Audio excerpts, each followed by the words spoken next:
This is where we're going now. We're on the way here. It's from the New York Times.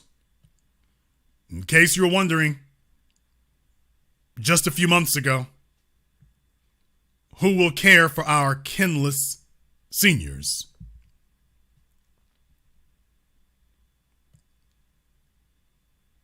Now, the reason why I bring this up is because I want you to understand here. It talks about Lynn Ingersoll, and this is Miss Ingersoll right here. Miss Lynn Ingersoll. Lynn Ingersoll and her cat.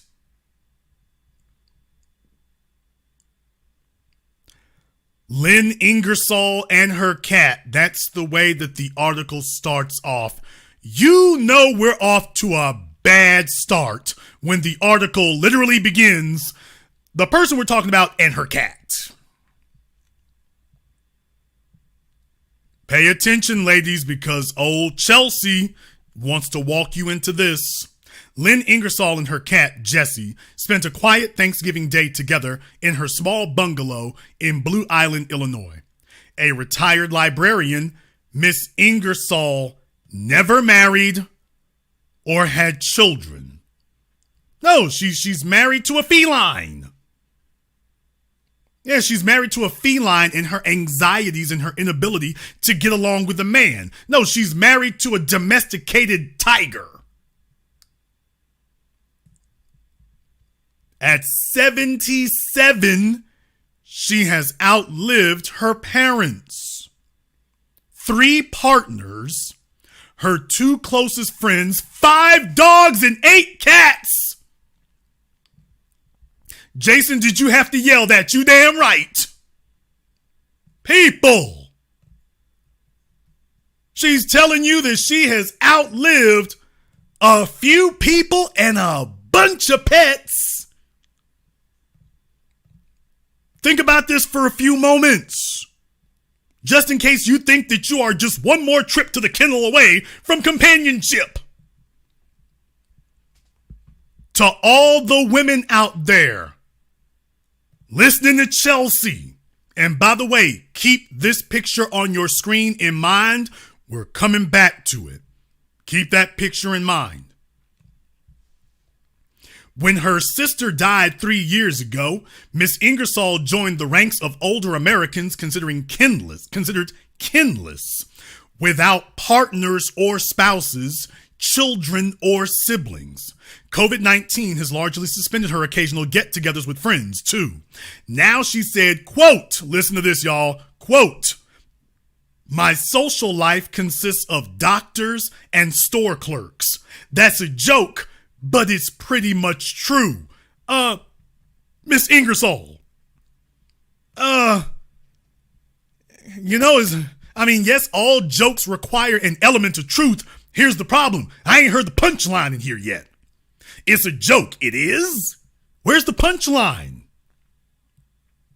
If that's a joke, tell me where the punchline is, because I ain't hearing it. It sounds like a tragedy to me.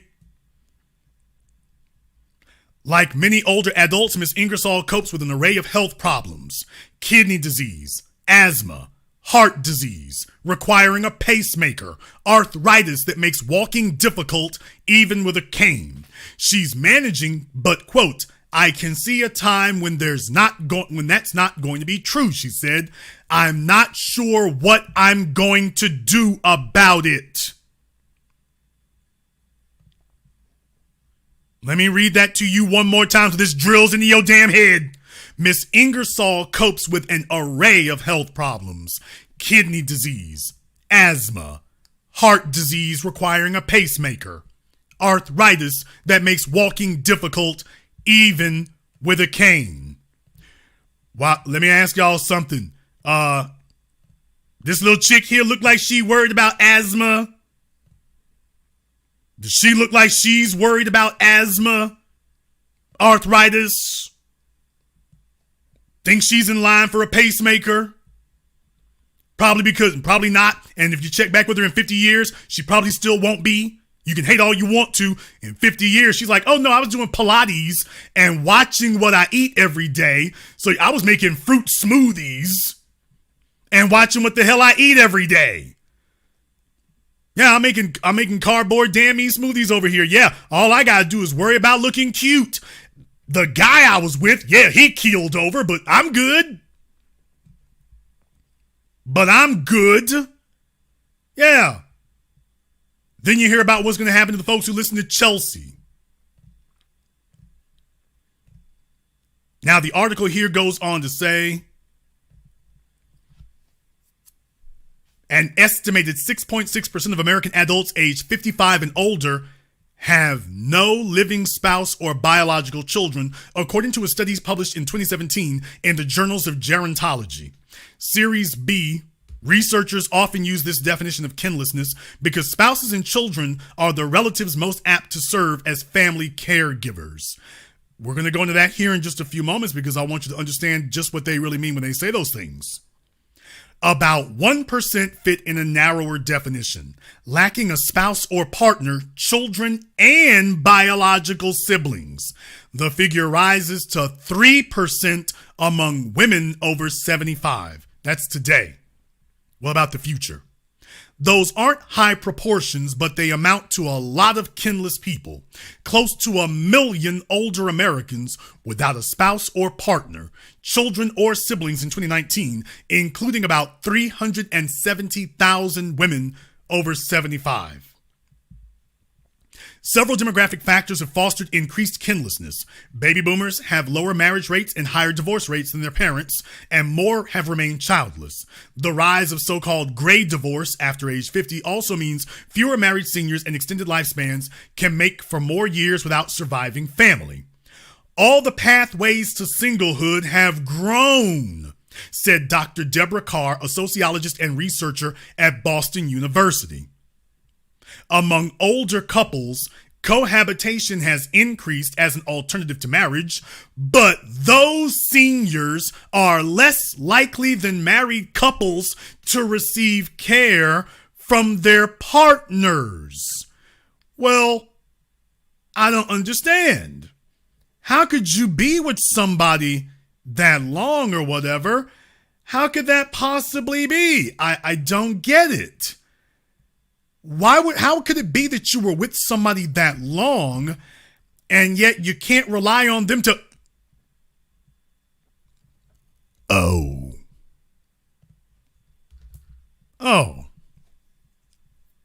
Well, when you say it like that, when you say it like the folk you were living with, when you come in the door telling them that they can't trust you, and that you're out for yourself, you think that's a victimless crime. Don't worry. Yeah, it'll be a victimless crime if you can hold out. It'll be a victimless crime if you can live long enough. It'll be a victimless crime if your knees and your back and your joints and your heart and your lungs don't give out on you. Yeah, it'll be a victimless crime then. Those in committed relationships who don't live with their partners are less likely still. Did you get that? So older people can't keep a husband. If they're living with somebody, most of y'all can't count on them to provide care for you. And if you don't cohabitate, if you cohabitate with him, it's iffy if he gonna care about you. And if you both live in separate places, it goes down even further. Now you see the next sentence because it always comes back here. If you think that Chelsea is committing a victimless crime, in addition, seniors who are black, female, and have lower levels of wealth have particularly high rates of kinlessness. Folks, what I'm trying to tell you is that for the last 5 decades, you've been fed a steady diet of narcissism. It is a steady diet of feminist-driven, conceited, misandrist narcissism. Telling yourself, I don't need a man, all I need is a job. That's neurotic. I don't need a man, all I need are these 2 bastard kids and a couple of dogs. And I'm sitting here showing you, you don't really want to see the data on this. I mean, we can go there, but you don't really want to see the numbers on this. of how this is really turning out. And here's the problem. Most of you know women like this. They don't have a man. They don't have any kids, either because they dead and gone or because the kids can't care for them because they're trying to take care of their damn selves. Hell, most of you are the kids trying to take care of yourselves. And that's why I'm putting it in this context. I want to ask you a very simple question here. Would you rather be the stay-at-home girlfriend, or would you rather sit up here and take your chances with Miss Ingersoll? And I'm going to go ahead and say what I'm going to say here next. And some people will consider what I'm about to say and what I'm about to do to be rather dirty, but I'm not trying to be dirty. I mean it seriously. I'm not trying to be dirty. But Chelsea, I couldn't help but notice something. I'm asking myself a couple of questions about a few things because some of the things you were saying there didn't seem quite right to me. You all remember I talked about this picture before? Yeah, I talked about this picture before. And the reason why I brought it up was because I couldn't help but notice, Chelsea, I couldn't help but notice a couple of things. Couldn't help but notice on that shirt. I couldn't help but notice on that shirt you're wearing. Couldn't help but notice it.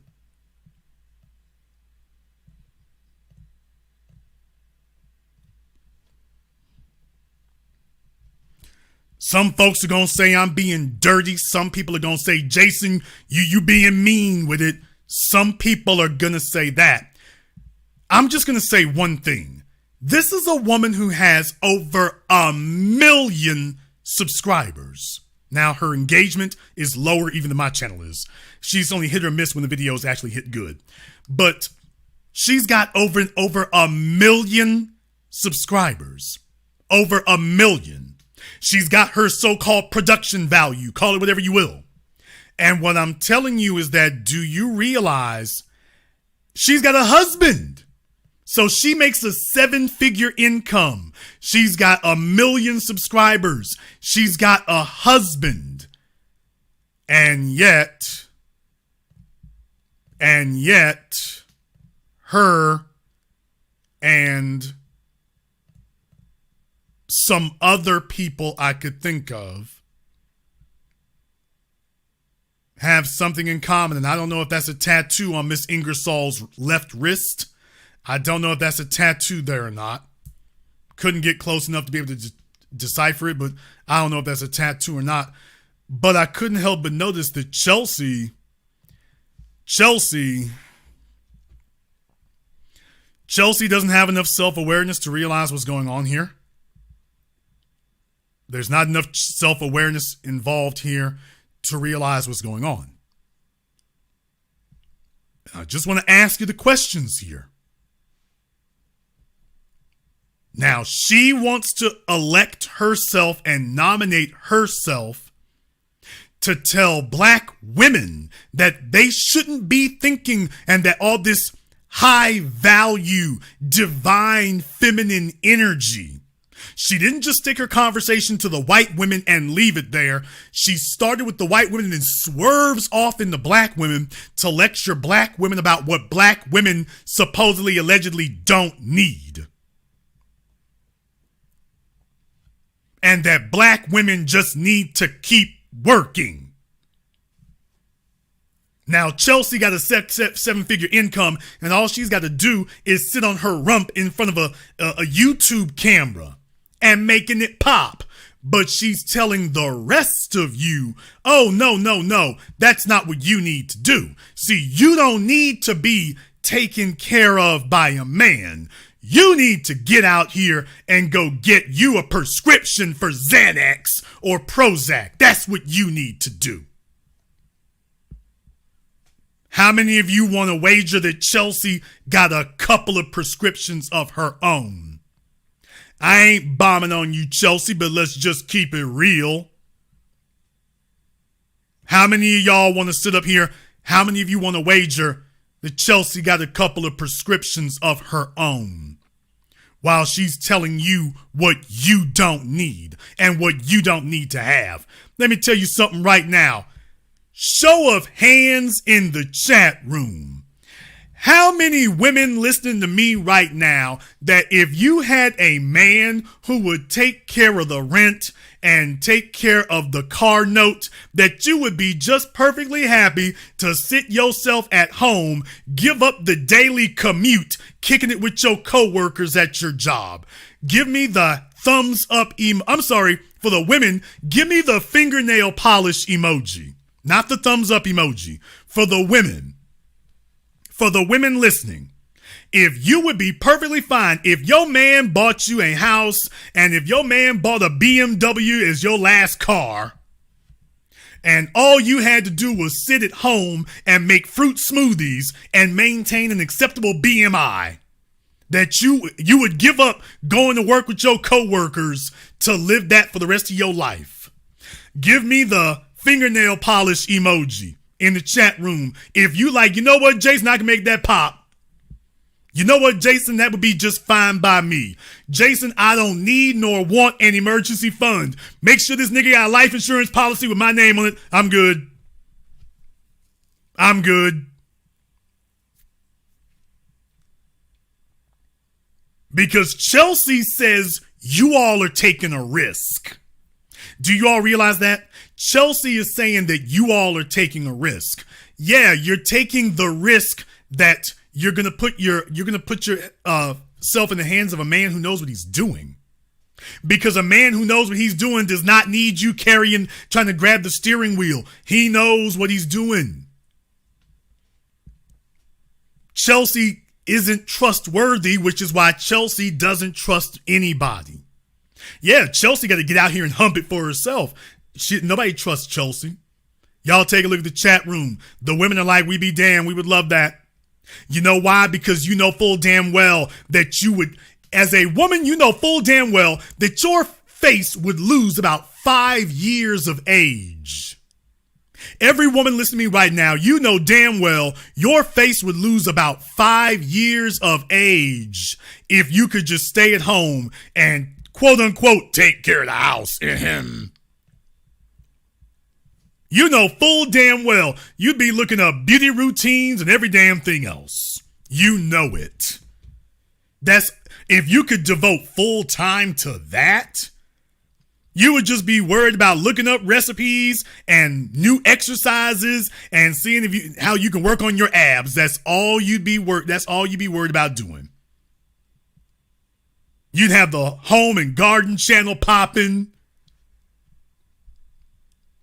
All that man got to do is give you a retail card and leave you alone. And you know what? Here's the killing part, ladies. Here's the killing part.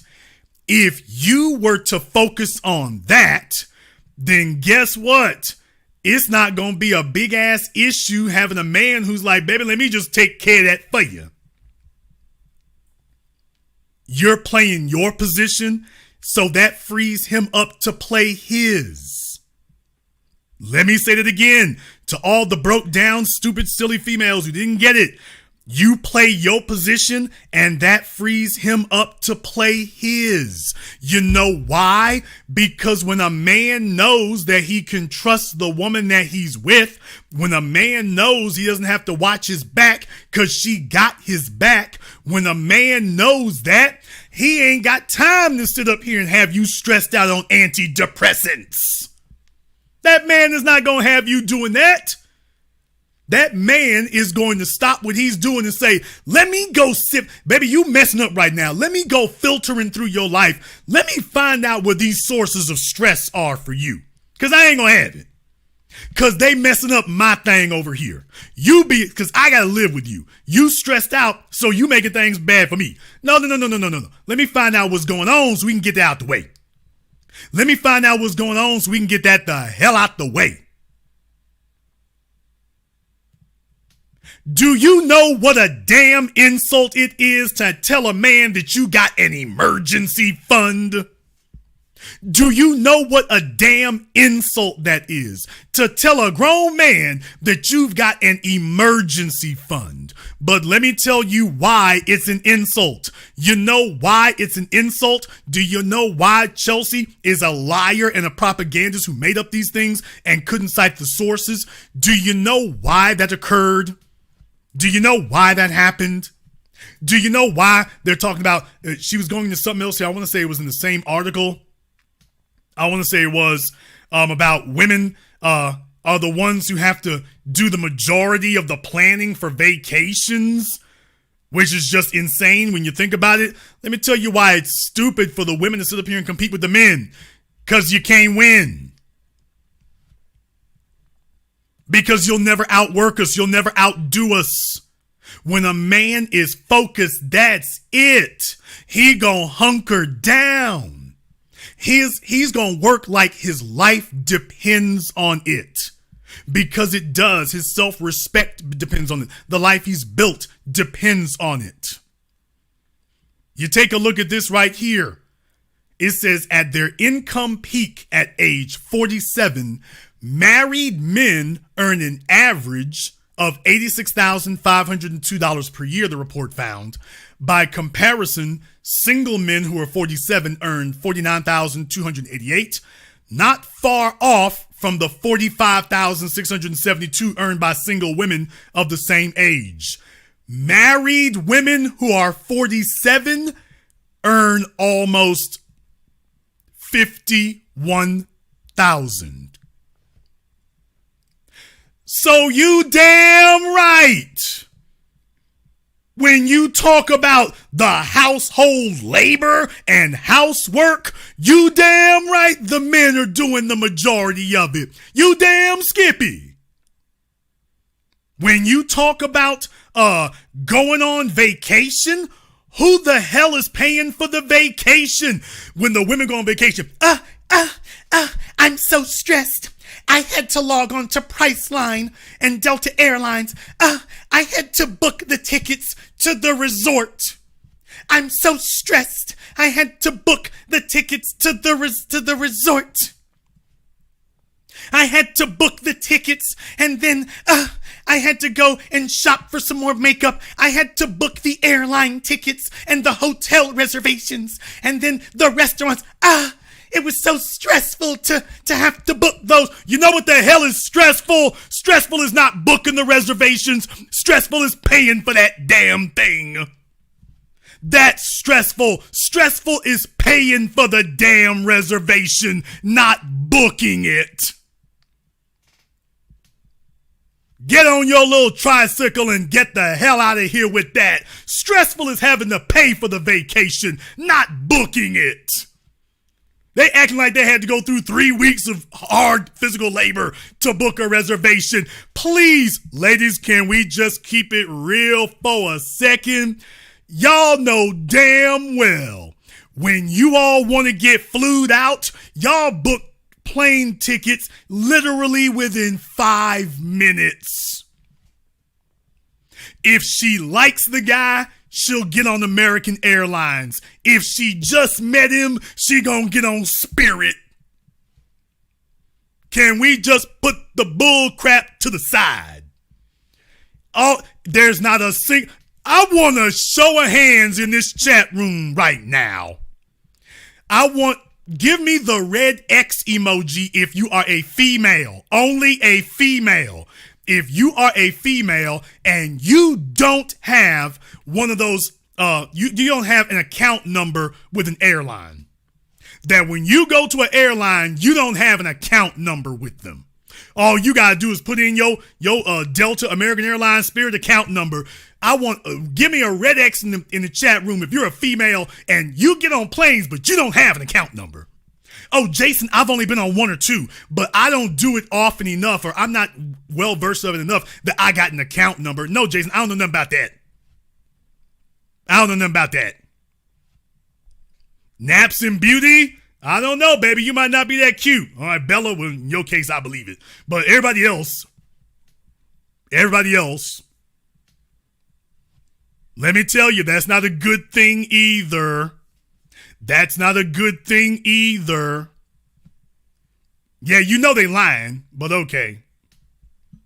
They got their boyfriends or their husbands sitting next to them and like, ooh, I better not say this. Trap Queen, if you don't quit, okay, Trap Queen, you's a damn liar. Libra Queen, if you don't stop lying on my program, you know I'm going to light you the hell up tomorrow. Trap Queen, if you don't stop lying on my damn program. Heifer, when you call up to customer service, they say hello. They don't even say your name. They just say, hey, how you doing? When she shows up at the airport, they say, welcome back. They don't even have to say her name. Hey, you back again. You want row number 3 or row number 5? If you don't quit, damn it, the CEO of American Airlines sends you a gift package. There's not a damn female listening to me right now who you don't already know the procedure for booking airline tickets. Hell, y'all even know the damn baggage fees. Men don't know that. We get caught at the damn airport with a suitcase that's 3 times bigger than it needs to be. The women know every damn thing. The women know everything. Y'all know the check luggage. Hell, that's why all of them want to jump on Southwest Airlines. Am I telling your business? That's why all y'all females talk about Southwest, even though Southwest is not the cheapest, but Southwest does go to most of the jump-off cities. But y'all like Southwest because if you really like the guy, then you like, oh, Southwest will let me take a free carry-on. Southwest will allow me 1 free carry-on. So fellas, if she just met you, she gonna get on Spirit Airlines. But if she been struggling or she just met you, it's straight to Spirit Airlines. If you're a dude that she kind of fool with for real, then she's gonna get on Southwest Airlines. Hey, I get a free bag. They'll go ahead. They'll comp me a free bag to get on, a free carry on. Don't worry, baby. I can stay for the whole week. Y'all know I'm telling the damn truth. She don't know you like that? I can stay for a weekend. Let me get on Spirit Airlines. I can stay for a weekend. Oh, you the dude she been talking to for a year? Yeah, let me go ahead. Oh, don't worry. American. No, not American. Let me get on Southwest. Let me go. Oh, we going to be gone for 2 weeks? Okay. I can do a free carry-on or a free check bag. Which one is it, y'all? Does Southwest do a free check bag or a free carry-on? Or is it both? Let me ask the women. Hey, women. I want the ladies to tell me, which one is it? Does Southwest let you have a free carry-on or a free check, 1 free check bag?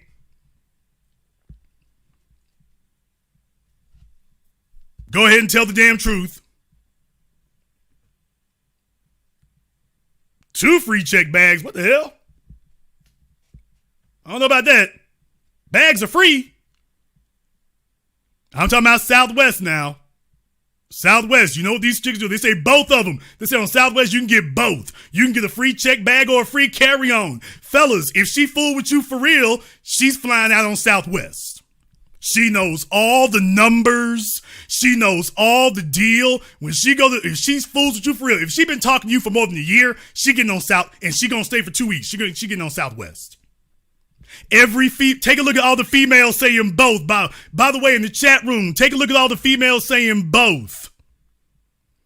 Take a look at all the chicks talking about both, including some of the nice little pretty, you thought they were some of the nice girls in the chat room. Y'all thought these were some of the nice girls telling y'all, oh, Southwest lets you bring both. Oh, you ain't so nice.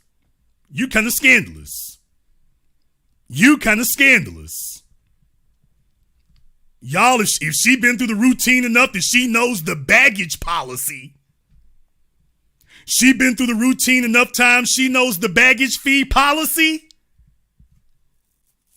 Hell, most of the men can't tell you the damn price of the gas station. She can tell you the baggage policy for the airline. If you name the wrong one, she'll correct you. Yeah, American Airlines lets you have a free bag. No, baby, that ain't right. This is Southwest. How the hell did you know that? You been on enough times, you remember. Oh, I got a good memory. Heifer, you can't remember what color my shoes are. Monique, ain't that much traveling for work in the world. You better quit.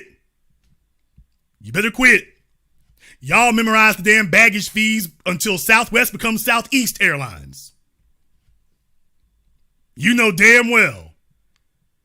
No, sunshine, when they get on the planes, the pilot gives them a high five.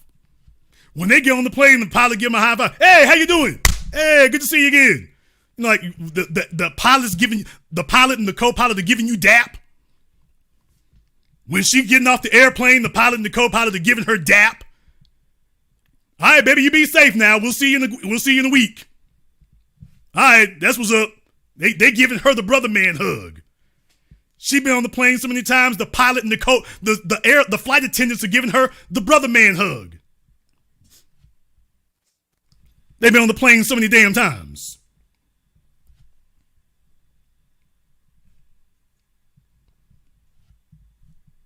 All right. Never mind. My point is, you ain't gonna outdo the men. My point is, all this bull crap about who's gonna book a damn ticket to a damn resort. Who's gonna book a damn ticket for vacation? You need to be more worried about who the hell gonna pay for that damn thing.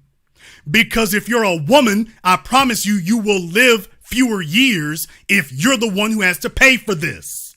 Well, guess what? You're not even paying for it. You're not even paying for it. The men are making over 25% more than their wives are. You're not even paying for the damn vacation. How the hell you got the ability to complain? You're not even paying for it. And let me tell you something else. There ain't no female in this world who is happier and more at ease on a damn vacation than a woman who's able to go on a vacation and she ain't got to pay for it. You never seen a woman who was more laid back than a chick who was on vacation and knows she ain't gotta pay for it. All she need to do is just sit there and be like, man, all I gotta do is sit on this damn beach and lounge. He's gonna pay for the hotel. He's gonna pay for the spa. He's gonna pay for that damn barbecue cabana they keep having out back. Do you all know how many of those I've seen and never been to? I done had a bunch of chicks go to it. I ain't never been to one of them damn things. You walk into the damn hotel, they keep telling you about that.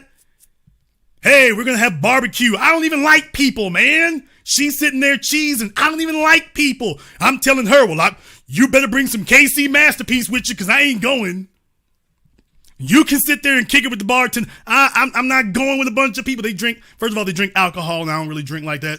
Okay, I don't drink at all, but I'm not doing that. I'm like, okay, now if she nags me, I guess I'm going. If she nags me, I'm over here in the corner. I didn't say I was gonna be pleasant. I'm over there in the corner. Look, you drug my ass down here. You ain't gonna make me eat. You drug me down here. I'm not getting up close to that damn barbecue. There's always some big fat dude named Bob. He does sales for IBM or Hoover Vacuums or something. It's always some big fat dude named Bob with a teal blue shirt and brown khaki shorts. And he wants to make conversation, because they hit the black men up. Oh, what do you do? I try to figure out what he does first. So I do whatever you do. I'm retired. Because, you're a black male. They're going to sit here and interrogate you about how you can afford to be there. I ain't trying to go through all that. He's messing up my evening. But let me tell you, ladies, you've never met a woman who was so laid back for a female. Let me tell you something right now. You never met a woman who was so laid back as a female who could go on vacation for 2 damn weeks and she ain't got to spend a dime. She goes over to her man, tap him on the shoulder. You know what she wants? She wants the Amex. She wants the Amex. She's going to the spa. She's going to the damn barbecue. If they got a beach store, she's going to go buy an outfit because you bought her 10 outfits, but she going to go buy one more because she's there. She's going to go find some restaurant. She's going to either want something local or some national place you ain't never been to. So that's what's going to happen.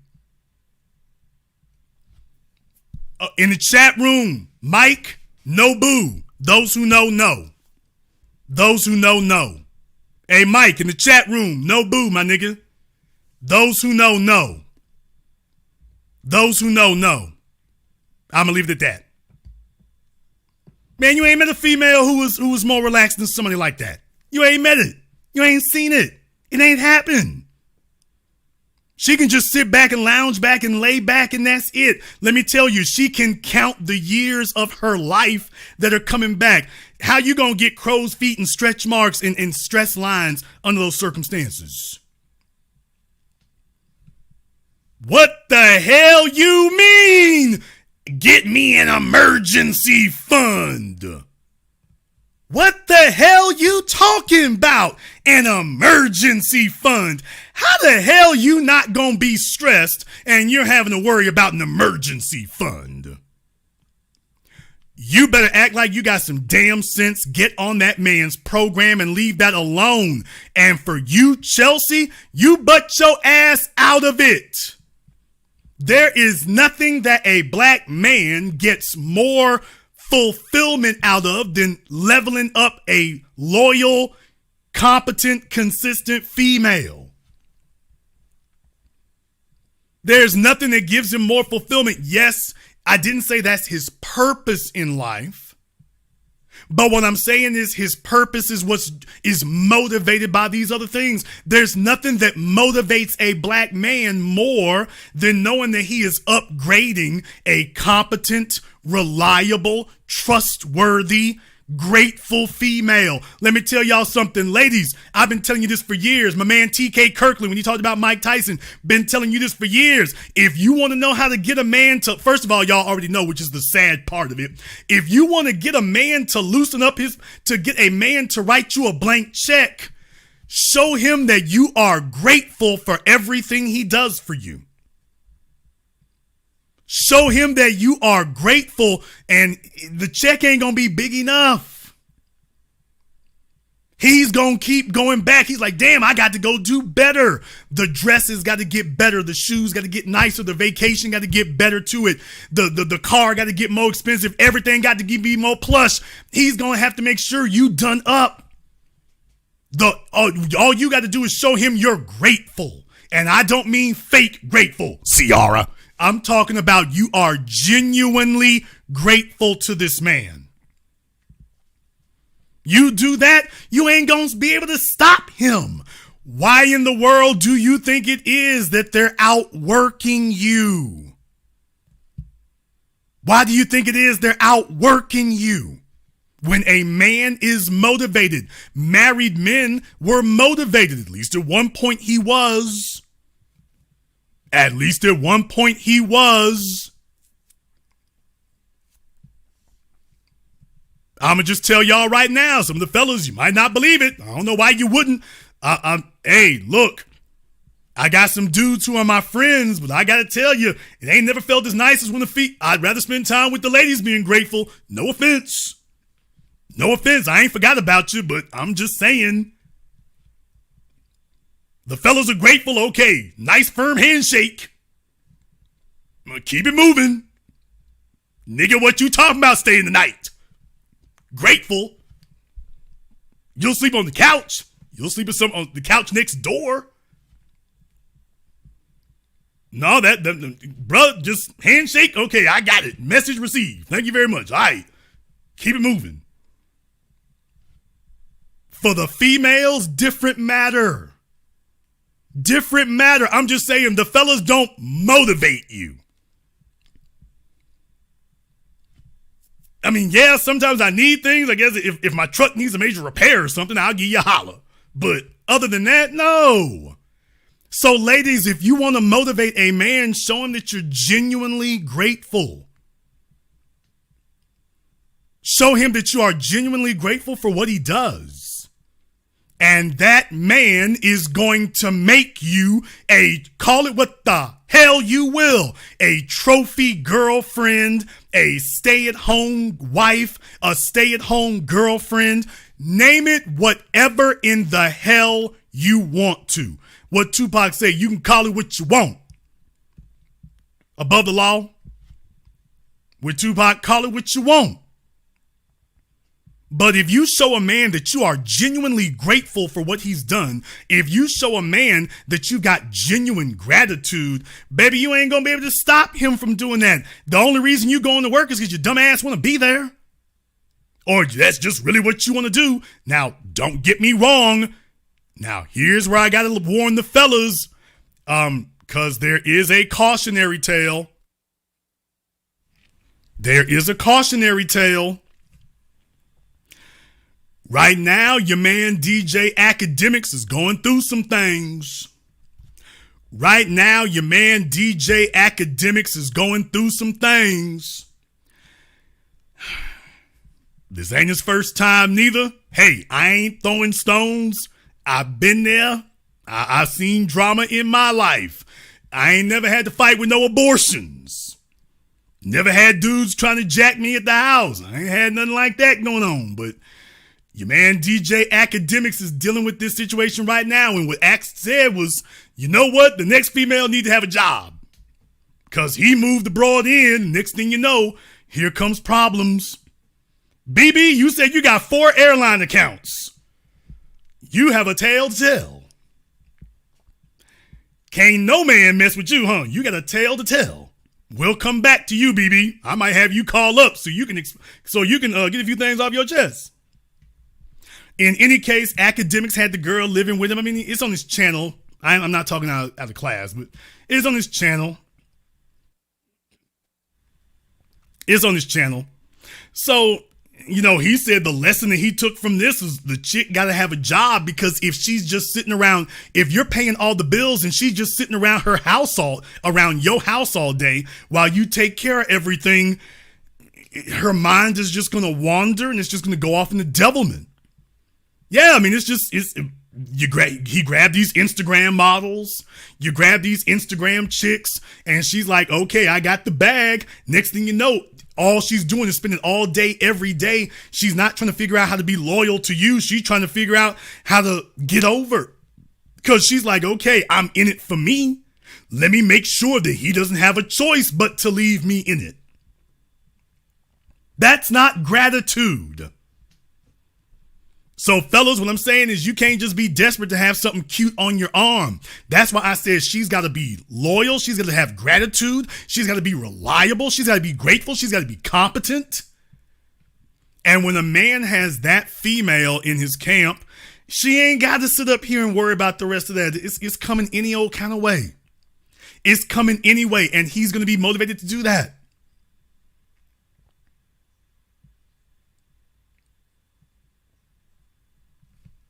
Now, Drake sent them home. These other niggas move them in.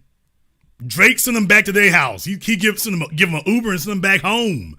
If you're gonna entertain the Instagram chicks, don't move them in. You supposed to be smarter than that. But you trying to stunt. You trying to go to the club and show everybody you got the baddest broad. And next thing you know, she's like, okay, but she don't trust you because she knows you don't really trust her. And that's what I'm saying. That's childlike stuff. Chelsea, we don't need you riding in to tell black women what their energy needs to be. Only thing you can do is sit here, shut the hell up, and let a black woman put you on some game. You ain't got nothing to teach black women. You have nothing to teach black women, Chelsea. You damn right, there ain't a damn thing wrong. Divine feminine energy is where she's supposed to be. The problem is, Chelsea, a black woman ain't supposed to be sitting around having your damn problems. You're trying to give them advice on how to have your issues.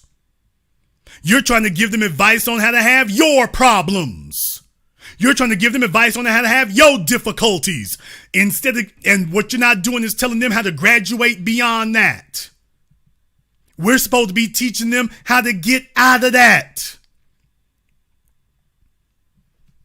Let me explain to you what it means here and why this is stupid. Let me tell you something right now so that you understand why this is dumb.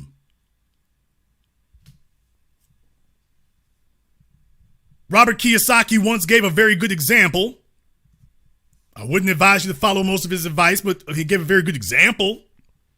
There's a reason why you don't buy 6 cars just to go to your job. Because you're not diversifying risk. What you do is you learn how to operate the one and to maintain the one. Now you're efficient. Could you imagine a woman telling you, I'm never going to buy a pair of high heel shoes. I'm going to only wear sneakers and house slippers because they're safer for your ankles. No, you get somebody to teach you how to walk in a pair of pumps without snapping your damn ankles. Chelsea would tell you you need to wear house slippers and tennis shoes so you can avoid the risk. Okay, but the less risk, the less reward. Because you're never going to outdo a man. You're never going to outwork a man. You ain't never going to do that. That's why these chicks are out here, damn me, tongue-kissing camels to get to Dubai. Ain't nobody giving them trips away. You got chicks right now, 30 years old, look like they 40. Some of them you've seen here on The Business, taking their girl trips, and they look aged up because they are, because that's stressful as hell. You need to offload some of that stress, because them Arabs ain't lowering the price of the hotel rooms at the Burj Khalifa. You need to offload some of that stress. Y'all know it. They sitting up there French kissing them Arab goats and the fella sitting there recording it. I'm giving y'all the nice version of it. They French kissing Arab goats and the fellas are sitting up there, them Arabs sitting up there recording it. Yeah, you ain't seen the real OnlyFans just yet. Yeah, you know why? Because it's $2,000 for a plane ticket. The plane ticket is $2,000. The hotel room is $1,100 a night. And you ain't gonna work as hard as you need to make that happen. That'll take you years to save that up. And what's it gonna cost you to do that? It's gonna be a whole bunch of problems. When you go down to Miami, when you go out to the beach in Los Angeles, the only chicks who are looking stress-free are the ones who got out the game. Every once in a while, you look up and you see a chick who ain't figured it out yet. Yeah, they're walking into the hotel room by themselves. They're walking in by themselves.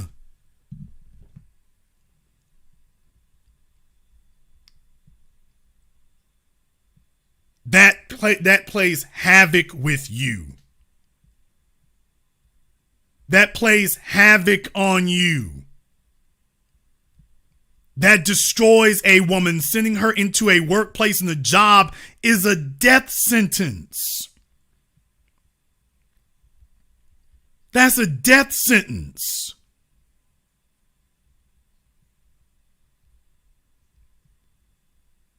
No, if she got some sense, tell them get her the hell up out of there. Because the females who have, man, they're good. You need to have somebody advising you about what's the game plan to leave the casino.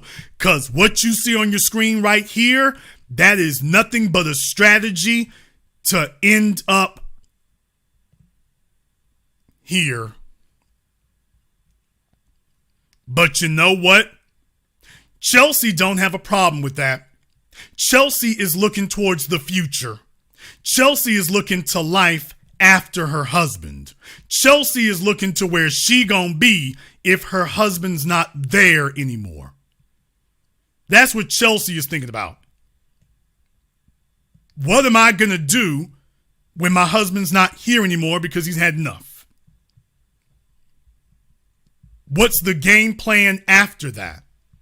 You know what her game plan is? To have as many of you still watching her YouTube channel, signed up for her Patreon, and preparing your emergency funds. And then that 20-year period you was preparing an emergency fund, you could have had a man who was upgrading your life and letting you live like you've never known. Let me tell y'all, when a woman does right by a man and she ain't giving him a bunch of damn problems, he gonna make sure you get bagged off. Hell, he ain't got nothing else to do. He ain't got nothing else to do. Ladies, you got a feminine intuition. You know full well if you dealing with a nigga that don't fool with you like that. If you sitting at Drake's house, you already know what you gonna get. If you're at Drake's house looking for a genuine commitment, you already knew you was stupid. But if you were the fella who fools with you for real, you know damn well you are. Piece of advice, don't listen to Chelsea. Stop trying to get over on him. Dumbest thing you could possibly do. We don't need her advice to black women about they need to work more. We don't need her advice to black women that they need to end up like her. Black women need to rediscover their femininity. Black women need to act like they got some sense. Get a man who is going to put you under management and get a man who is going to sacrifice for you so that you can see what it's like to be able to tell people, I got a man who takes care of me and it's not my damn daddy. Do you know how pathetic it is to sit up here and have to tell a room full of people that the only man who has ever extended himself for you selflessly was your father? Yeah, that's the only one you can because you're too damn hard-headed and hard to deal with for anybody else. That's a sad commentary on your life that your daddy is the only man who was ever willing to risk anything on you because you were just too damn risky. Why don't you listen to some folks who will tell you how to graduate out of that? Listen to some people who are going to tell you how to make yourself indispensable in a man's life. Black women today are dying of all of the most preventable diseases because they don't have a committed man. Black women today are dying of all of the most preventable diseases, suffering from all of the most preventable health ailments above every other group of women because black women don't have a man. Now, black women are experts. They are world-class experts on getting a job. A black woman will tell you where to get a job in 5 minutes flat. Doesn't matter where in America she is, she can find a job anywhere. Yeah, the women have been experts at committing themselves to jobs, and all it's giving you is the highest rate of obesity, heart disease, diabetes, high blood pressure, arthritis, and every damn thing else. And you are suffering because you've told yourself you're going to cheat the men and beat the men, as opposed to say, let me make myself the best I can be so that I am most eligible to a man who will put me under management. Because the man who leads you is leading you to a better place. The only thing you have to make sure of is he's competent. The only thing you have to make sure of is that you have a competent man. A competent man, let me tell you something here. To all the dumb females out there, a competent man don't need a bailout. A competent man isn't going to leave you in a situation where he's asking you to go do something here and that if you don't do it, it ain't going to get done. A competent man isn't looking to you for a bailout. He's not looking for you to advise him on how he can get a bailout. He already got the plan. He's already got the strategy. He's already got the game plan down. He doesn't need you to do that. And that is why you feel insecure. That's why you're worrying about an emergency fund. That's why you're scared and anxious and neurotic. That's why you're all dying earlier. You're dying before your time because when you're narcissistic and untrustworthy, that eventually breaks you down internally and then externally. When you got a man who you got his back and he's got yours and y'all are a team, he's going to take the majority of that stress off of you. And now you can focus on what really matters. But when you're trying to put all this other crap in the place where a man is supposed to be, you're dead meat. You're dead meat.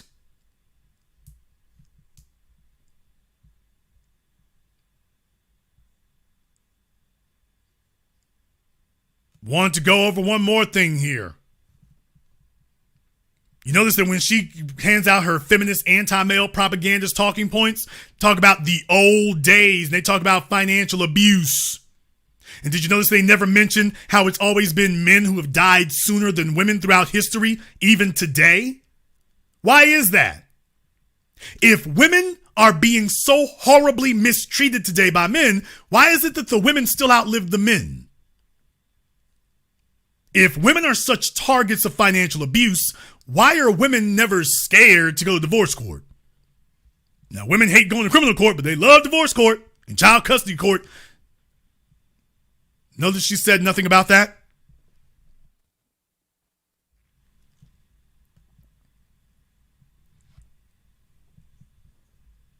The worst, most miserable women are the women who are trying to compete in the workforce and the workplace. The worst, most miserable women are the women who are sitting up here trying to figure out how to have a damn emergency fund. That emergency fund is an insecurity fund. Because you're telling yourself, well, don't worry, my job don't take care of me. You have so much damn anxiety. Because you're worried that a man of means could leave you. And you know what? You're right. He can. You're absolutely correct. Yes, he can. You damn right. If you have a man who's got the bag and he is the bag and he's worth the bag and he doesn't need you as his damn co-pilot, you damn right. He can leave you. Absolutely. And that's where your grandmothers and your great-grandmothers were better and smarter than you. Because your grandmama and your great-grandmama never worried about whether or not how much money he had. She said, just tell me he got the bag. I'm going to show you how to lock him down. That's what your grandmama and your great-grandmama focused on. They didn't focus on his ability to leave. She focused on her ability to make sure that he wasn't going to get a better deal nowhere. She didn't work on beating the man. She focused on beating out the rest of her female competition. So she's like, look here, this nigga can go dip on the other side of town if he wants to. He gonna be back. You see, that was what your grandmama and your great-grandmama focused on. It didn't matter what that man did. He's going, even if he wanted to do that, he's going to be back. And you know what your grandmama and your great-grandmama did? They taxed the hell out that nigga when he showed back up again. And he knew it was coming. Yeah, you thought you was going to trade me in for that little old floozy on the other side of town. Now she got you caught up in the bind. Your grandmama and your great-grandmama was smart. They had some sense. They were intelligent. They did not try to fight the men. They fought the other women. And she secured her position. She didn't focus on pretending about things she couldn't see or couldn't control. She focused on what she could control, and she had the bag. And the bag stayed with her until the day he was gone or she was gone. You got a bunch of females today who claim they got PhDs and claim they got management jobs and can't tell you how to keep a man. Now that's the definition of pathetic, but they'll be listening to Chelsea tell them that they don't need to worry about that divine feminine energy is a waste. And you know what? Some of them will sit there and listen. There's a good number, I shouldn't say some, there's a good number who'll listen to her. She's white. They'll sit there, well, white mommy said it. That's right. White mommy said strong and independent. I heard that dog whistle. She said strong and independent. That's the way to go. Strong and independent. It must be the right thing. White mommy said it. She said strong and independent. That's where we going. That's where we're going. She must know what she's talking about. We're going to listen to her. And just remember the civil rights generation, them dumbasses listened to Oprah. They listened to Oprah. Oprah's sitting around the damn house with a house full of dogs and cats. It looks like a kennel. She doesn't have a man of any consequence who has ever extended himself. Stedman has never extended himself to that woman. Why would he? Stedman has never extended himself for Oprah, and why would he? He heard her show just like everybody else did. There's no reason to extend himself for her. So don't be surprised if you have a generation of females who will come back here. White mommy got her 6-figure, 7-figure husband. She's got her place in New York. You ain't got one. She can stop doing what she's doing and just understand one damn thing here. Y'all know full damn well Chelsea is on all cap. I'm going to end this and I'm going to open up the phone lines and the Zoom. Y'all know that if it came down to it, if Chelsea had to stop doing YouTube and couldn't do the rest of that, don't you all know that she would be the most feminine, submissive, housekeeping, house cleaning female you ever met? She wouldn't be walking around with dog hair on her sweaters. She'd have that man's bath running. She'd be rubbing his feet. She'd have his favorite meals cooked and every damn thing else. She would take care of all that while she's telling you what you don't need to do. Don't you know that if she didn't have the ability to keep making money herself, she wouldn't be sitting up here working, looking for another damn job? She ain't gonna try to do that. She's almost 40. She's like, let me get the hell up out of here. That's why she's got that dude as her backup plan. If she can get over 40, she ain't trying to come back out here and throw no elbows with the rest of these chicks on Fifth Avenue. Y'all know full damn well she's going to be like, oh, hell no. She's going to leave you out here, strong, independent, size 22, working at your job for 18 years. She's going to cash out. She's going to go kick it back with her husband. She's going to get out the game. Because she's like, hey, I can talk trash. I got my husband sitting over here. Yeah, he might be a supreme beta, but she's like, anytime I want to switch it up, I can go ahead and turn the charm on, and he's got it. By the way, if she's married to him, she knows she got him over a barrel. If she's married to him, she knows she already got him over a barrel while she's telling you that you don't even need to be a damn living girlfriend. So she's already living that 1%er life. She already got it. She's already living it, but she's telling the rest of you that you don't need to have it. Man, if y'all listen to her, it's a stone cold ass stupid game out here. So I just wanted to introduce you all to the Anti-Pearly things. But then when you listen to it, she's telling that black women are high value women and high value lifestyle, and only thing she didn't say was boss bees. I'm talking about the real word. She didn't say that. But she wants to tell black women that they need to be strong and independent. And she isn't independent. She telling you be strong and independent and that you need to stop all that divine feminine energy. Black society is in desperate, super desperate need of divine feminine energy. Because right now we got men not trying to be men, and we got women not trying to be women. The women are trying to be the men, and the men are worried about being men. Nobody's trying to be the damn women except Lil Nas X. Those are the only folks trying to be the women.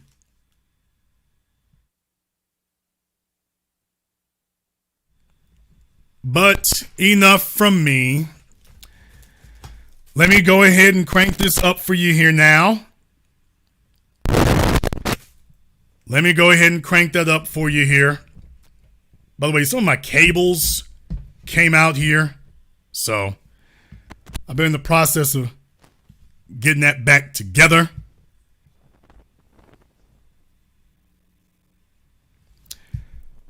I went ahead and I posted the Zoom link. Okay, that's a little weird. I posted the Zoom link at the top of the chat. I'm gonna go ahead and see about opening the phone lines here in just a moment. I'll see about opening the phone lines here in just a moment. I want to go ahead and, by the way, King Coons needs to be on the Zoom.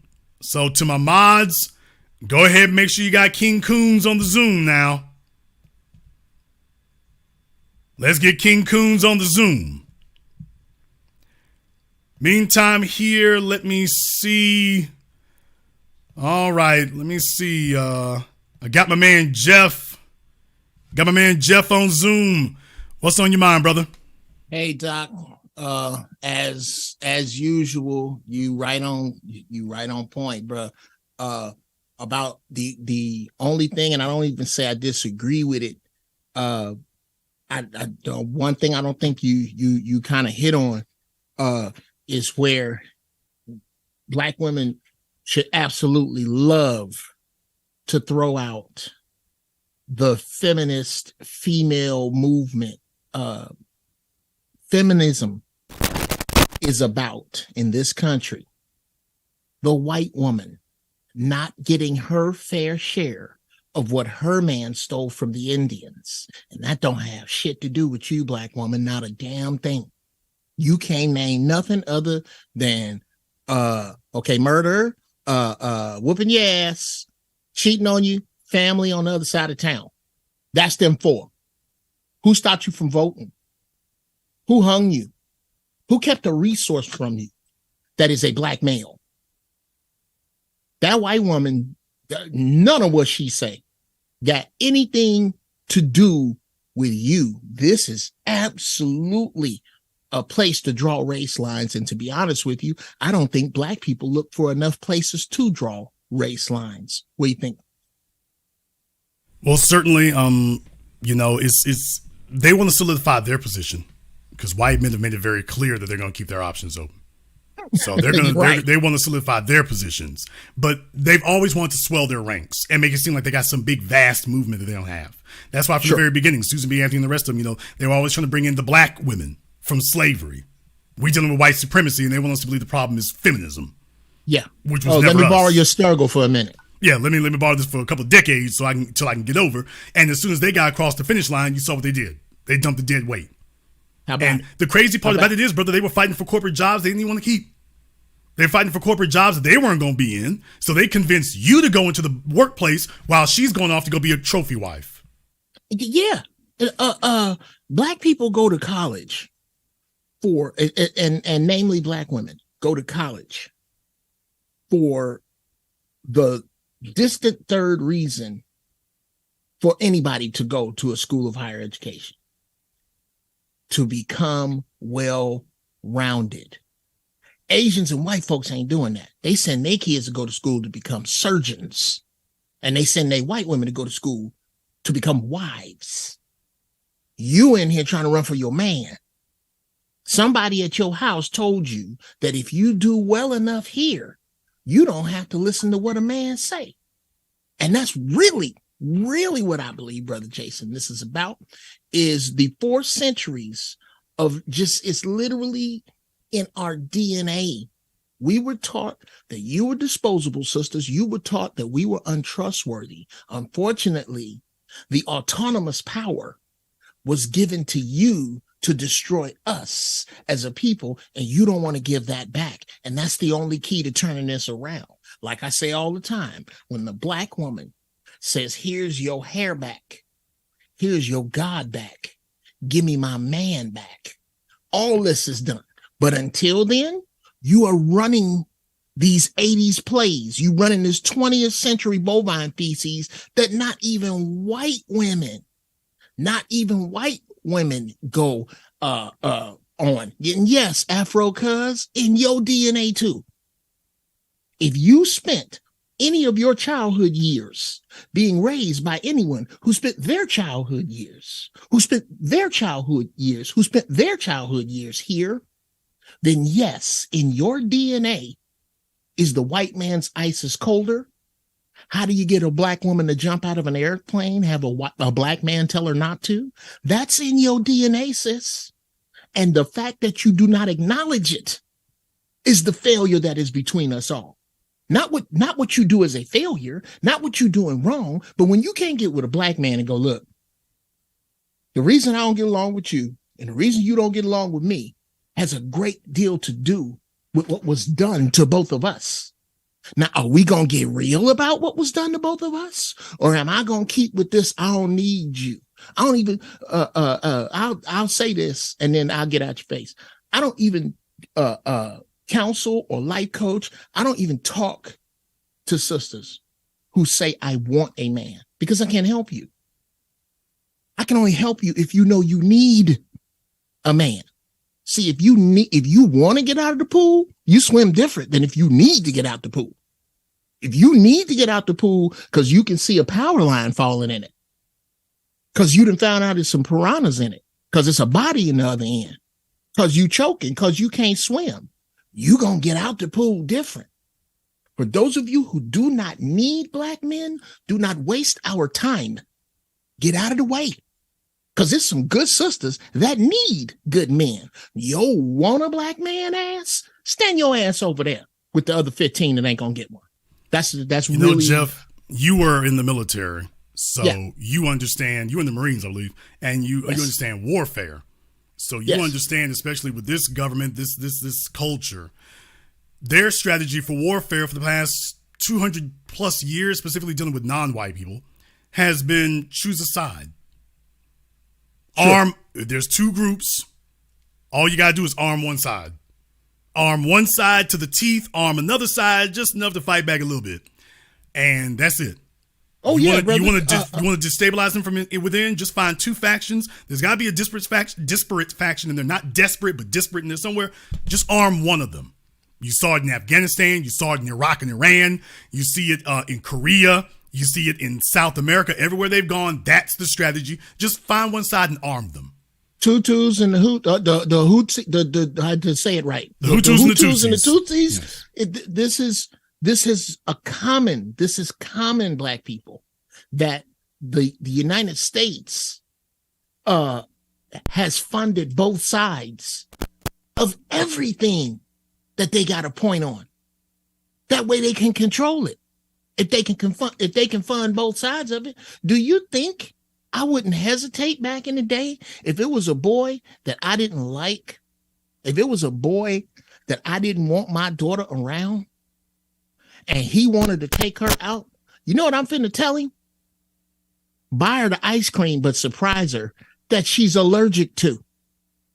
Take her to the movies that I know she don't like, and here's $50. Why not? I don't lose. To my daughter, I look like I'm supporting this. To this dude, I look like I'm supporting this, and I'm hustling them both. And this ain't no, bruh. Are our lives in danger because of this we talking right now? No, this is common knowledge. This has been done forever, and both sides of your war, black people, are being funded by somebody who started your war in the first place. And until you can see that, bruh, all of this come down to, we got to die.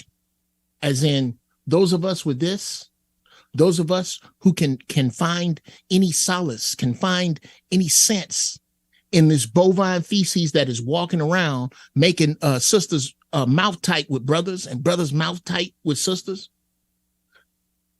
If we don't drop that, bruh, here come that long arm I keep talking about. It's a bunch of niggas you ain't gonna even have to worry about.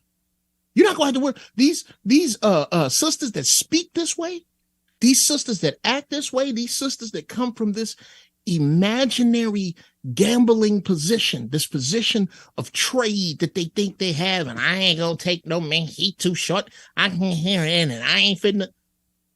Wow, do you not understand that I say this, I'm done, bro.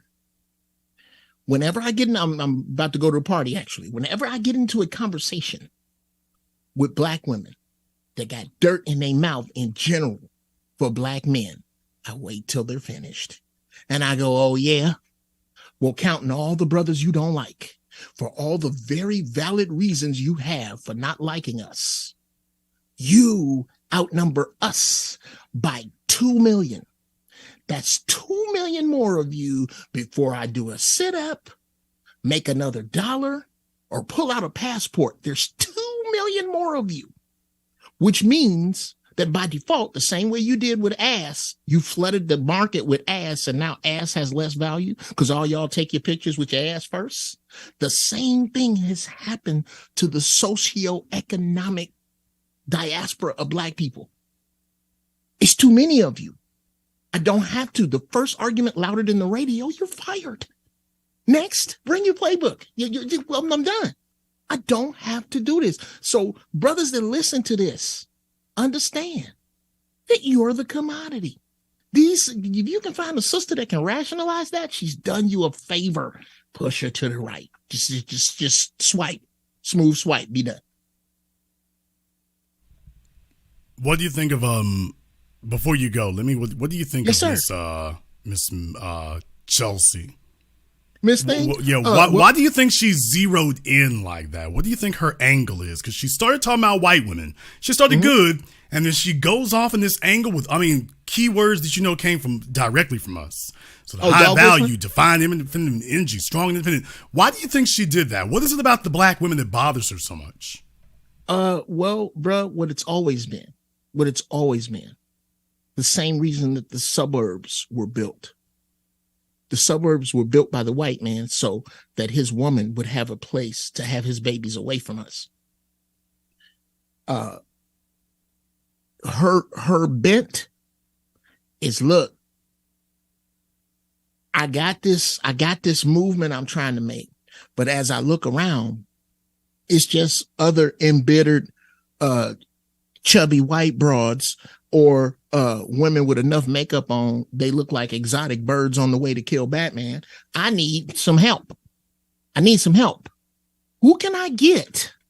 Who can I get that's already obstinate with their man? Mexican women. Nah, they got their own country. They got the Koreans. Nah, they got their own country. Damn it. If I just had a group of people I could pick from that had been shut off from their language, cultures, gods, their own mores and customs for 4 centuries, that would get blindly behind me. Where can I find that? I know. And that's where that come from, bro. That's where they come from. They always getting when it's the same. Follow me now. It's the same thing that Kia did, that Fox did, that Hyundai did. They come into the economy on the backs of poor people with substandard shit that poor people don't understand is substandard, because when you throw, if I throw you a rope, you don't care if you drown and that rope got dog doo-doo on it. You don't care what that rope is. It's a life rope. It's a life raft. And this is what they do. They throw it out because you and these companies, this idea, you have a synergistic relationship. You're feeding each other. You need anything, so they feed you slop. They feed you slop. You buy it. They build capital, and then they stop making slop. This is the Fox Network did the same thing. This is what they do. This is how they get down. They use poor people's money to build a base. They metaphysically, she's doing the same thing, and it's gonna work because sisters are desperate to do anything else than cooperate with us. And yes, this is a ball. That's it. They're desperate. They'll do anything but cooperate. Sisters with their mind fucked up, excuse my language, sisters with their mind tore up, bruh, they'd rather be dead than dead wrong. Did you hear about that sister that got caught cheating on her man and hung herself rather than stand the truth between her and her family? Because they equate wrong with bad. This is why a man is supposed to lead you, because a stable, competent man sees wrong as an opportunity to change course. You don't see it that way. This is why it's a woman's prerogative to change her mind. This is why she do I look fat in this? Do these jeans make me look fat? Nope. It's the donuts and no sit-ups that's making you look fat. You don't want to hear that. You want the opportunity. You want the get out of jail free card from accountability. And that's why a man is supposed to lead you, because he'll look at wrong different than you do. You take wrong personal. A man takes wrong as advice. A man takes wrong as factoring. He's a competent man. The kind of dudes that you're not raising. You raising the dudes you complain about. Them other dudes, the dudes you ran off, the dudes like my grandfather, the dudes like my uncles, they take wrong, and they take wrong from one another. That's what iron sharpens iron means. This is why, generally, sisters, you don't upgrade when you... Jason, have you noticed this over time? Usually, a man gets better and better looking and better standards of women. Do you know why? Because he learns from his mistakes. Sisters, you usually don't do that. You usually go lower and lower and lower, because parenthetically, that dude that's complimenting you all the way to dialysis, that low frequency dude right there, he's not going to be able to he won't be there to wheel you into dialysis. But so that you don't have to hear the truth, you lied to yourself. And the universe keeps sending you the same lesson because you don't want to learn, because you don't want to say the two sexiest words in the English language, sisters, are my bad. The two sexiest letters are okay. And you don't want to use either one of them. And that's why you keep getting the same dirty khaki nigga riding around in your car, eating up your kids' Lunchables. The same reason, because you don't want to learn. Don't learn. Keep not learning. If you believe, and I ain't no Bible bumper, but if you believe there's a God, God has left his goodness on this earth, but he has taken his mercy.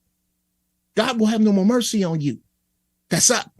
That's done. Trick off your rent money and see where you finna be. Keep it up, sisters. It's a long arm. It's going to sweep somebody. And more than likely, it's going to sweep your obstinate ass. And I'm talking to you. Whoever typing, whoever looking, that's hot. Your ass, Keisha. Your ass. You know what they haven't figured out here, Jeff, is that their little feminist friends who've been squawking at them. Mm-hmm. And you and I both understand pimpology and we understand strategy. They're not giving them an escape plan. They're giving them everything they need to become more comfortable where they are. Think about this for a few moments, Jeff. How damn useless is it to have sanitary pads in a damn public restroom? How useless is that? Is that a real damn benefit? Is that really something you can actually use? Think about that for just a few moments. How useful is that? Oh, your employer will pay for an abortion.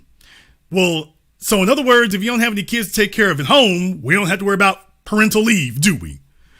Think about this for a few moments. If you understand the game, it's like, dude, first of all, an abortion will cost you, what, $500? So think about that for a few moments. Take a look at all the things that they're willing to do. And you and I understand they're making them more comfortable where they are. Making them more comfortable being where they are. The thing about the thing you said about an escape plan kind of bleeds over into the turning of my stomach that happens whenever I hear if they was white. You know they wouldn't if they was white. Why does that even factor in? How much more do you need? The reason they do not have an escape plan for them, Brother Jason, is because they didn't plan for them to escape. This is this is the logic that escapes me with Black Christians. Hope I piss you off with this. By the way, somebody screwed up and told me God was everywhere, so I pray from here, save me 10%, never miss a game. The King James version of the Bible is the unmitigated, undeniable, infallible word of God. given to you about your soul by a man who did not believe when he gave it to you that you had a soul. It was not given to you for that. The Bible got truth in it the way Kool-Aid got water in it. It was given to you for another purpose. The same way Black Lives Matter was. The same way the Voting Rights Act was. The same way the Emancipation Proclamation was. Everything you think that this system gives you that is for your benefit is not. It is a long offensive game. And unless and until Black people play defense, and offense, and there's some offense players coming, Jason. They're younger than me. They're younger than us, bro. I got all faith. I got faith. I don't count all the youth by the youth that get the press. It's some smart, unplugged, on it, ain't got no socio-Judeo-Christian Kool-Aid running around in their head. Young people that's up on it, bro. And that's who I'm betting on. And what's gonna be swept out their way is they aunties with this bovine fees. This is finna be gone, Jason. We ain't got but about a good year and a half of this. We got about a good year and a half. And most of these heifers that we talking about are going to be electric sliding in FEMA camps, bro. You ain't gonna have to worry about them. This, because we are now getting to the point where the universe is going to acid test that bullshit you was talking. It's happening now. It's just not happening big enough everywhere. It's just bubbling right now. It's finna bubble over, bro. And when it do, all of y'all that stand around with these useless dudes that can't fix a flat, because the one that could, you ran off with your mouth, or it's a bad place you going. It's a bad place you going. And I'm not talking about on no metaphysical hell. I'm talking about when the dollar crashes. I'm talking about when there's chaos in the street. I'm talking about when you hear that noise, and that noise is 3 dudes that then potted up to come get your food and whatever else they want from you before they leave. That's on the way. That's what follows the collapse of fiat currency is anarchy. And you gonna figure out way worse than the virus did. You gonna figure out how much you need a man. And we finna see a bunch of pillars of salt, Jason. We finna see a bunch of all this Lot's wife mess where a man got to convince you to do something. God gonna deal with that. You know why? Because the universe, the creator, is supposed to give it to God to give to you for you to polish with what God gave you. That's the order. But you don't want to polish. We the president. We want to drive. It ain't but one steering wheel in the car unless you train it. Now, you all know me and Jeff, we go round and round about this all the time, about crypto and fiat currency and whatnot. Sure. However, I agree with Jeff, not that the currency is going to collapse. Not that's going to happen. Mm-hmm. What you're experiencing right now, which is the hyperinflation. And by that, for those of you who don't know how hyperinflation works, there may have been a lot of you who learned about hyperinflation. You think that hyperinflation means there's just a lot of currency in the system. But that's not what inflation means. Inflation simply means a rapid rise in pricing. It doesn't really depend on what the reason is. It just means the prices are going up. Now, those of you who've been out in California, you've been in the pot so long that you're aware of it. The rest of the country isn't aware of it to the extent you are. So whereas you all were the first in the door and you've been more acclimated to it for the last 4 decades. Because back in the 60s, Los Angeles was more like my hometown of Shreveport. It was a lot easier to get around. Today, if you're in a traffic in Los Angeles and you need an ambulance, rest in peace. That's all I can tell you. But when you think about that, you all were the first in the door. So you got Los Angeles, you got New York.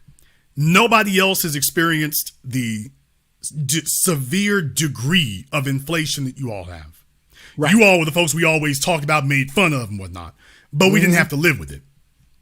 Now it's everywhere. The whole state of Florida going under. Atlanta going under. Actually, Florida's already under. There's just a couple of places where folks will tiptoe and they play on top of the island, but they're all going under too. So what you're experiencing right now is the situation where people, and particularly the women, are starting to reconfigure their lives to fit the workplace's environment so they can live. That it costs, you're in a situation where right now, and you know this, in California, for example, we're in a situation now where in California, the state, not LA, the state, if you're on California soil right now, if you're in New York City, if you are in Florida, anywhere from Central Florida to South, you need $100,000 a year to be working class. You need $100,000 just to be working class. Now imagine if you a single person and you sitting up here running your mouth and we're gonna have some kids and things. At that point, you don't make it. So what I'm saying is it's not going to be something that happens in the next 24 months. It's going to be in various places. The heat goes up more than others. You're going to see this start to filter it. You're going to see it start to basically start boiling them over the course of the next 20 years. Now, you think it's going to take that long? Well, it's going to have to take that long. First of all, it's going to have to take that long because those of you in California, it just feels more severe to you because it is more severe. But if you're like somebody like the rest of us, anywhere outside of that bubble, and it's a big bubble. The problem is California is a big bubble, but it's a bubble. New York is a big bubble, but it's a bubble. That's why so many folk in New York, they're selling their houses and whatnot. They moved down to the Carolinas. Well, that was a good idea, and it has been a viable option for the last 10 years. Now it's no longer being a viable option anymore when you take a look at Charlotte, Fayetteville. So what I'm saying is you're starting to see the heat rise in these other areas that up until now have been safe havens. So they could get out of these other hot zones and go to a cool zone. So that they're buying themselves time. Once again, military analogy. I bring up this with World War Z all the time. When Brad Pitt said in the movie, he's been in a lot of war zones and, places where people got sick or there were ethnic cleansings. And the people who survived were the people who kept moving. So what's happening right now is you're seeing a situation where economically it's making refugees of them. Now, you and I have both seen this in our lifetime. We got more women than ever popping up in more random cities than ever talking about they want to change. You used to live in D.C. Now you done moved all the way to Galveston. Oh, I want something different. Okay, either somebody's after your ass or you couldn't afford where you were anymore. Oh, you don't want, well, I say this about party girls, Brother Jason. It ain't that brothers think all the party girls is hoes. It's that we know all the party girls aren't serious enough for us. So you basically have wore out your pool there. The only problem is where you move, you take you. Did you leave? How much of you did you leave back there? And that's parenthetical. I think that no, it's an accurate statement though. It's an accurate statement. Wherever you go, you bring yourself. Come on, man. If you are the problem, it doesn't matter what city you go to. Now, the thing is, if you're in a city where you refuse to change what you're doing to suit the environment, then you're going to move to a new place. Yes, you're going to buy yourself time, but the problem is we don't have an infinite number of places for you to go to. No, you're in a pot of boiling water. The whole pot getting hot. And this is where we still kind of bump heads, bro, Jason. We still, it's where I'm putting my money. Gold, silver, and land. Because and I think we kind of disagree a little bit on inflation because there are different types. They may mean the same thing, but they're different, like a roach and a water bug, the insects. But they mean when inflation naturally comes. Well, it's already here now. It's already here now. Oh no, this is a whole different monster. This is that runaway shit because hyperinflation, yeah, absolutely. And now, could it happen? I mean, certainly that is a possibility. Look, if the dollar collapses in the next 24 months, Jeff, I'm going to turn my program over to you. And so it'll now be The Business brought to you by Jeff. That's what it'll be. I'm serious. If I am wrong about something like that, I don't need to be hosting anymore. I really don't. So everybody, if the dollar crashes in the next 24 months, if this is the Weimar Republic, if it turns to the Weimar Republic in America in the next 24 months, Jeff will be hosting The Business for the remainder of our time. Oh wow. Okay. Well, I don't know if I'm a little busy with my own thing that I don't mention here, but we'll make time. Okay, we'll make it. But you're on kind of sort of, Brother Jason, but I don't know. No, I'm serious. No, y'all, I'm gonna let Jeff host. If I'm wrong about something as serious as the dollar collapsing in 24 months, if we're that close to it and I don't see it, or the evidence is, I'm listening to Warren Buffett and other folk and everyone's taking another direction. I need to let Jeff host it at that point. If I'm wrong about something that fundamentally intrinsic, if I've been right for the last 3 decades, but I'm wrong at this point, it's time to retire. It's time to retire my jersey. I disagree. Oh, someone in the chat room said the business broadcaster from the FEMA camp. Okay, well, I disagree, brother Jason. I think I say this. I don't agree with everything in the Bible. So how am I gonna agree with everything with another man? No, nobody's perfect. Here's what it is, bro. We're on the same team. We both agree. We can agree here. Which, and I say this, and then I'll get out of your face because I got to go.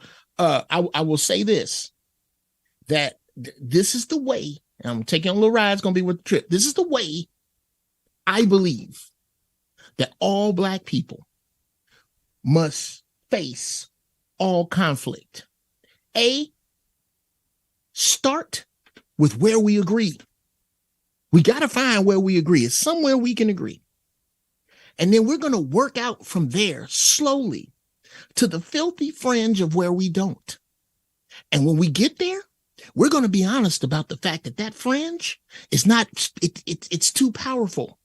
It's too long to have been made by us, but that fringe cannot survive without us. White supremacy does not work without Black participation. And when you can get out there and start thinking like that, that's where it gets powerful, brother Jason. I think this is where we are now. You and I on the same team. Whitey ain't shit. They ain't never had no plans for us. This is not a democracy. It's a republic made up of shit that didn't have nothing to do with you. You still, to this day, your right to vote on is being voted on every couple of decades. Exactly. Every couple of decades, we reconsider. So we on that team. You and I just disagree about run or pass from time to time. And with regard to this dollar, bruh, I don't think it got that long. And you're right. If in less than 24 months, I would love to guest host your show because we agree enough that too many scallywags represent brothers and sisters, and too many horrible dudes represent brothers. So right there. We're right there, bro. So have a great weekend. Thank you for having me for this much time, man. Anytime. Thank you very much for checking in with us, Jeff. We appreciate that. Yeah, definitely. Can y'all imagine if I gotta sign on and greetings, brothers and sisters. This is Jeff coming to you live here from Southern California. I told him. So, yeah, buddy, I'm telling you, I won't know what to do. The Zoom is now open, by the way. If you have been instructed to call in, that is not a request. So if you've been instructed to use that, I recommend that you get right with the line. Telephone lines are now open. The number is 646-787-1933. That's 646-787-1933. We got caller from area code 504.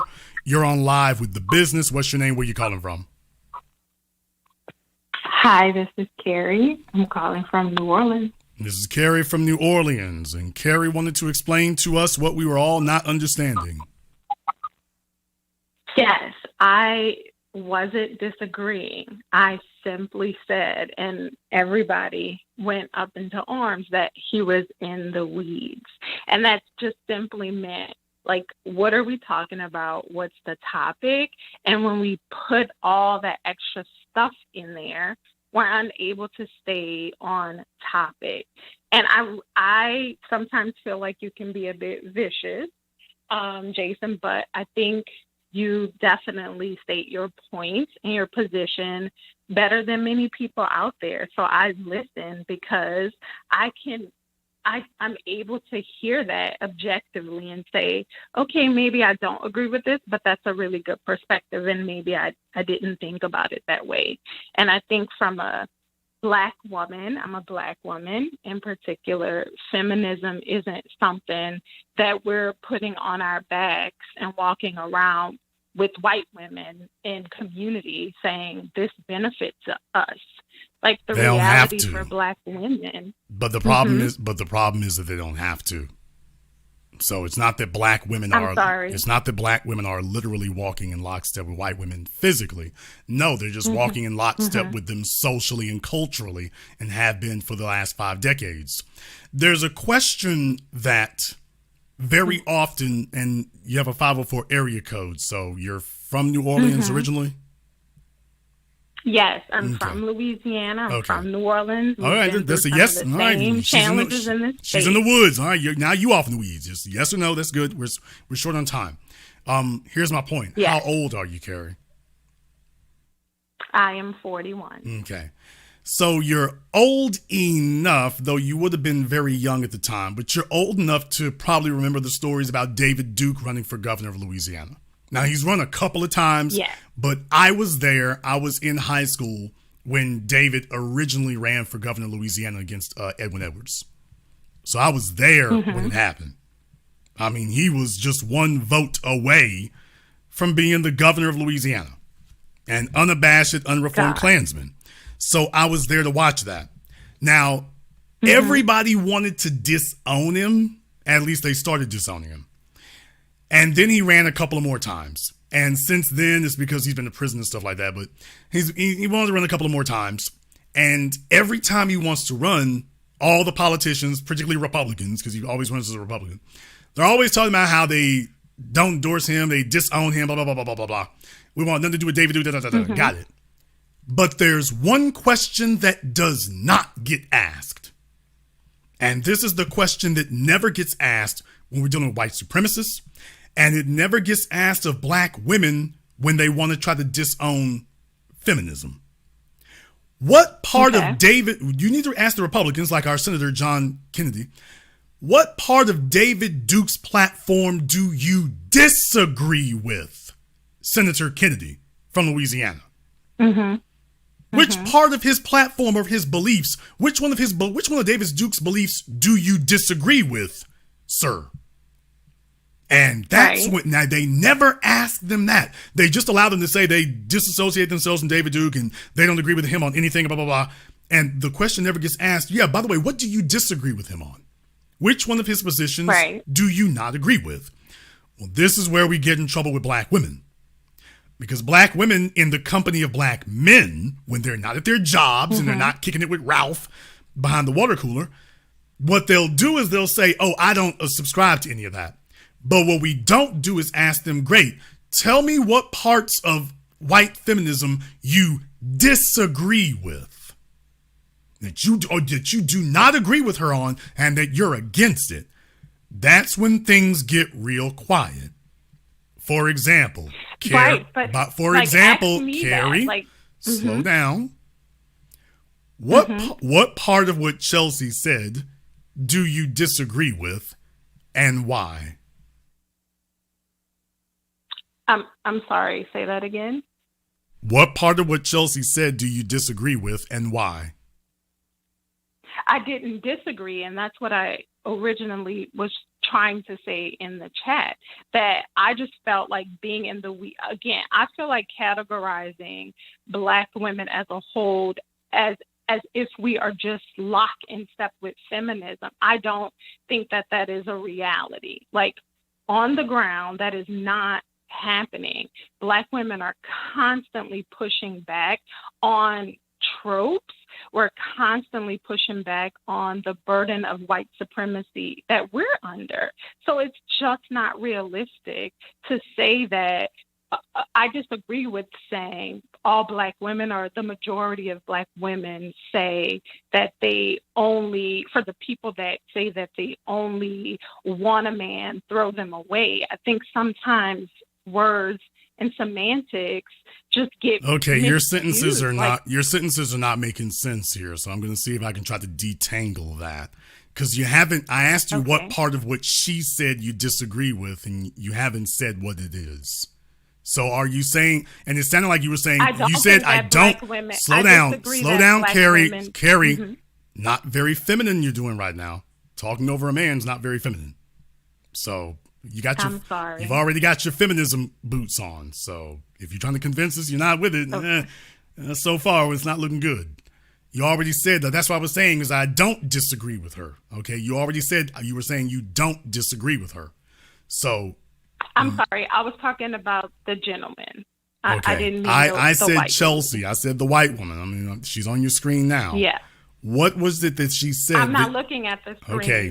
I'm on the phone. Well, that's why I 'cause you said. That's why I not to said have Chelsea. that up. That's why I said Chelsea. That's why I Okay. said Chelsea. I've been saying her name the whole program. All right. What part of what Chelsea said tonight did you disagree with?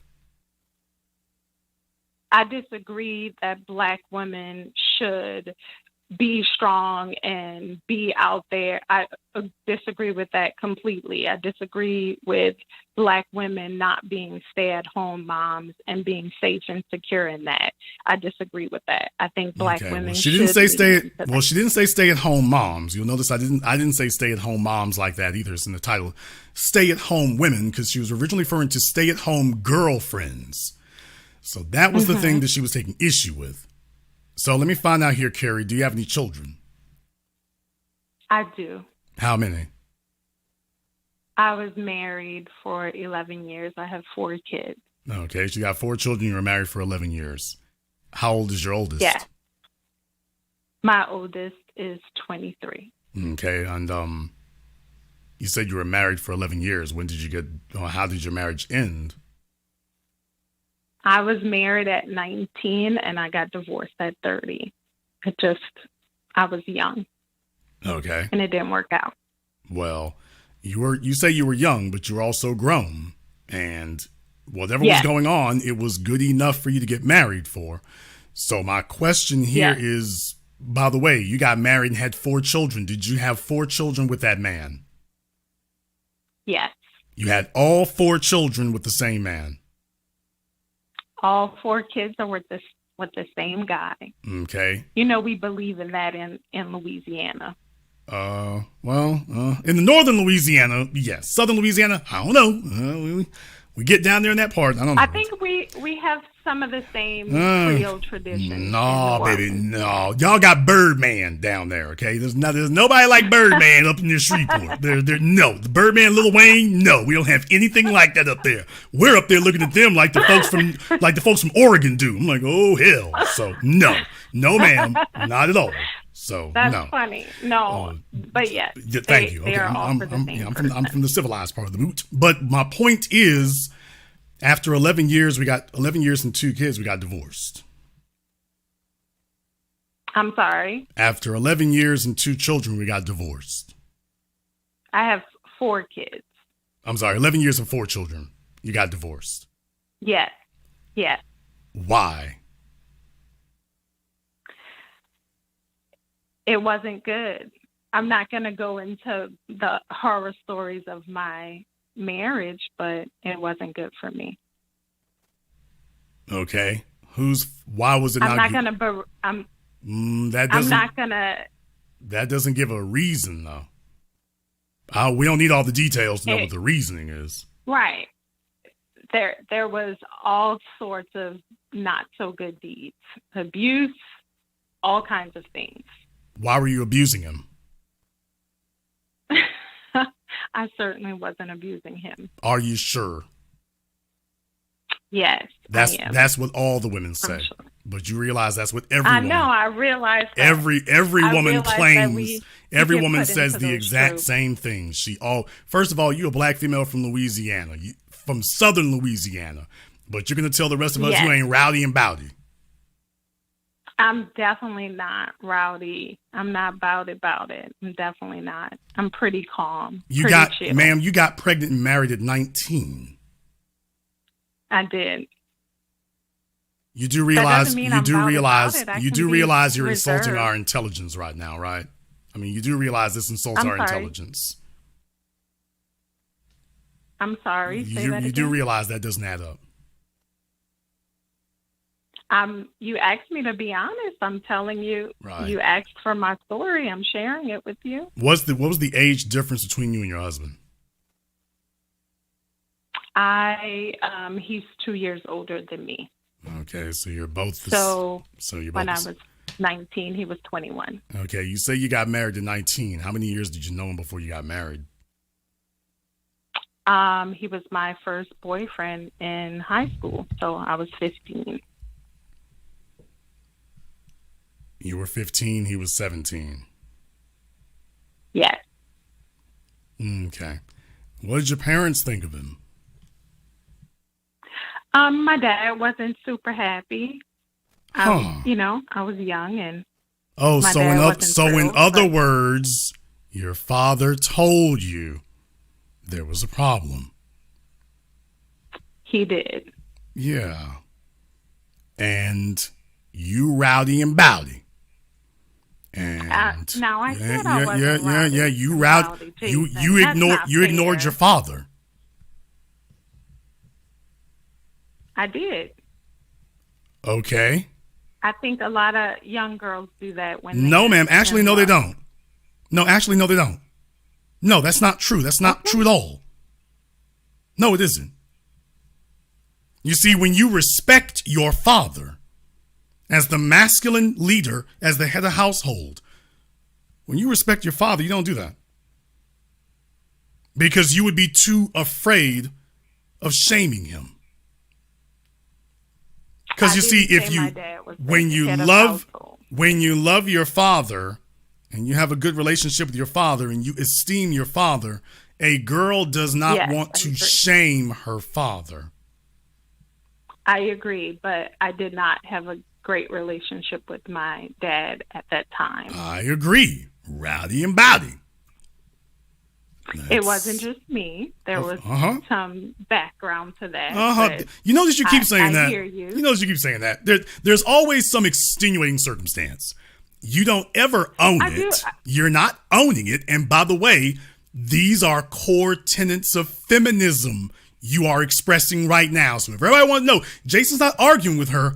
I'm showing you all and illustrating to you, these are core tenets of feminism that she is expressing right now, while she will sit here and argue you into the concrete that she's not a feminist.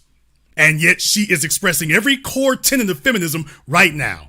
It's the men's fault. Yes, I'm an agent of my own free being, but it's the men's fault. And there are no good men in the equation. Not my dad, not my husband, the dad I didn't choose, the husband I did choose. I'm innocent. I'm not rowdy bowdy. No problems with me. The problem is all these men. Now, you're the only common denominator in this equation. You're the only constant. But you're telling everybody it ain't you. It's all these other people. But it's not you. Well, yes, that's the core of feminism, which is why I explained during the program here earlier when Chelsea sat there and showed you all that the women just feel like they do the majority of the work. And then she just claimed, well, the women do the majority of the work in the household. And then if you show me a statistic that shows that the men do the majority, well, it only matters if the women feel like they do more. So, in other words, the facts don't matter.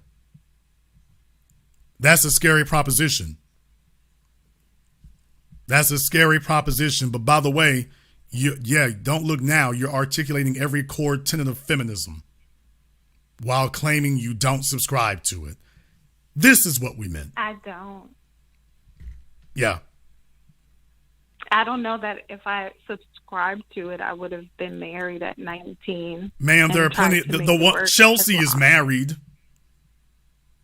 There's a bunch of feminists who are married to men. You think that you sound like the white? No. This sounds like the white folk who say a white supremacist would never marry a black woman. What are you talking about? Strom Thurmond got kids by him. Chelsea has a white privilege that I don't have. No, you have a female privilege.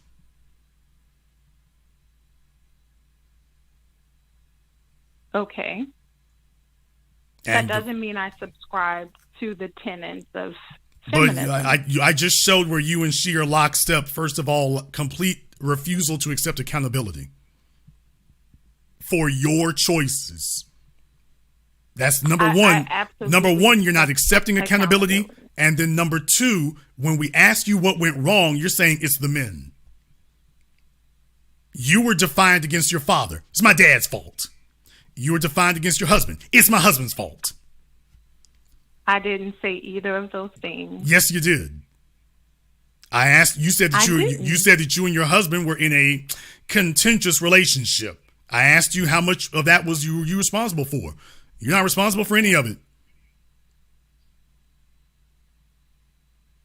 I said it did not work out. We Ma'am, were both young. Your marriage, how much of the problems in your marriage were you solely responsible for? It was all yours. How much? Are you asking me for a percentage? Sure, we can start there. Yeah, I think to your point, which is a really fair point, I can attribute it to being young and not making good choices. I just asked you for a that's number and you're not saying it. How much of the problems 50%. in your marriage were you responsible for? 50%, because I'm half of the relationship. Okay, so you are conceding that you were 50% of the problem. I'm glad to hear that. And what did you do to resolve your 50% responsibility? I originally tried to make it work. I tried to go to therapy. I tried all of those things, and it didn't work, so we divorced.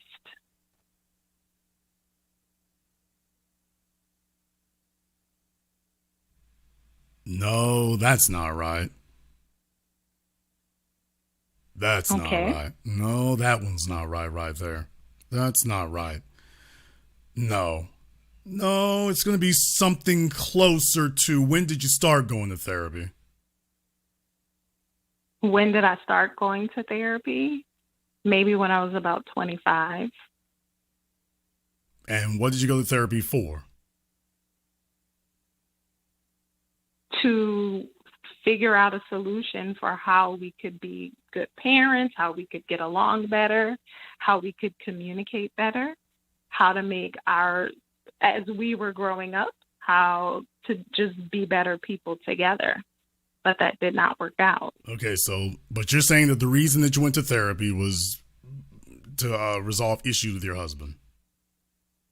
Correct. And that your situation with your husband and your problems with your husband were what instigated you going to therapy. Well, trying to have a solution, trying to save our relationship. Okay, but I'm saying that it was your problems with your husband that was the reason you went to therapy. Correct. That's very interesting because you started off by telling me that you had problems with your father. I said my dad wasn't the leader of our household. Yes, you started off by telling me that you had problems with your father. No, I didn't say that.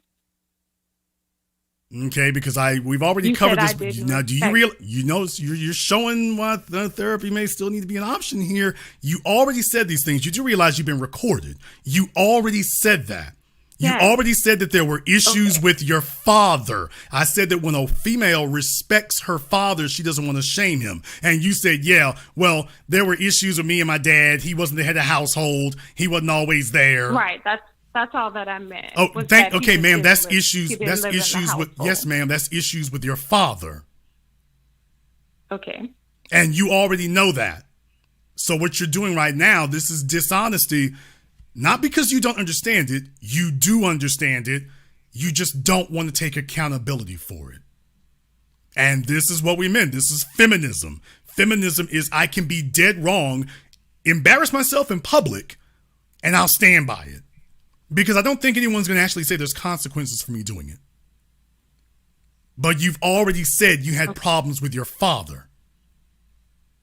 You didn't esteem him. He was rowdy and bowdy. You didn't respect him. And all you keep saying is... I was never rowdy and bowdy. Ma'am, you keep saying he wasn't... I'm taking a look at the life you lived. That's a rowdy, bowdy life. And you talking about what you weren't. And I'm taking a look at your life. I went to private school. I certainly didn't live a rowdy, bowdy life. Because we know that all the scandalous chicks don't go to Catholic school. Oh, gosh.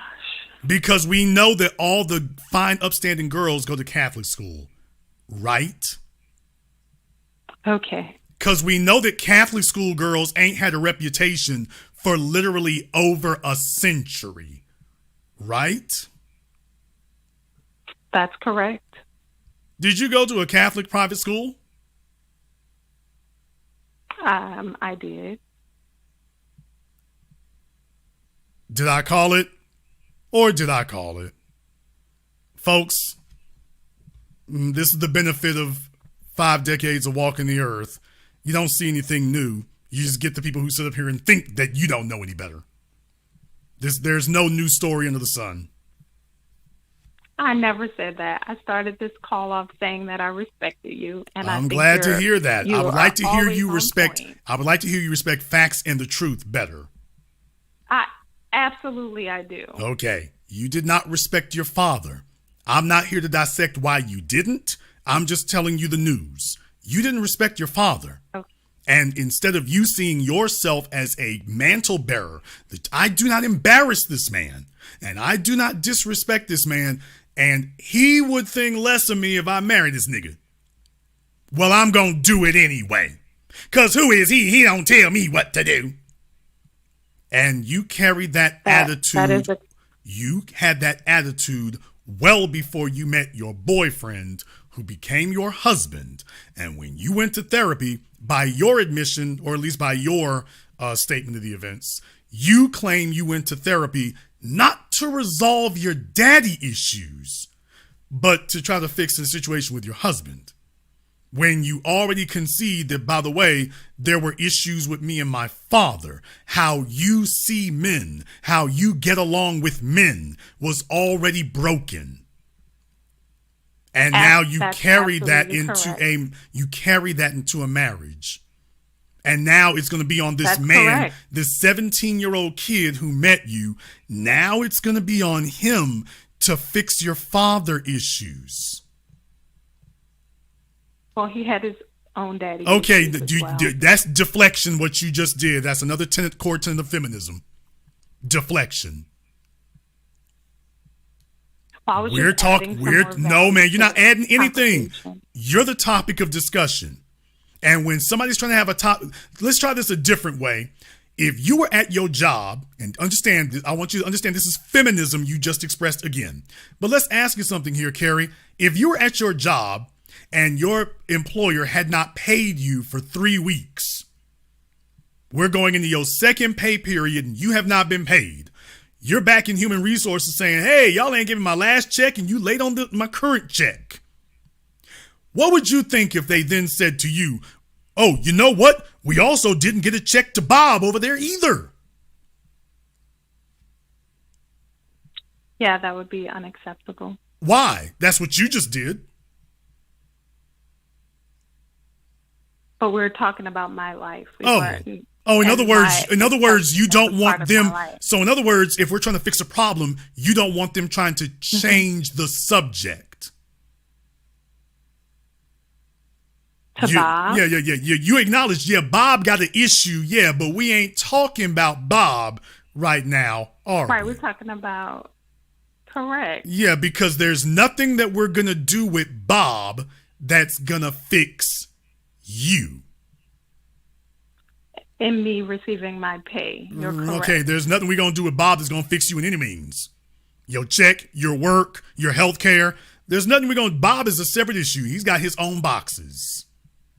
Right. So if you wanted to get your paycheck, you wouldn't let the employer tell you, well, I mean, Carrie, now we can't just talk about you. I've been thinking about Bob. You're like, what the hell Bob got to do with me? Well, you and him are on the same team.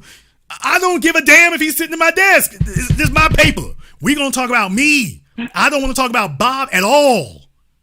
Stop trying to change the subject. Right. Well, yeah, you recognize that then. You also recognize it when we're talking about your marriage. You recognize it then too. Part of me. No, ma'am. You're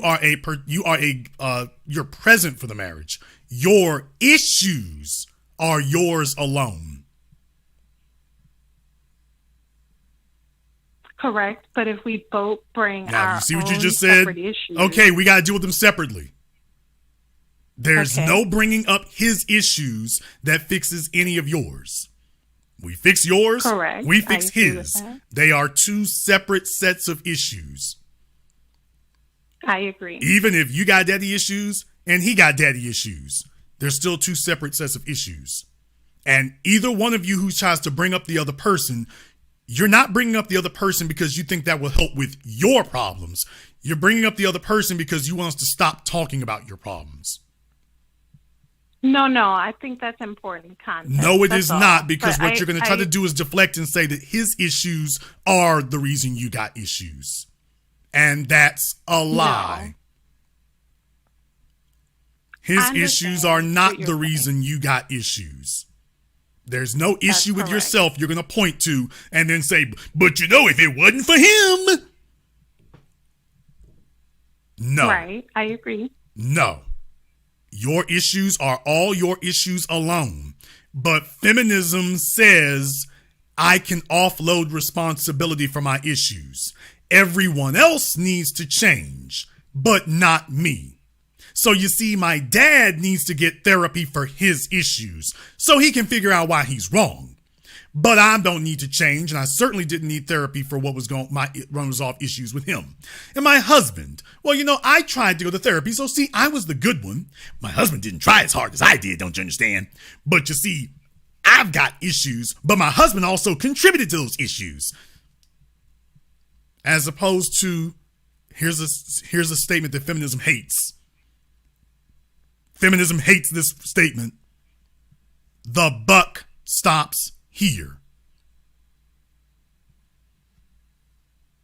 Feminism despises that idea that you cannot bring up another person's name. You can't reference anyone else. We caught you red-handed. We're only going to talk about you. Feminism says, oh, Okay. no. I'm not wrong. Even if you think I did the wrong thing, I did it for the right reasons.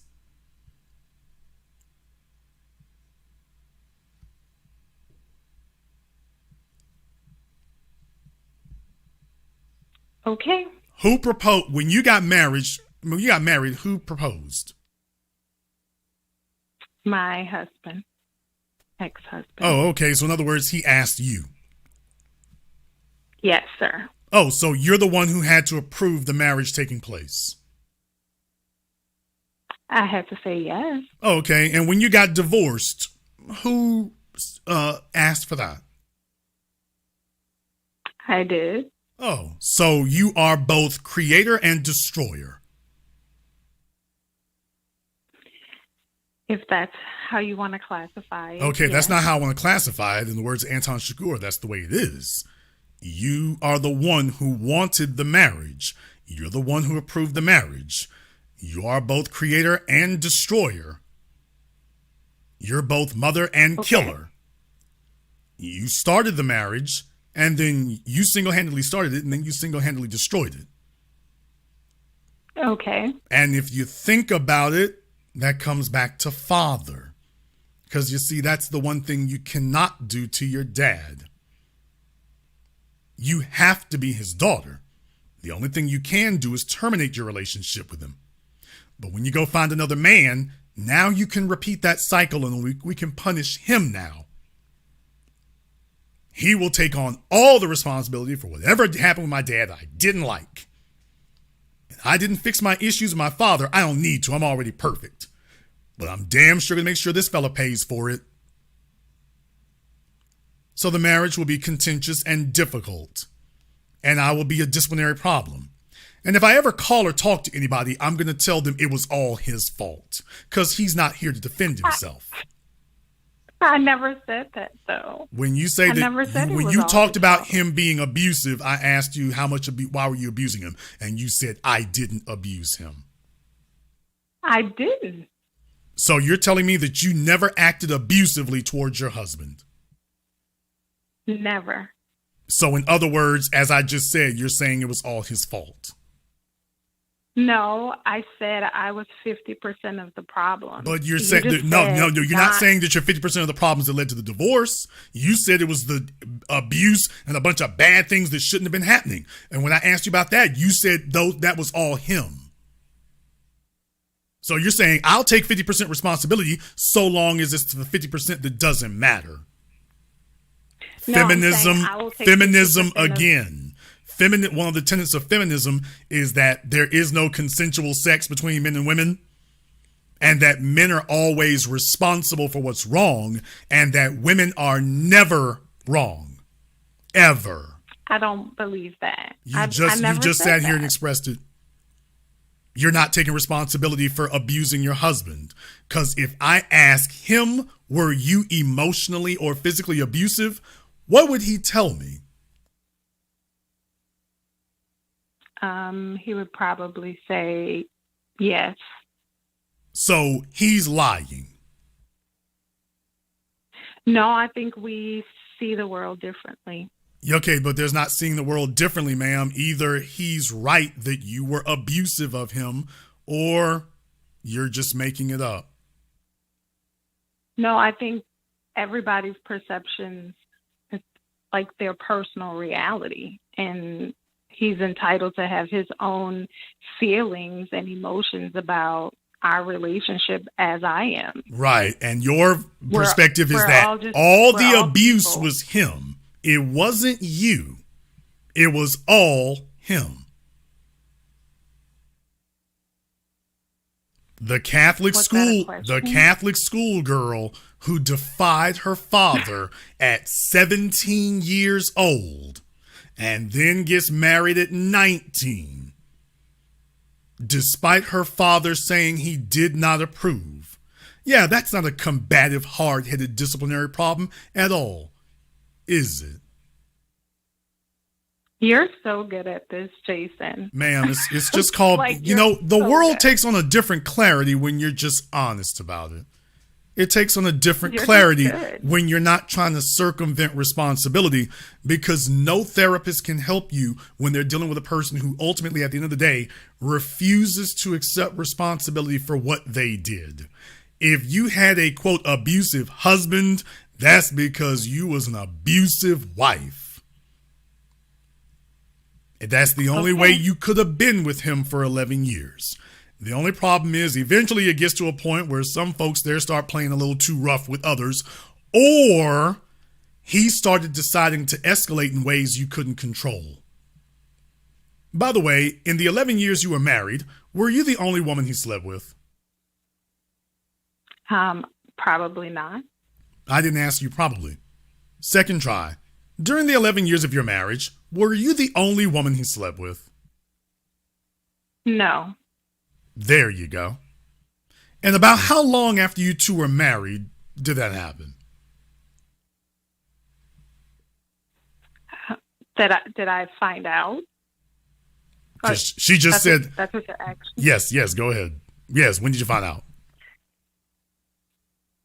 I don't know, maybe 2 years. Now do you all realize she just sat here and said, well, I don't think so. When I asked, did he ever sleep with another woman? She said, I don't think so. I'm not sure. No, that's not what I said. I said probably so, and you didn't want. Ma'am, probably yes or no. You just said if you're sitting here saying probably, they're saying I think so. I'm not sure. Probably. How can you be uncertain and then say, oh, I found out 2 years later? You said when. Ma'am, I asked you if it had happened. I gave you an estimate. I asked you when it had happened. I asked you, were you the only woman that he slept with in 11 years? And you're like, probably not. You're not sure. Then I say, okay, when did that happen? 2 years. When did I find out? 2 years in. So that's not probably if you found out. Okay. Feminism says that women have a divine right to be dishonest. And that men are obligated to obey whatever version of reality she gives, but that she has the right to be completely dishonest if she chooses.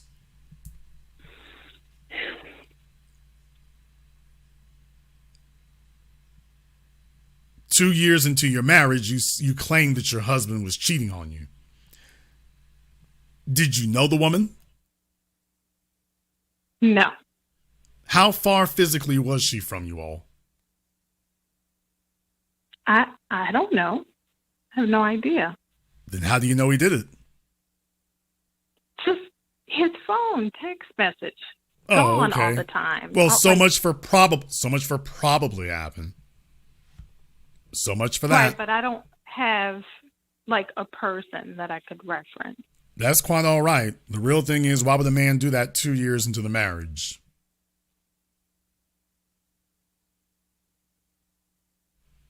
Something must have changed. When did you get pregnant? Before you got married or after? Both. Thank I have you. a child before. and Right. So after. you let him get you pregnant. I'll tell you about these Catholic schoolgirls. What are they teaching at these Catholic schools? She went to a Terrible Catholic girl. school, and next thing you know, boy, I'm telling you, they twerking and thotting. Next thing you know, yeah, they're like, I know the Bible said no premarital sex, so let me get this premarital sex popping. Oh my goodness. Rowdy and bowdy. And see, what happens is deficient parents figure that the Catholic school is going to do some parenting that they themselves are not doing. And that's not the way that works. Sending you to a Catholic school, they're not going to instill in you discipline that the home did not. So yeah, she got pregnant and then she decides to get married so she can double down on it. Your father had already seen everything he needed to see. And by the way, you didn't say nothing about your mother. You didn't ask. I'm answering your questions directly. Did your mother ever have a drug habit? God, no. Did your mother ever drink? No. You might want to check with your kinfolk on that. She did not. You don't know. How the hell would you know? You weren't even born. How the hell would you know She didn't that? drink while I was alive. Okay, thank you. Now that's why I just said Yes. what? You need to go check with your kinfolk on that. Okay. The people who were alive before you. Duh. She's got all kinds of denial. Okay. By the way, you all notice how protective she is of her mother. Now, she wasn't protective of her father, but she's protective of her mother. I'm protective of my dad as well. Ma'am, if this is protective of your father, I would hate to see hostile. Now, I've not been hostile this whole call. Ma'am, if this Like, is stop trying to protective, make me out to be the bad guy. if this is protective, I'd hate to see hostile. This was a really good call. Wait a minute. You didn't talk about your cheating. Yeah, you told me I had to call in. You and didn't I talk, have. but you haven't told us about your cheating yet. I never cheated. Ma'am. I Catholic school You're going to girls, believe what you're going to Catholic believe. school I girls never and body cheated. counts go hand in hand. You would be, I'm not going into Thank body you. She counts don't want to go and into body all of counts. that. Yeah, because what she's saying, that math is going to be terrible because there would have had to been a bunch of people before she got married, and that would be middle school, or there'd have to be a flood of them after, unless there were some during. There were none during ever, and there's not been any after. My body count is pretty depressing. So you're telling me that you have not had a man since you got married? I have not had any man since I've been divorced. You have not had a boyfriend since you got divorced? I have not. I have kids and I have work. Are you telling us that your husband is the only man you've ever slept with in your life? I am not telling you my personal business about my bedroom on this line. But you Okay, can well insinuate whatever you want. that is relevant, because if you're going to cast aspersions on him and claim what parts of feminism you don't agree with, just understand that is reinforcing it. And furthermore, if your husband was basically a romantic social dead end for you, then that reinforces everything I just said about who the problem in the marriage was. Because if you got married and you had 4 kids with this man and you haven't had another man of any value in over a decade, hasn't been another man of any value that you've been able to attract or retain, we found the problem. It's me. It's math. This is just mathematics now. This isn't Jason's opinion, nor is this your perspective. This is just mathematics. So if I've chosen not to date, that's the math is. Even I don't first of all, you didn't. First of all, you didn't choose it because a woman don't sit here and whack out 4 kids if sex isn't a good thing for her. The only reason she would do that is if she did do such a thing, that's because now she's become such a head job that she realizes that she can't really acclimate to a man. That's another tenet of feminism. Feminism creates cat ladies. By the way, I don't have any cats. Well, you got 4 kids. Pets incoming. I have kids. Ma'am, that's enough. Pets incoming. How old is your youngest? My youngest is 7.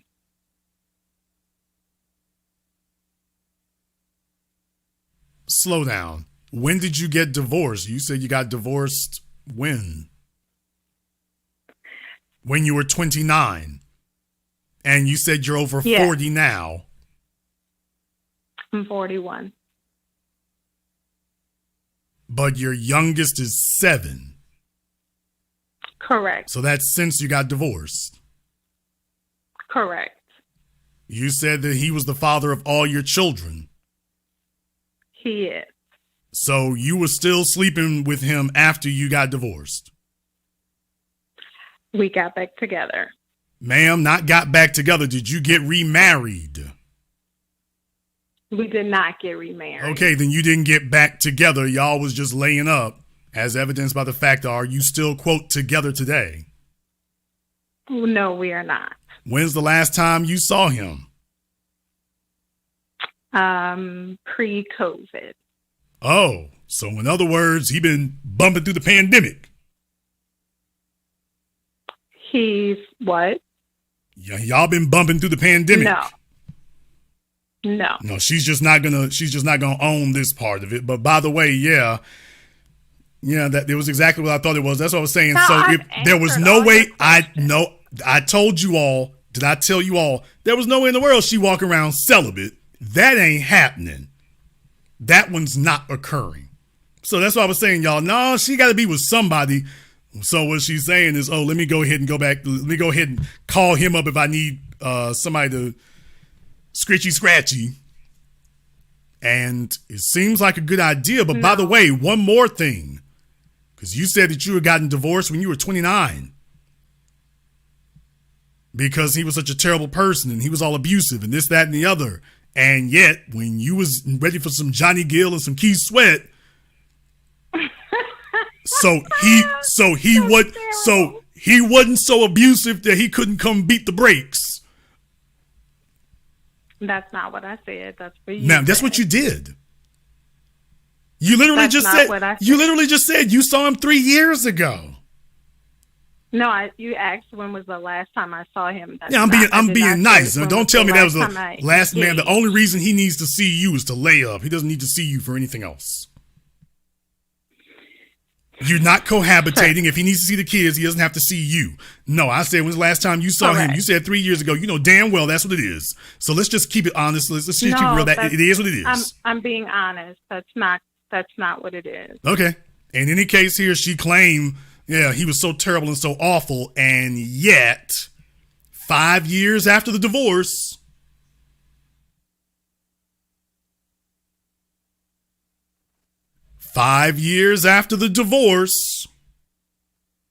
this is good for your channel. I'm saying 5, but it's really probably closer to 6 years after the divorce, and he still got sexual access. It was 4 years. So, ma'am, if you go back and do that math again, I'm pretty sure we're going to get 5, ma'am. So let's just leave that where it is. No. Let's leave that where it is. That man still had sexual access to you. So he couldn't have been that damn bad now, could he? Okay. That's not a okay.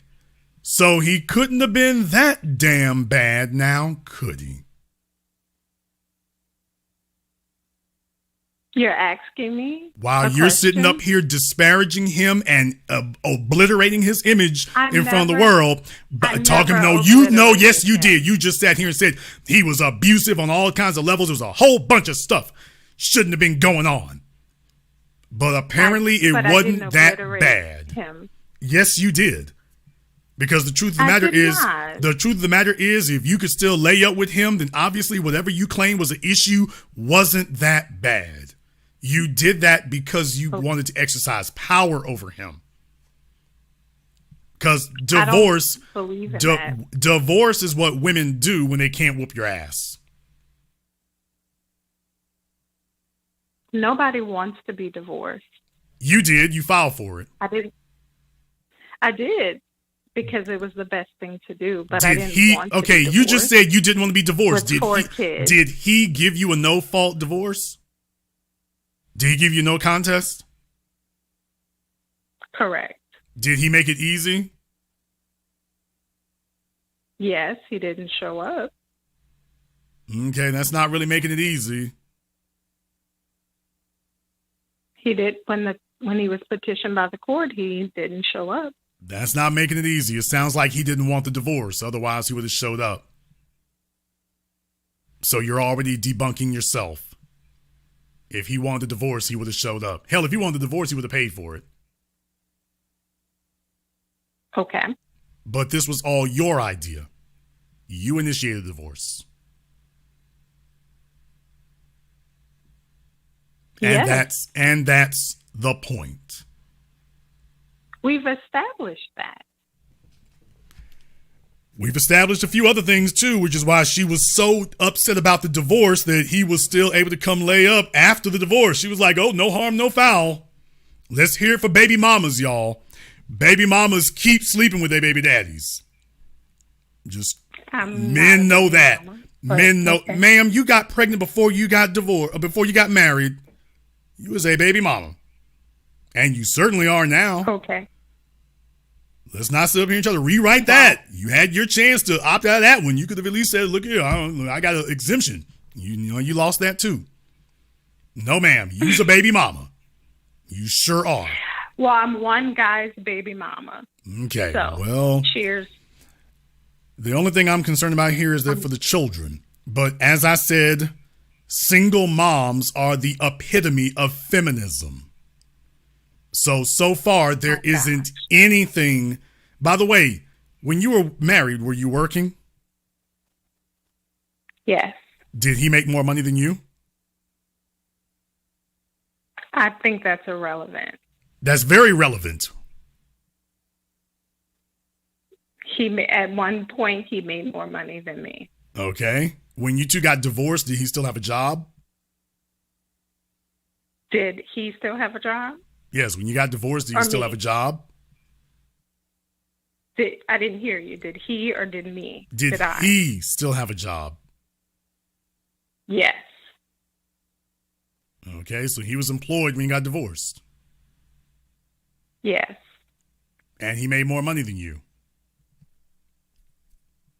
Not when we got divorced. Oh, so when you first got married, he made more money? Yes. And as the marriage went on, he made less. I mean, we were about the same. But you're saying that his income didn't keep up with yours. You said, I'm saying we were about the same. At one point, he made more because I wasn't working.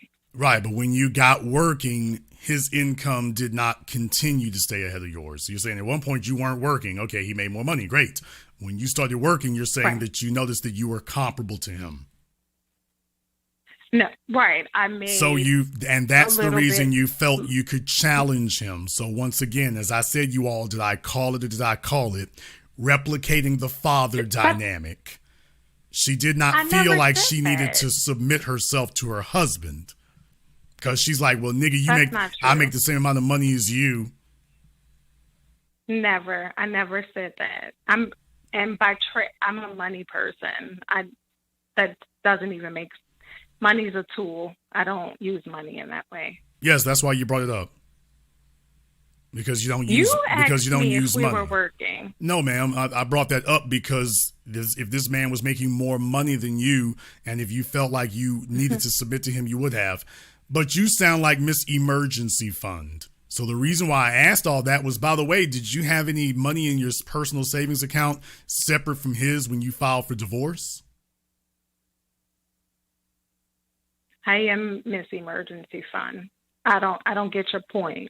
So you did have your Our own money. So you had your own private bank account separate from his. No. Our money was always separate. Thank you. Tell us one more time, because we keep forgetting. What, again, is the difference between you and Chelsea again? I respect women who stay home. That's their choice. She doesn't. There isn't Who a single doesn't? thing. There isn't a single thing that she mentioned or a single thing that she recommended that you haven't done. Strong and independent in the workforce. Don't trust no man. I got an emergency fund. Do you have a degree?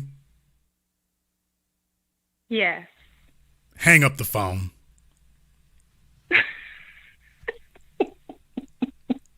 Hang up the phone. Okay, so Jason, I'm not supposed to have a degree?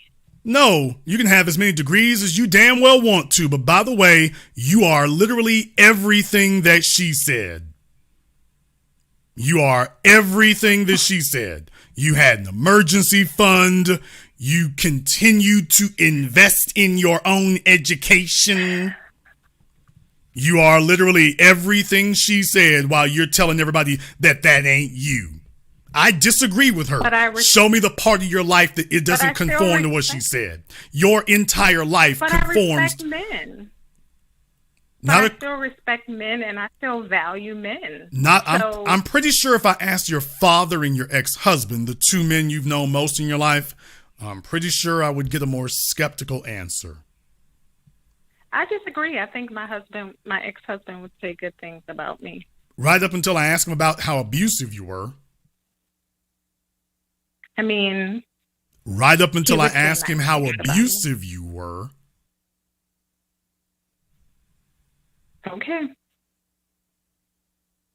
This was good for your channel. I'm happy to. This is just good for humanity. It's not good for my channel. I'm just saying here. You said that you were different from her, and you're walking around telling yourself what the situation here. This is how the Chelseas of the world win. If you all want to know why tonight's program is so important, and it might not be as sexy as some of the other ones I've done, but there are a bunch of black women who will literally sit up here, look you in the eye, argue you into the concrete, swear to you that they are not feminists, swear to you that they don't conform or agree with feminism, and then they will literally, down the line, their life will conform to feminist dogma right down the life. So they talk like submissive women, but they think and live like hardcore walnut feminists. Now, that's the sweet spot. For the Chelsea Fanigs of the world, that's the sweet spot. To have a bunch of women who think like submissive wives, but they live and act like feminists. And you are a feminist. Period. Point blank. End of discussion. No, you just don't want the label. But take a look. There's no part of your life that isn't, and every part of it is. Got married I graduated from college. Ma'am, you started getting sexually active early. My body, my choice. You defied your father, the masculine patriarchal figure. Soon as you got married, you started defying your husband. Then you started investing in your own education. You kept separate money so your husband was not in charge of the family's finances. You were. You initiated the marriage and you initiated the divorce. And you have refused to take any responsibility for the bad things that happened whatsoever. Those belong to your father and your husband. Yes, ma'am, you are a feminist. You sure are. Now she's just a single mom with a bunch of kids, which is the apex of feminism. All we need the men for is their sperm. We'll grab that. Who cares if the children turn out like a bunch of degenerates? Don't worry about that. Who cares if the boys don't have leadership and if the girls are a bunch of rock-ribbed professional wrestlers? Don't worry about that. Just as long as you're happy. I disagree with all of that. Meanwhile, the facts. That's definitely not. She how I disagrees. present to the She world. disagrees. So what she's saying, don't listen to the facts of my life. Just listen to what I have to say. Okay, this was good for your channel. I Hang called up the in phone, like you said Carrie. I needed to do. Okay, Carrie doesn't want to get banned, so Carrie's not going to get banned. If y'all banned her, unban her. I'm not going to get banned. Okay. Thank Hang up the you. phone, Carrie. Okay, you have a good night, Jason. Yeah, there's a reason they call me the source.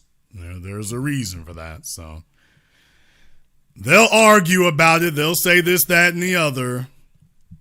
But y'all saw how that went.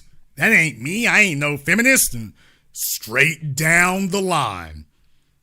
Jason, why'd you have her call in when she claimed that Jeff was, quote, going off in the woods? Now, she said that before Jeff got to the fiat currency part.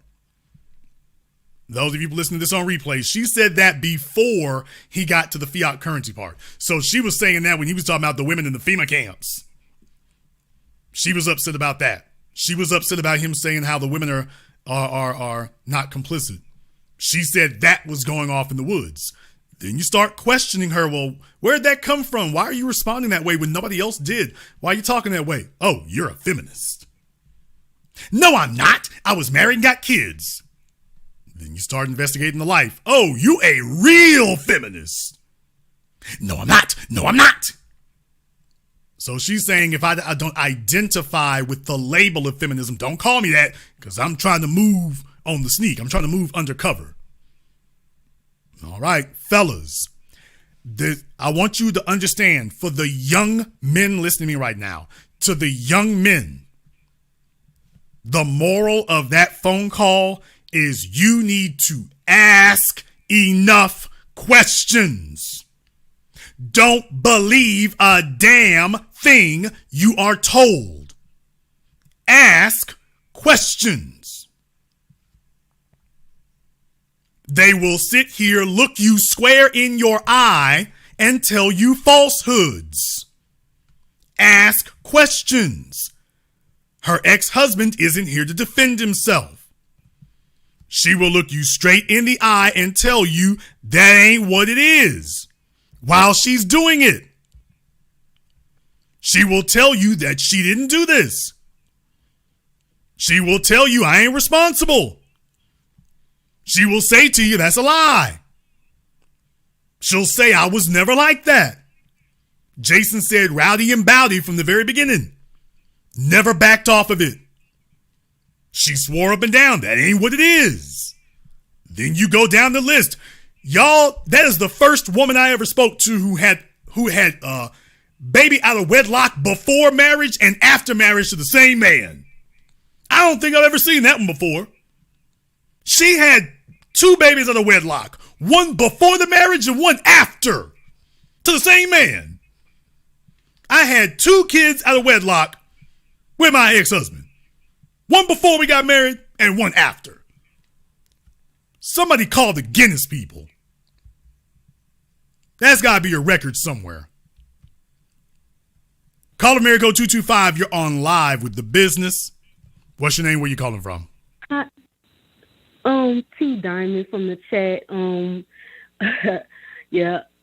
So I'm from Southern Louisiana and stuff like that. Uh-huh. And to be honest, Louisiana's full of that feminist stuff, cause that's why I'm calling in, cause like I'm a '90s baby, and that's what we grew up on. You know, you can't trust no man. You a double minority. You better be strong and independent and stuff like that. You know, I'm a little bit younger than her, but that's what I grew up on. Well, here's the thing. How old are you? 31. Here's what I want you all to understand. For those of you who might have a little bit of time in front of you, because, you know, your eggs still work, hers are, you know, under probation. But y'all had a bunch of grimy ass failed old women. You had a bunch of grimy women who failed. And you're related to them. Your mama, your grandmama, your aunties. They were hard-headed ass disciplinary problems. And the whole goal was to give them a welfare check and a WIC voucher so that we as the men would not be in charge of grooming and rearing the next generation. You see, when you take a look at the Black Panthers, those are the result of fathers in the home. You take a look at Lil Nas X, that's the result of women running the home. WIC vouchers, food stamps, Section 8, that's Lil Nas X. Hell, that's Lil Wayne. So that was the whole goal of it. So as young women, y'all need to be real damn skeptical. When these women sit up here and try to talk to you like that, y'all need to be real skeptical and say, wait. Where's your credentials to speak on these men? Where are your credentials to speak on them? What have you done? What have you succeeded at that gives you the authority to speak on a man? Hey, mama, before you say you can't trust a man, can you tell me about the kind of men you chose? Who were the men you were with, Mom? Were you with a doctor, lawyer, or did you say, oh, that's a little square cornball ass nigga. He didn't have no swag, so I can't be with no little bummy ass boring little nigga. And then she's telling you about what she couldn't trust. Back in the 99 and 2000, a lot of black women was like, yeah, I want a thug. I love me a thug and stuff like that. And that's not a good look. Yeah, but here's the thing. When you're foolish, your life has to be subsidized. So you see, you need a Section 8 voucher when you're stupid and immature. You need a Section 8 voucher and a WIC voucher when you're immature. You need food stamps to subsidize you when you're immature and stupid. Because otherwise, you'd have to suffer the consequences of your actions. So you need that. You need somebody to give you a bailout. You need someone who can hang in there and subsidize your income. You can't make it on your own. You got to have somebody throw you a lifeline. So just you all who heard your mothers talk like that, have a little courage. Ask them about some of the men they knew. Ask them the questions that I'm asking. Diamond, ask them what he did for a living. And watch your mama get real sheepish. Ask your mama what he did for a living. Ask your mama if he had any kids when she met him. Have some courage, Diamond. Start asking some questions like, say, what would Jason ask? Because you already know what I would ask. And you already know what the answer would be. Your mama wasn't dealing with high-value, competent men. Your mama was dealing with cast-offs and idiots that she could control. Then she's complaining about their quality of the men. Let me ask you a few questions here, ma'am. You're 31 years old. Where do you live at now?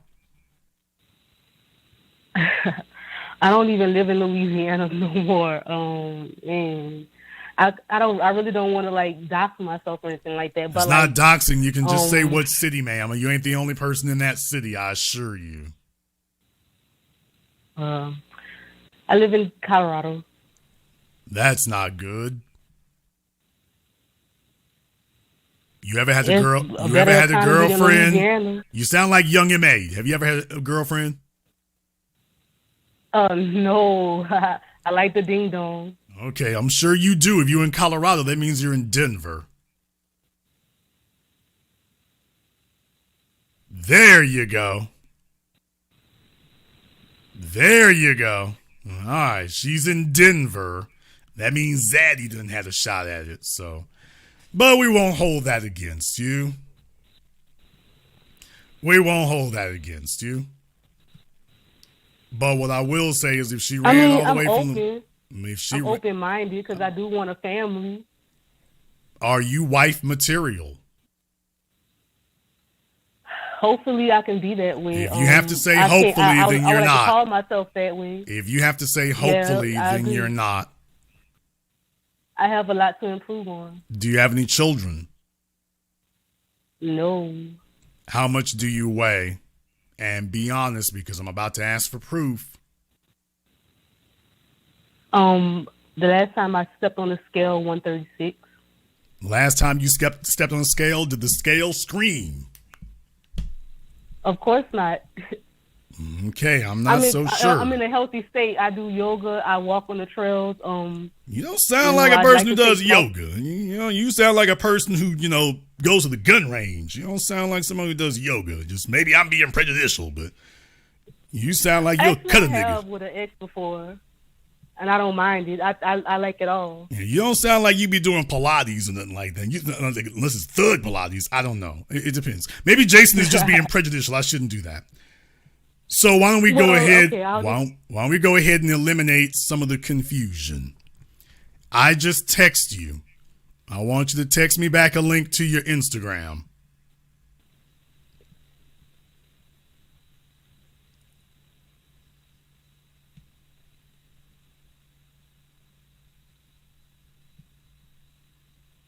I don't have an Instagram. I have like a Facebook. Oh, that ain't good. Okay, you can send. You know what? Just text me a selfie right now. No problem. Now I want you to give you a selfie of yourself from the waist up and making the peace sign with your left hand. Not your right hand, your left one. Okay, I gotta get in front of the mirror for this. That's fine. You're fit and everything. She's 136 pounds. You didn't say how tall you were, though. Short. Oh, Lord. 4'9" and 136 pounds. I can see it now. That's accusatory. Oh, boy. Did y'all hear that? She didn't argue with it. Oh, hell, here we go. I was just trying to take it easy at first. I'm like, oh, it ain't going to be nothing easy about it. Not going to be nothing easy about it. So I got a feeling I could be wrong. Hold up, I'm going to text it. Just give me a second. She's trying to figure out the right one. She's trying to figure out what lie she going to tell. She's trying to figure out if she can go find a picture from Instagram that looks the same. Or she can go to Google Images. No, ma'am, you ain't going to find it. So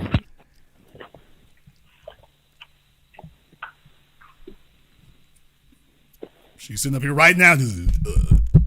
Selfie, left hand, peace sign. Girl. Really? You don't like it?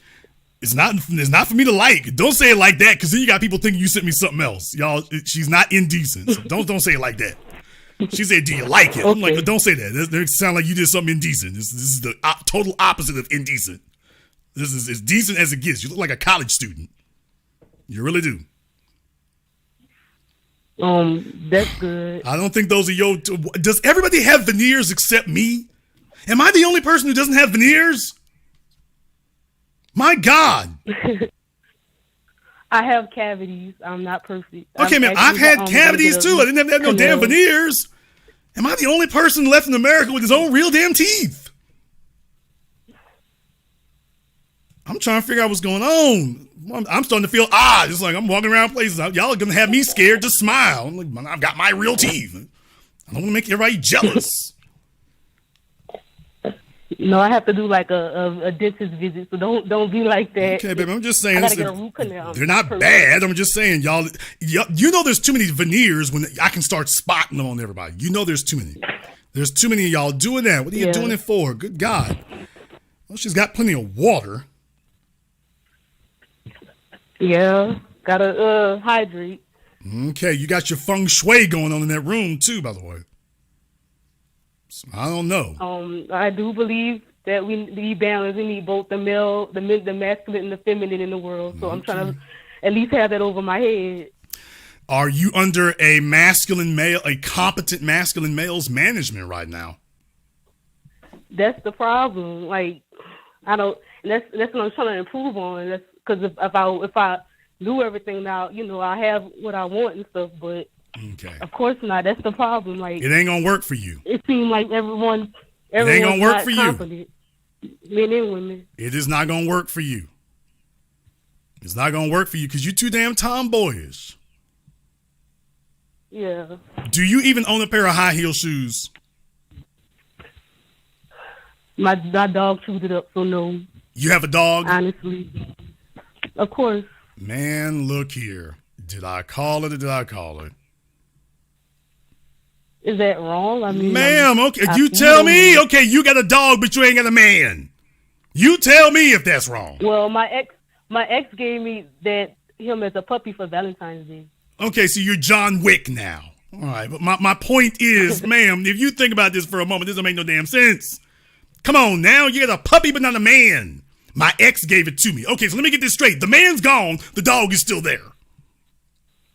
Well, he's a living thing. I'm not going to just bring him out in the street. You should have put that dog in a bag and bust him over the head with it. You don't need a dog?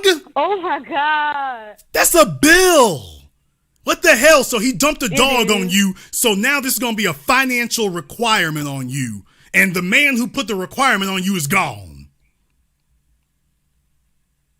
Did you even recognize that? Look, I never had a pet growing up, so like... you don't need one. You're 31 damn years old. Sitting here looking like a short Brittany Griner in the mirror. You need a man. You don't need a damn dog, a pet, a goldfish. Y'all are whacked out of your minds out here. Completely imbalanced. I it was bad. Like, ma'am, listen to me. Stop talking. You're 31 years old. I don't know how much damn time you think you got left. You are not under any competent man's management, which means you talk about you want to be a wife and you want to be a mother, and you're not on the pathway to either. At 31. And every year that goes by, you know your pick of the litter goes down. Your options drop every year you get older, really every month. You're sitting here on my phone at midnight. Well, in your case, it'd be 10 something. And meanwhile, you don't have a high heel shoes. You're dressed. I'm not bombing on you. I'm just saying you dress like you in college. You're dressed like a girl in college. So what I'm saying is mentally and emotionally, you stopped there. You stopped. Nobody began your womanhood training. Because you're supposed to be on that 24/7. You gotta be. Because as you get older, you got to be ready to bump into Mr. Right whenever, wherever.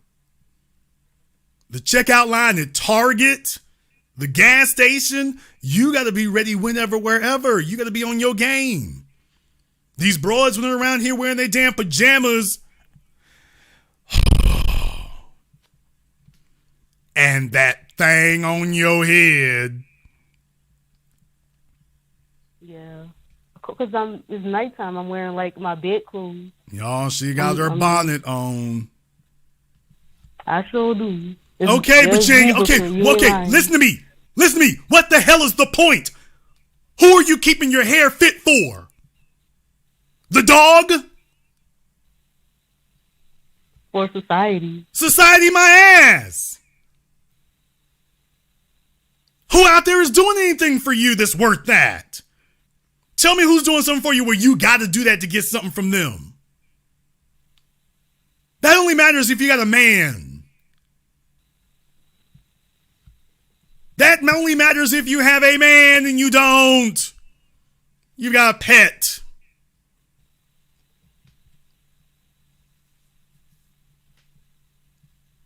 So if I don't have a dude, I shouldn't keep my hair up? Ma'am, I'm telling you, you ain't practicing. Let me try this a different way, and I'm trying to be kind, Diamond. I am not trying to beat you into the concrete. What I'm saying, though, is everything about you screams tomboy. It screams college kid. It doesn't scream 31-year-old sophisticated female. And what I'm saying is, if you're not saying 31-year-old sophisticated female, then what type of man do you think you're going to get? Not a sophisticated man. Well, I mean, that's fine if you don't want it. That's fine if that's not what you want. If you don't want a sophisticated man, if you're not looking for a producer, if you're looking to go 50-50, hey, strap on the bonnet and them little gym shorts you got on and make it do what it do. The dog is barking. The dog is back there saying, man, get this help out of here. You're right. The dog understands. He's like, hey, Jason telling you the truth. Lord, did she just sit there and open the sliding door? Well, she said, I'm going to let him out. Yeah. What I'm saying here is I can understand what you're saying, ma'am, but I don't know why you left Louisiana to go to Colorado of all damn places, because you went from a place that's very humid and hot to a place that snows.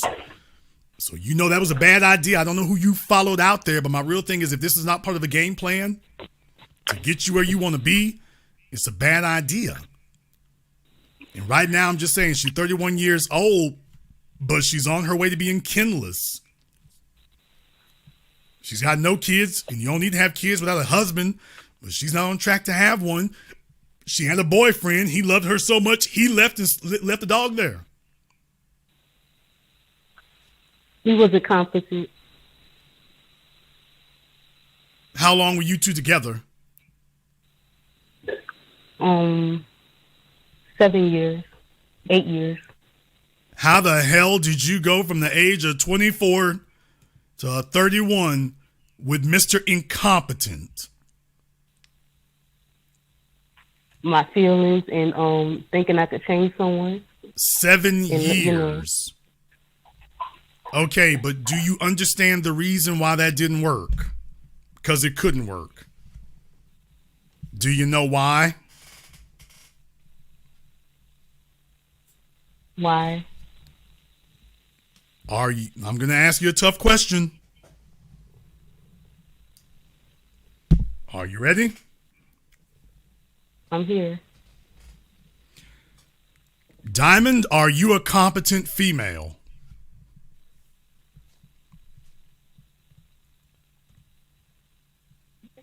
Yes. How do you know?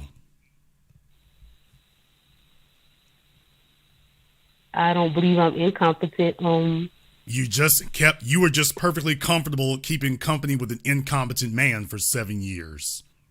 Not 7 months, 7 years. Do competent that women does make me incompetent. Do competent women keep incompetent men around for almost a decade? No. That's the bad news. The good news is the first step to getting better is admitting when you don't know. The previous caller refused to do that. So first and foremost, you can't say that you're going to judge these men without realizing, by the way, you're the coach. You chose the team. And he was able to lay up with you for 7 years. And all you got to show for it is a mutt.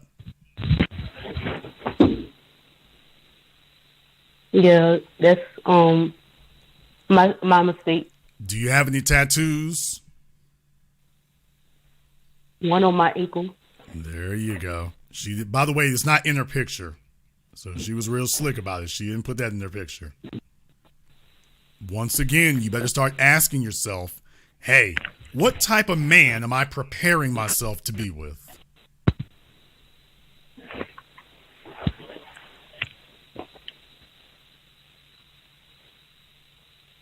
I want one that matches with me, because I want to I definitely want us to get along and, and reach goals and stuff together. Here's the issue. What you just said, you might think it sounds right, but it's not. You don't want a man who, quote, matches with you. What you want is a man who can lead you. But guess what? That means that you and he are not peers. That means that you and he are not peers. You want a man who's in a better position because only a man in a better position can bring you to a better place.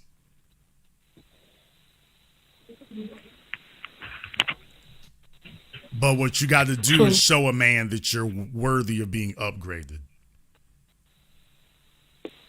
Wait, what's the question? I'm sorry. You have to show a man that you're worthy of being upgraded.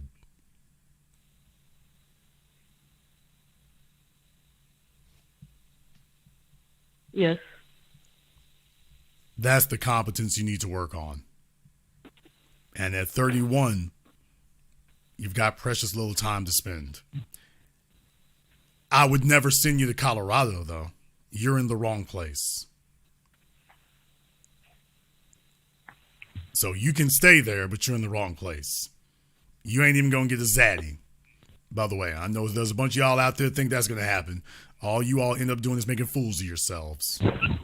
And I will tell you one other thing. That type of attitude is not going to get competent black men to deal with you either. Because just like I know what goes down in Colorado, the other brothers know what goes down there too. So you're hurting yourself. I would recommend that you get some sense about you.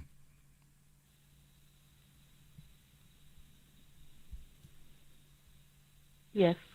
How long you been subscribed to the channel? For years, since before COVID. Because I don't remember since why before COVID, and yet but you in Colorado with this nigga for 7 years. So in other words, you just listen to me for entertainment. honestly, I stopped listening to you for a while, and I started listening back to you recently. What were you doing when you stopped listening to me? Following that nigga. Oh, so what? Did he tell you to stop listening, or what happened? It's just me. Like, I just listen to like other stuff, like on YouTube and stuff. Other stuff like podcasts. And honestly, I even listen. Like, I was even subscribed to the Financial Diet with Chelsea and stuff like that. There you go. There you go. There it is. It isn't accidental, folks.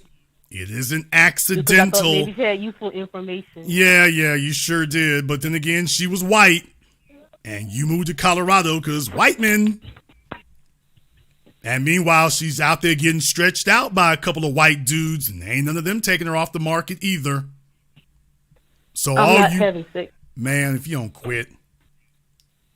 I'm really not. I'm serious. Like, I mean, I did. I'm not gonna lie to you. I did, like, after I broke up with him, because I thought that's what I needed to do, but it didn't give me what I needed. So all these celibate females, and yet all these dudes is laying up with folks. Shout out to Shani in the chat room. If I don't say something to her, she's gonna get upset. Hello, Shani. I see you. All right. Ma'am, you are depreciating them draws by the minute. We are causing rapid depreciation. I understand that. I understand. This is hyper depreciation is what we are experiencing right now. This is hyper depreciation. Next stop, bury myself and die. Next stop, Meineke. Ma'am, I don't want you to. You're not gonna bury yourself. You're gonna wake the hell up. Is what you're gonna do.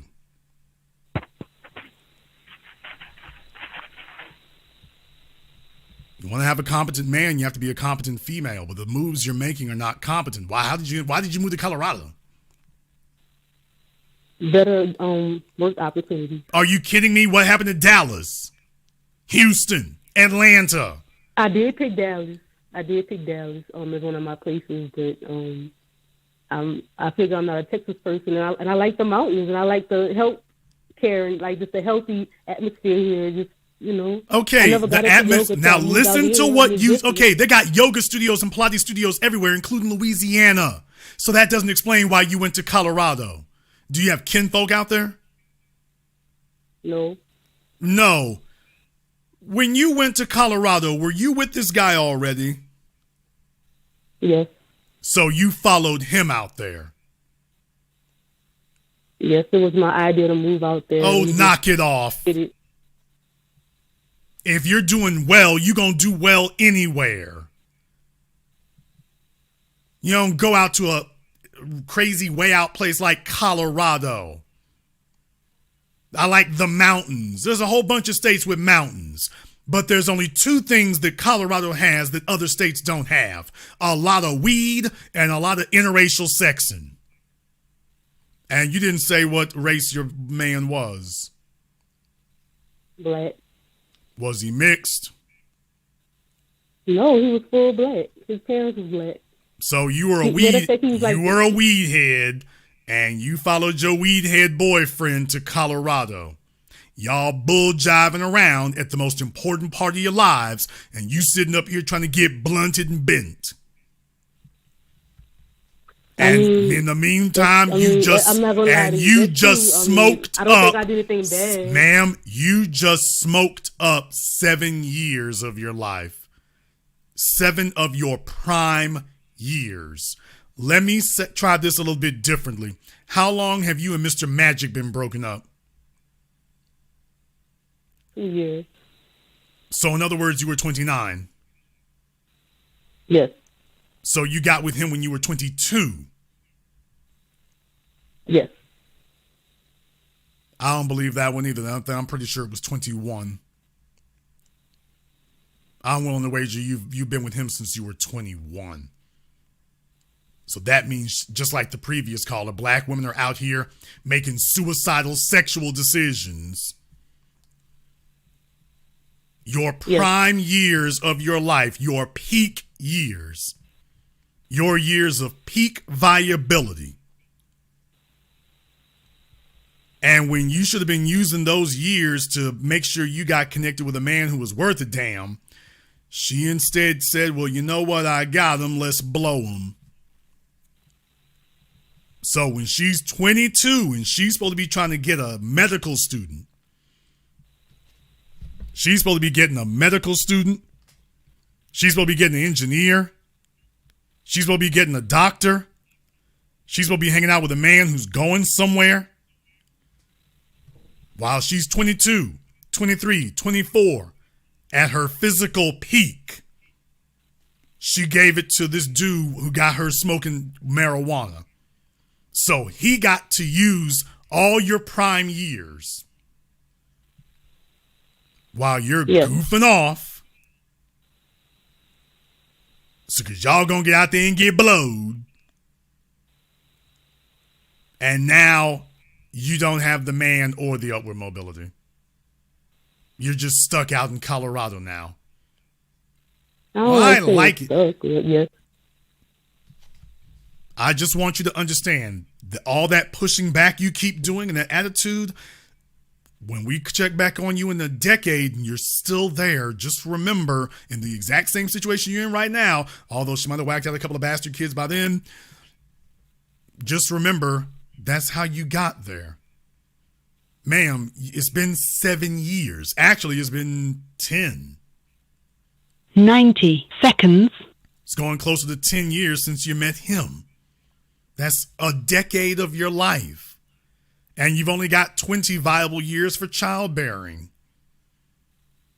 And you gave that guy more than half. Now you're going to try to scramble at the last minute with all your stubbornness and your argumentativeness because you don't want to accept how bad a decision that really, really was, because it's not very damn flattering. And we're all sitting here saying, baby, we see you. We see what you did. We know you didn't. That's why I said, what the hell are you doing going to Colorado? The only thing Colorado had was a bunch of weed. All they had was a bunch of marijuana, something that Texas doesn't condone, and Louisiana damn sure doesn't. So you was just fooling around and goofing off. And there are plenty of bummy-ass males looking for a young, stupid, tender, naive thing who will let him sit up here and run her raw for a decade. And you're intoxicated, and he's so cute and swaggy. And then you wake up one day and realize, I'll be damned, I'm 30-something. That nigga ain't going nowhere. All I got to show for it is 7 years of hitting the ounce. But I have nothing else. He never upgraded me. He never built me. He never improvised. He never innovated. I'm the same woman I was when he met me.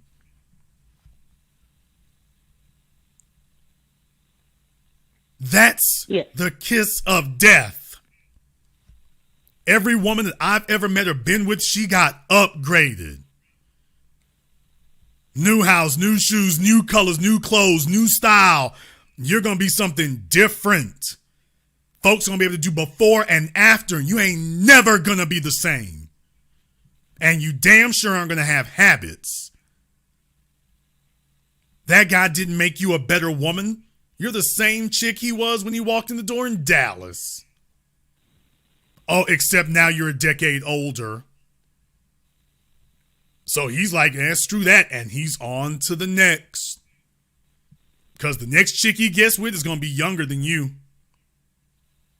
If he's not with her already. Is he? He's not younger than me. Okay. What is he doing for her? Incompetent. Oh, so in other words, he's found another one.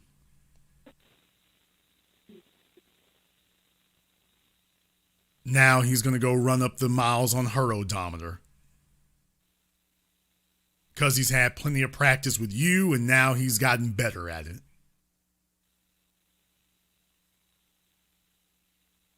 And she's sitting here on my phone asking why. I'm not argumentative. I didn't disagree with anything he said. She spent the last few years not listening.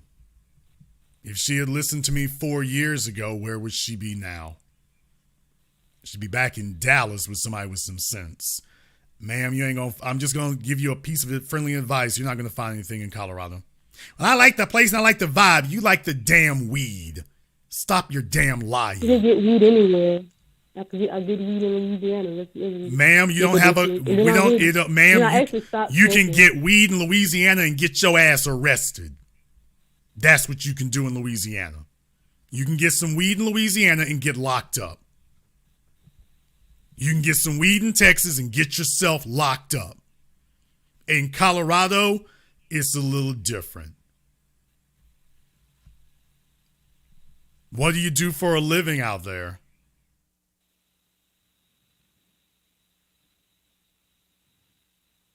Yeah, things are going so great. She doesn't want to say what she does for a living. I didn't come out here to just get stoned and be stupid.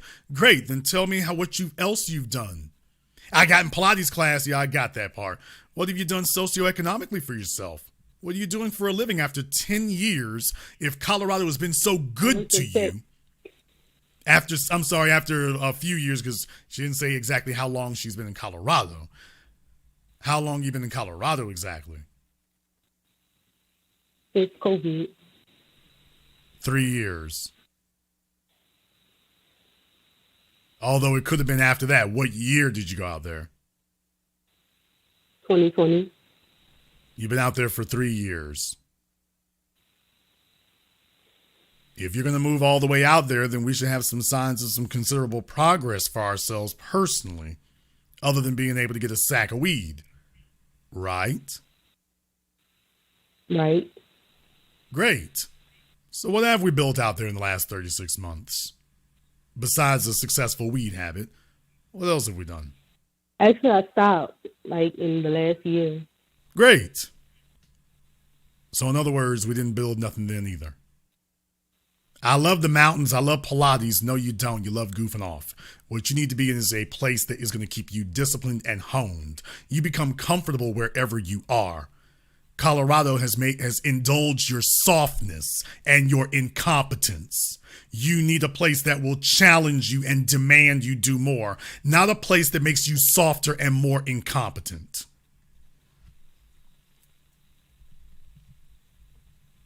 I've met a bunch of young people who go to places. Colorado you're too young and silly. You don't even remember what it had. You weren't even alive when all that started. For those of you who don't know, back in the 60s and 70s, Colorado became a place for folks to go to.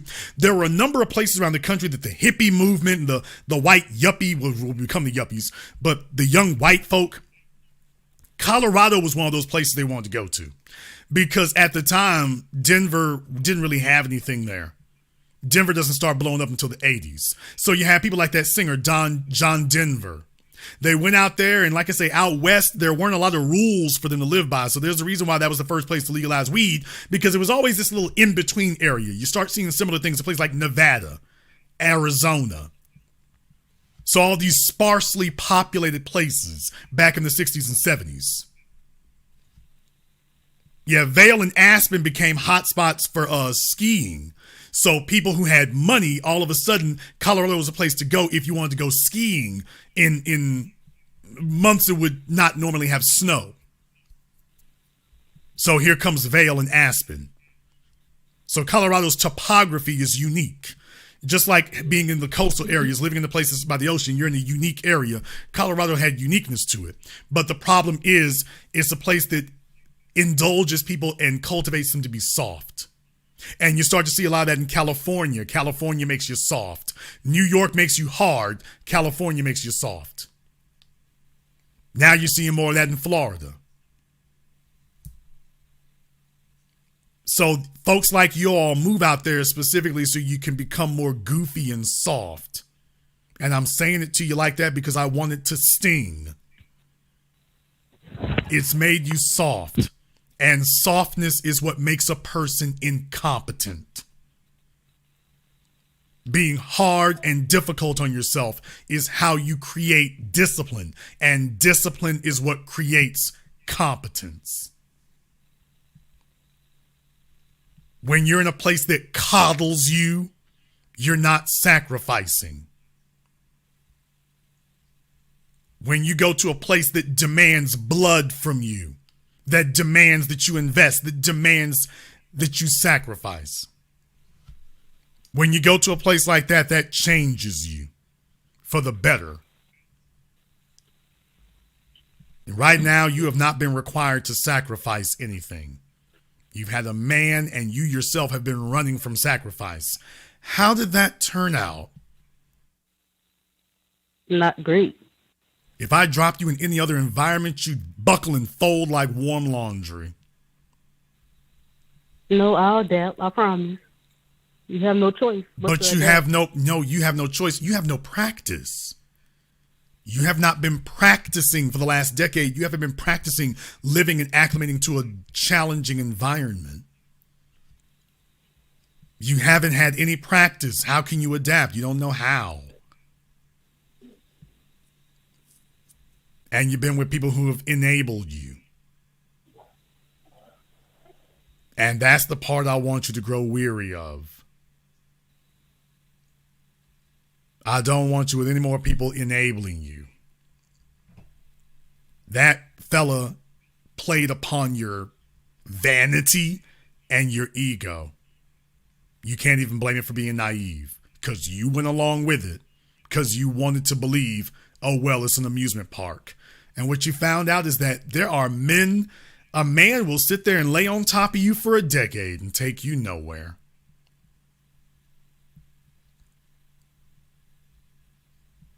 If you are a woman who frequents men who will take you nowhere. Now, a man who's going to take you somewhere, he's going to demand something of you.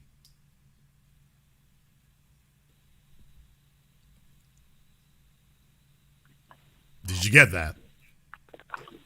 Yes. A man who is going to take you somewhere, he is going to demand things of you.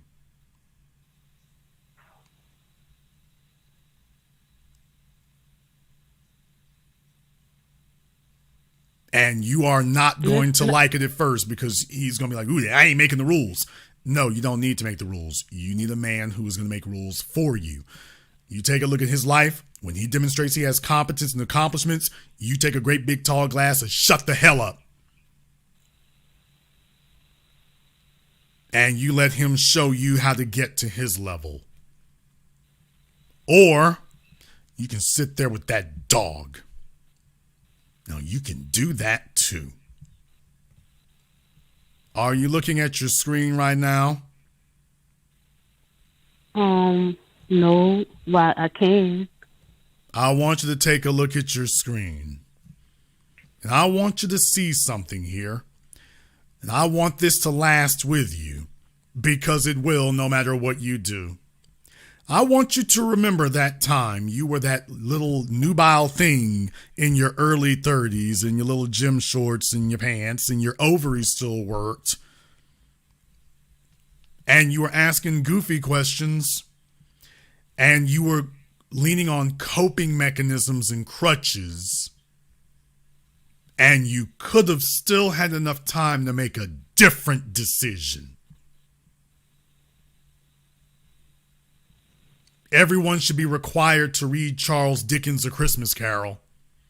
The story of Ebenezer Scrooge reminds us all about how our bad decisions in the past will mar our futures, and how we'll be sitting there wishing we had made a different decision. Do you see your screen? It's a graph. Her phone is slow. You'll see the Okay, picture I'm change in a moment. That woman, I'm looking at a graph. that cat, you might need to refresh your screen. I don't know what you're doing.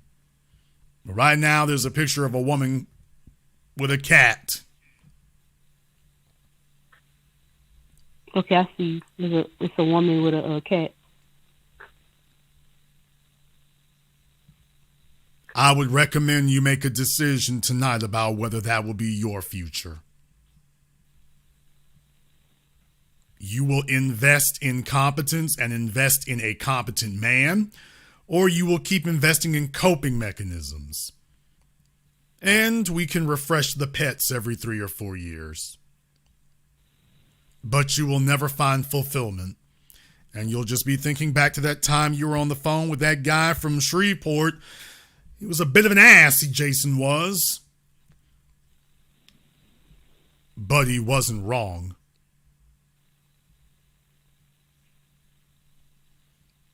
Yes, y'all notice there, by the way, cat ladies and untidiness go hand in hand. You figure a man's going to invest in her with cat hair all over her, a woman with pet hair. Okay, a competent man's going to be like, hey, he going to tell you one time you got to fix that up.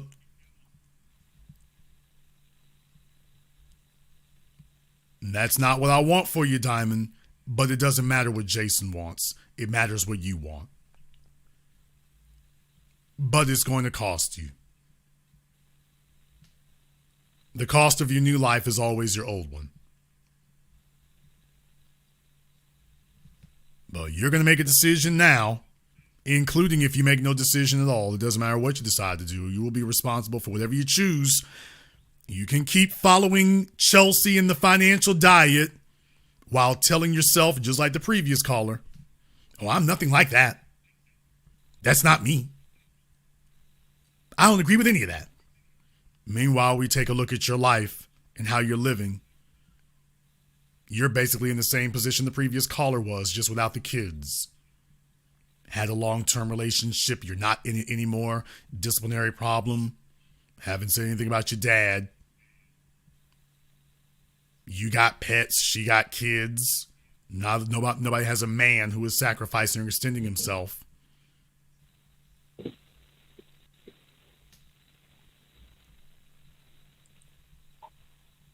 And you've got a limited number of years to fix this. Because eventually you just become somebody who just can't fix it. You've been the way you are so long, you'll just be set in your ways. Have you considered that? I thought about it. I mean, at what point does it be like, hey, I can't wear high heel shoes anyway? I walk like a stork. Eventually, you can stay disaffected for so long that you can't even make changes. That's the thing I'm concerned about.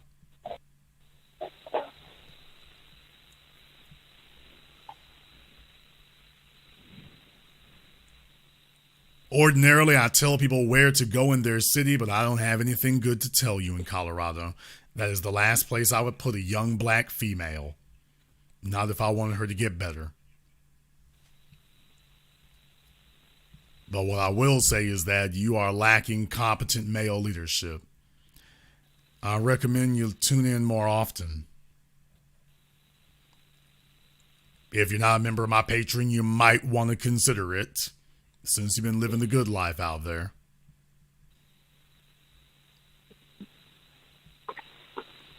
I'll let you have the last word. And it's just another thing, and that's maybe it's my mistake. Like the trust in men thing, because the thing about the emergency funds, it's not necessarily the man will do anything wrong, but it's okay to have money set aside for the family. But like it seemed like it's not like men or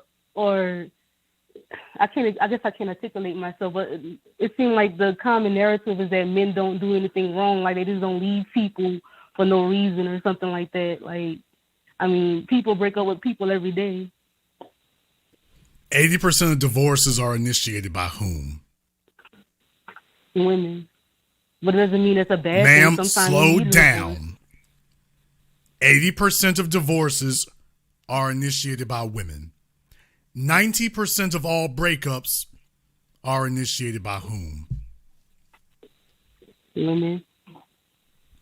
I think you said something about it's not like men don't leave. They make it hard. They make it difficult to be in a relationship with them. Oh, so once again, it's not the women's fault, it's the men's fault. Why is it always the women's fault? Why we get 100% of the accountability? Because when you're 90% of something, ma'am, that's not an opinion anymore. That's mathematics. Wouldn't you agree? I agree. You don't think some people deserve to be broken up with? Okay, ma'am, if you chose them, then if we keep seeing it every time we turn around, your relationships don't last and you're the only common denominator, what should we do? Change ourselves. We're the only people we can control. Now, just remember what you're doing there, because all the things you just said were deflective and I want to avoid taking responsibility or accountability. That is not how people get better in life. People get better in life by taking more responsibility, not less. And that isn't what you just did. Ma'am, you were the one in Texas talking about, I want to go to a soft place that's going to spoil me and cushion me. I've got a bunch of, Texas has got leaps and bounds over Colorado economically. And yet what you said was, oh, I want to go to a place where I can chill out and vibe. You do that when you're a retiree. When you are young, what you do is you go to a place that gives you economic viability. That's supposed to be the only thing you focus on. And likewise, that makes sure that you're calibrated to focus on a man who's searching for economic viability, so you know that you two are on the same page. Problem, you found a man who's on the same page as you, and you was bull jiving. While you're trying to talk about what the men don't do, ma'am, you don't qualify yet for a man who wouldn't.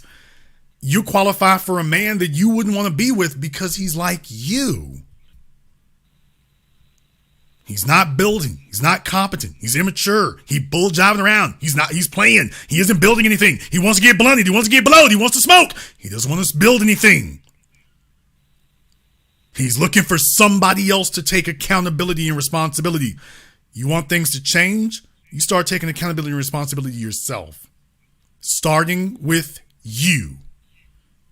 Do not bring a man's name up. Don't mention men at all. The buck stops here with Diamond. that if you are not getting the results in life that you want, if you ain't getting 5-star results, we got to look at you. It's not like men don't leave. You're absolutely correct. Men leave incompetent women all the time. You're absolutely correct. The question you're not asking is, do you qualify for a competent man? But the bottom line is, whether the men are competent or incompetent, men don't have the record of leaving, do they? Nope. So in other words, the math and the odds are overwhelmingly in your favor that if you do actually get your bum-stuckle life together and you do actually attract a man who is competent, the math makes it very clear he's not going anywhere. Unless, of course, you demonstrate to him that you're too much of a risk. But the math makes it very clear, whether he's competent or incompetent, men don't leave the relationships, now do we? No. So when you approach a man telling him you got an emergency fund, just remember you're telling him, I am not going to put myself in your hands and I am not going to commit my fate to you.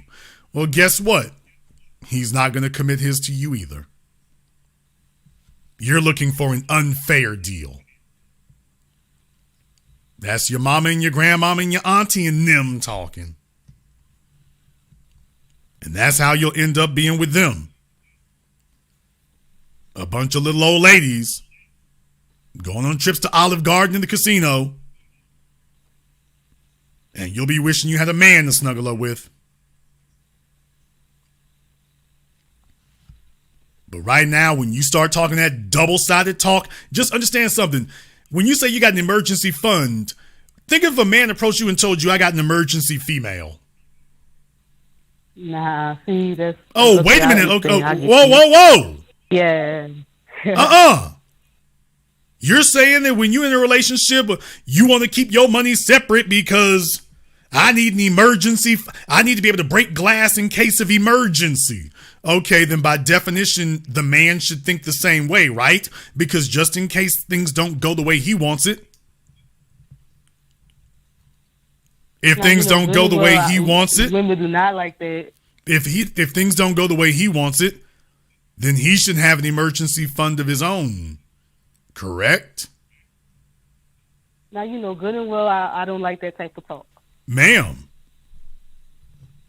you like it well enough for the men. It's okay for him to have it's okay for you to have a backup plan.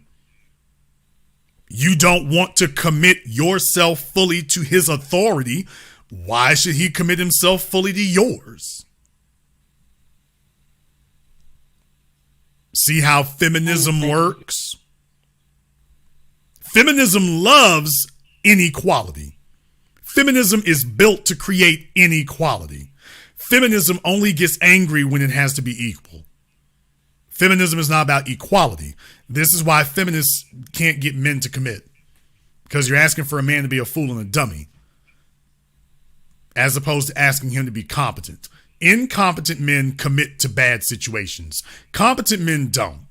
And oh yeah, you're not going to like what I'm going to say next. You said your last boyfriend was incompetent. He was competent enough not to get you pregnant and not marry you. True. He was competent enough to extract sexual benefits without having any lasting involuntary attachments or obligations. He got in clean. You know what? My grandfather told me that. He got in clean and got out clean. But when you talk to the rest of the world, you're telling the rest of the world that he was incompetent. When you think about it, he wanted sex and weed, and he got both of those, didn't he?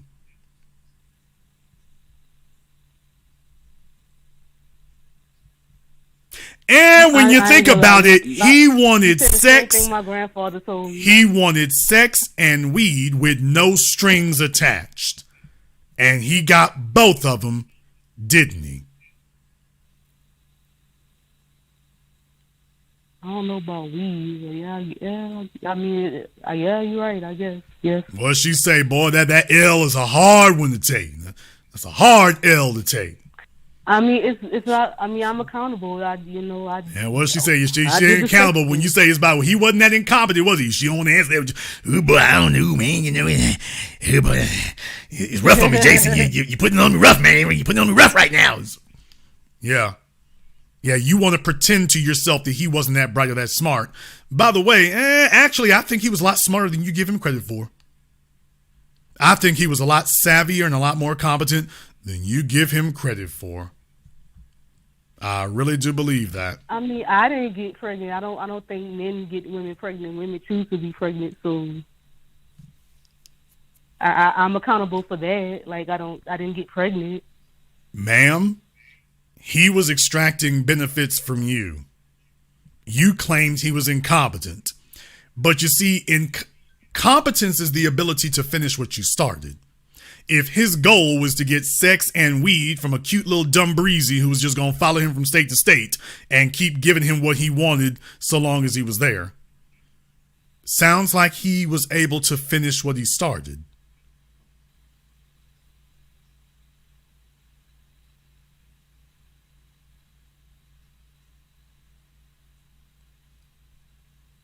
I made decisions, though. Okay, but I'm talking about him right now. You said he was incompetent. Y'all notice she doesn't like this question. She keeps dodging this. You keep saying he was incompetent, and yet when I take a look at the goals that he set out to accomplish, he accomplished his goals, didn't he? That's a low goal, but yes. Yeah, y'all notice every time she addresses that, you notice how she's gotten defiant now. She's like, ooh, hell, that one hurts.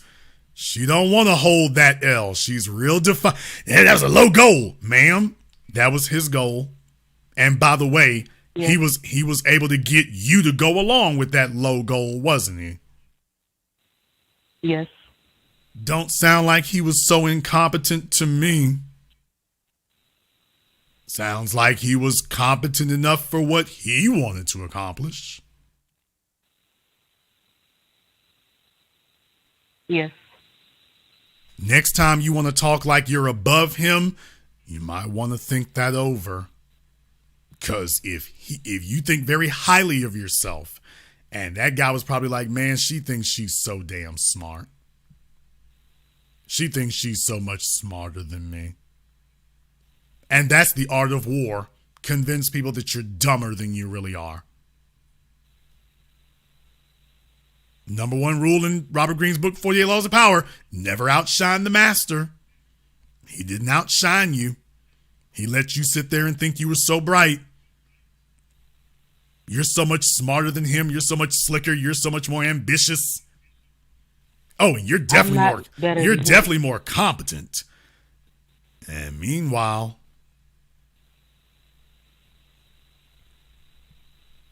I'm not better than him. The reason why I want you to think this over is because the only way you can avoid repeating these mistakes is if you do a post-mortem and actually review what you did wrong and take a cold, brutally honest, analytical eye of what you did and recognize that, you know what, maybe I wasn't so great at this. Maybe next time somebody's sitting there gassing my head up, maybe next time somebody's just going along with everything I say, maybe that's the time for a warning alarm to go off. He's too acquiescent. He's going along with too much of what I'm saying. He's not self-directed. He's not telling me what to do.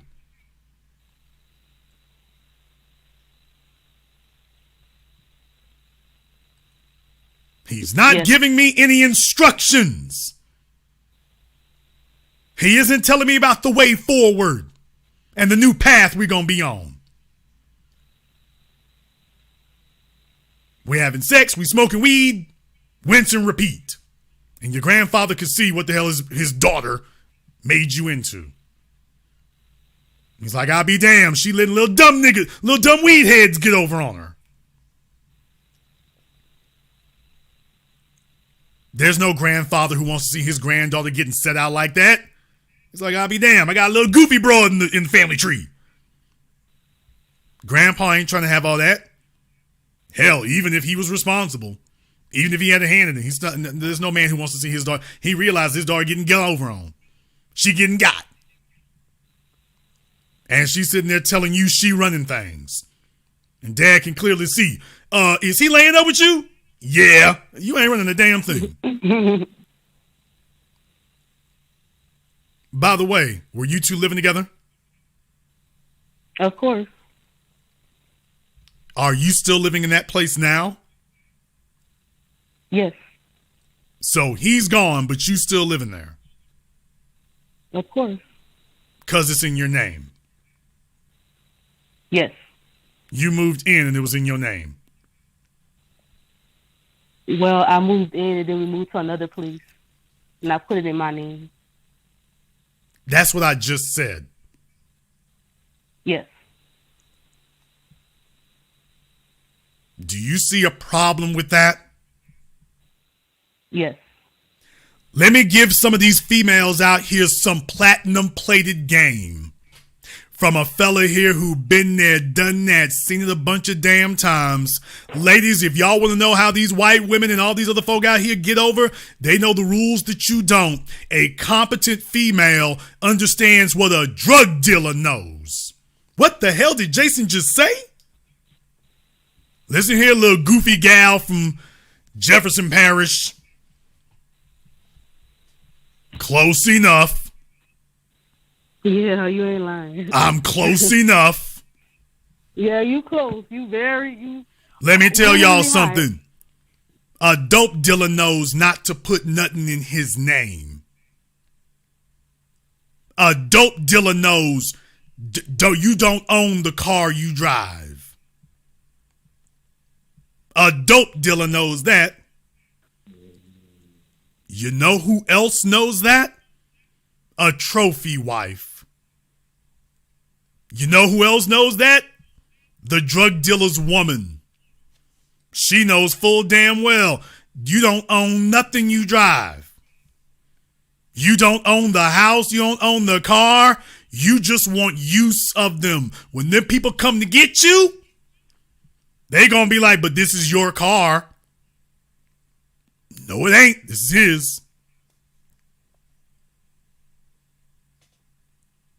You see, smart women get a man who get his name on it. Because ultimately, whoever's name is on it, that's the person who's going to be responsible. Now, he can get up and walk away from you and that funky little dog. Can he get up and walk away from that lease the way he can get up and walk away from you? No. So, did you notice, by the way, he didn't fight you about leaving? Oh, because he already had somewhere else to go. On to the next.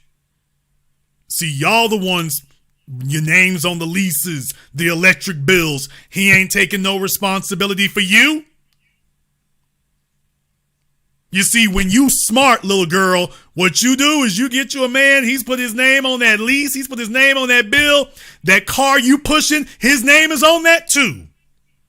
You know why? Because you're smart. You let him go fight with Chase Bank. You go let him go fight with Capital One.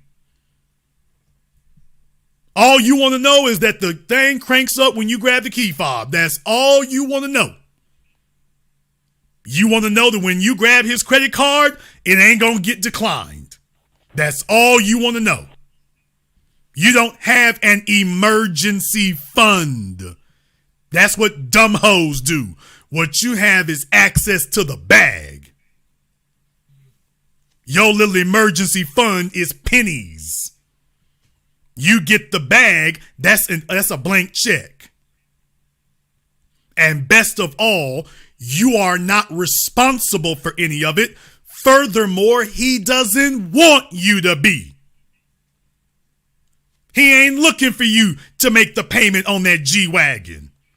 He's not looking for you to do none of that. He's looking for you to keep your place as the woman. And he takes all the risks. that lease, that credit card, that retail card, going to the resort, the car you driving. He takes on all those responsibilities and all those risks. And guess what? If the bills start piling up too much, all you do is tell him, well, I guess you working more hours, nigga.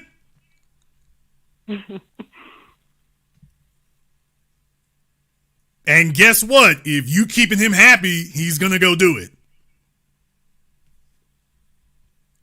You see, that's how smart women move. So that's why I'm saying, whose name was that apartment in? Of course it's in your name. Of course it is. That's why when he left Texas to come with you, yeah, your little dumbass is going to sign the damn lease.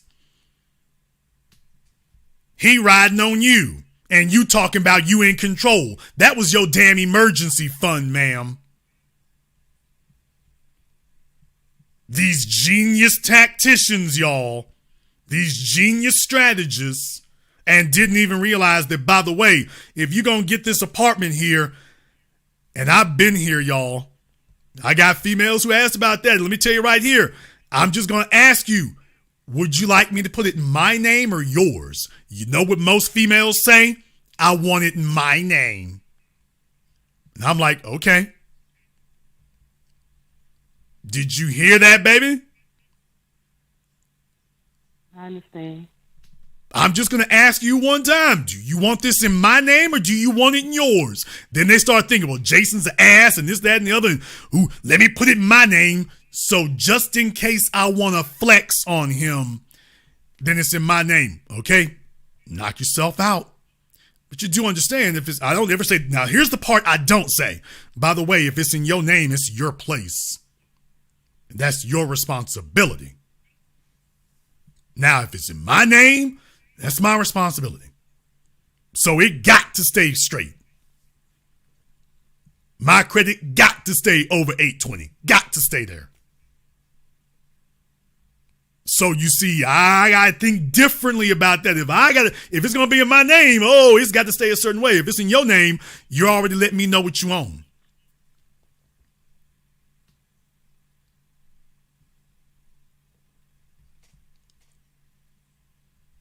I understand. In the chat room, P. Flawed said you were his emergency fund. And didn't know it. Yeah, he was incompetent. Y'all want some free game? Ladies, your job is to make yourself indispensable to his life. That's the only thing a female needs to do. Make yourself indispensable to that man's life. That was what your grandmamas and your great-grandmamas understood. The goofy girl era is out here screwing up 6 ways from Tuesday. Make yourself indispensable to him. Make it where you are an essential part of his life. And you won't have to worry about having no emergency fund. Emergency funds are what dumb females who can't handle their business got to do. A female who's handled her business, that man ain't going no damn where. And every day he gets up to go get that bag, he's coming right back where you are. But when you've been raised by half hoes, they never could motivate a man. So they got to give you they acting like they boss babes and they sitting up here talking about getting the bag on their own and they never get the bag. They end up with a little old efficiency apartment in Aurora, Colorado.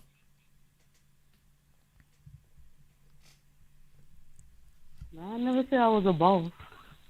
Ma'am, you didn't say you were a feminist either. I'm definitely not that. I'm giving you the game now so that you understand what you did wrong. And for all the other females listening to me right now, so that you understand what y'all doing wrong. You all get you a man who's about that business, about that life. All you want is access. A smart woman negotiates for access, not ownership. The only thing she wants to do is have access because she knows as long as she got access to him, she's straight. Well, Jason, how do I secure that? You secure that by making yourself indispensable to him, and you already know how to do that. You know full damn well if you're upsetting him, irking him, being a bother, being a bore, being belligerent, being argumentative, being displeasurable. You know if you're being a difficulty. You know if you're being a disciplinary problem. You already know. What y'all want to see is, I can be difficult if I want to. And your ass will be single. And it sounds cute when you 31. You don't like it right now, but I can pull it. In 5 years, this is going to be living hell. In the next 36 months, you're going to be like, this is hell. Because you're trying to figure out where's the end game. You're seeing all these years piling up behind you. And you're going to be yelling, where's the damn end game?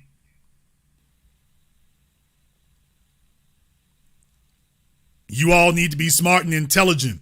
The stay-at-home girlfriends got it made. They got it made and they know it. And everybody knows it. There's the killing part. Everybody knows it's just the jealous hoes who don't qualify.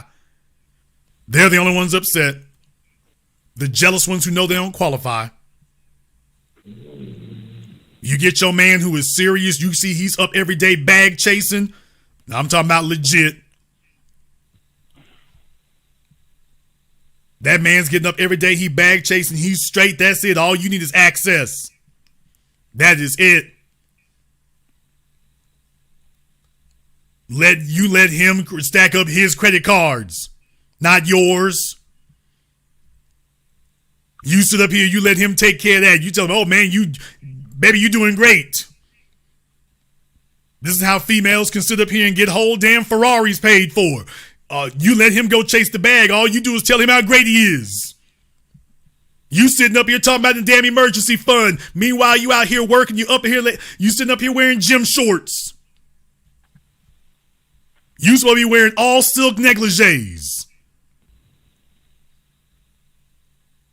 And you ain't supposed to pay for it. You supposed to be wearing all satin and silk everything right now. And I'm talking about on the bed you laying on.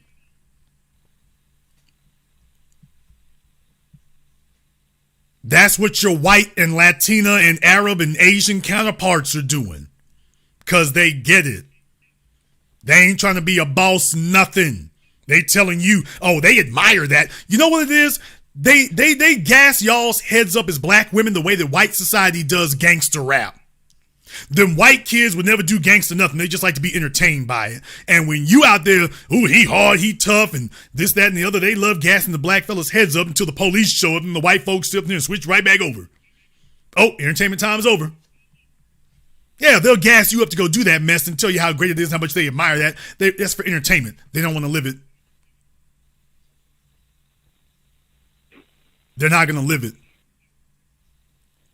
All those non-black women will sit up here and gas your head up.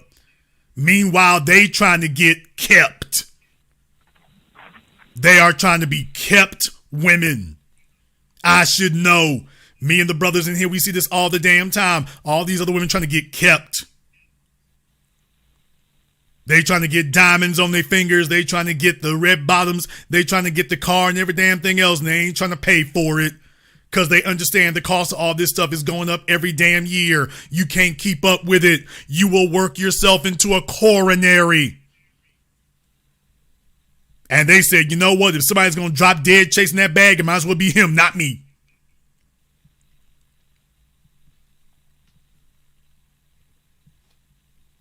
That's intelligence. You can go get a job any damn time you want to. You let that damn man pay this damn lease. You can go get you a rental car anytime you want to. You let this man go pay for this damn overpriced ass damn car here. What the hell you gonna go do for that for? I'm gonna ask you one last question, by the way. What kind of car you drive? Yes. I don't want to answer. Man, if you don't say it. It's old. Of when course it it runs. is. What's the make of it? Infinity. There you go.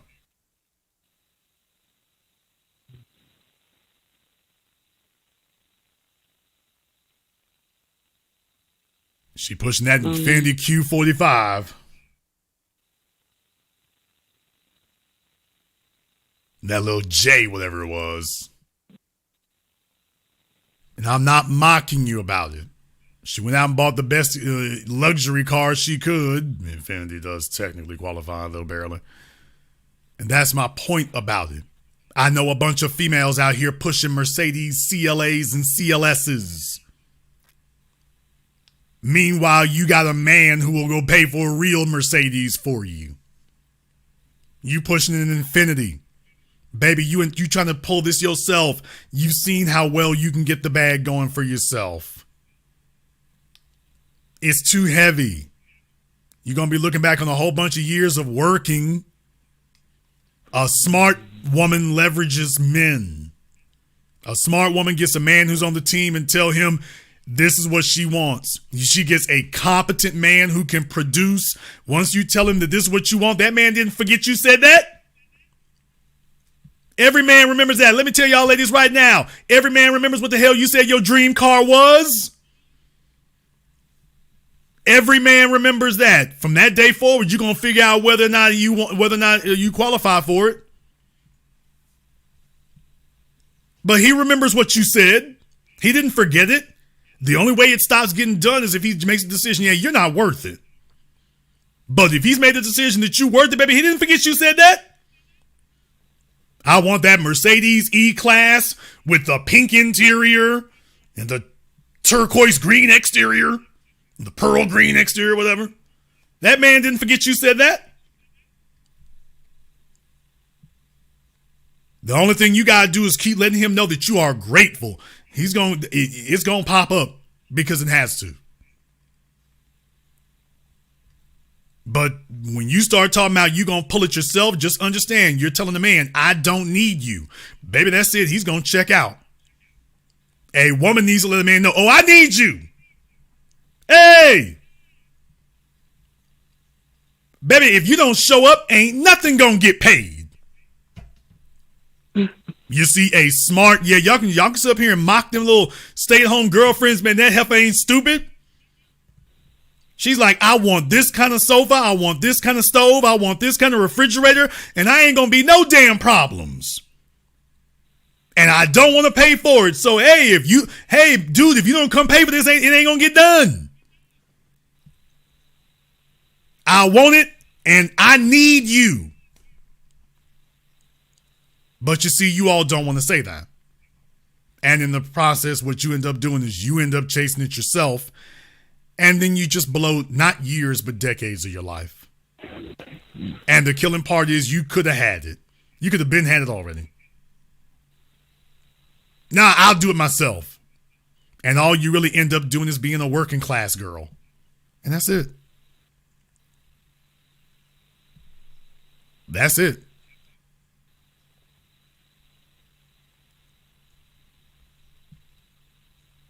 I'll let you have the last word. I don't have much to say. I'm just taking in what you say. Like, I did make some dumb mistakes, you know. Well, it'll be up to you whether or not you repeat them. Whether you continue them.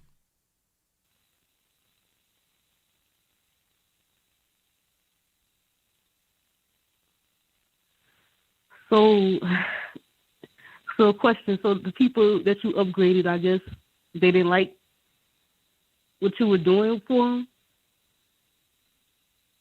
Eventually, females become entitled. And what you forget is that what got you in the door is what will be required to keep you in it. Whatever got you in the door is going to be required to keep you there. But you're asking the wrong questions. You need to be trying to figure out how you can get there.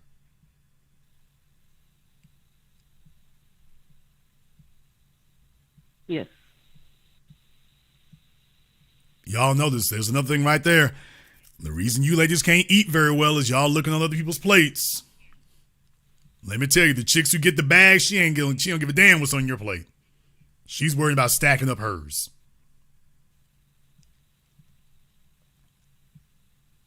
But what I will tell you is one thing. Once the woman starts showing she's not grateful, a man starts looking for someone who is. And the chicks who want to get out here and pretend that they gonna produce at the level we're at, I'm like, okay. Nothing more pathetic than somebody who tells you they gonna outdo your work ethic, and then you come back and check and they ain't outdid it. Let me tell you right now, if I buy you $100,000 car and you tell me you can do better than me, when I come back, I need to see something with 125 in that driveway. So far, I've never seen it.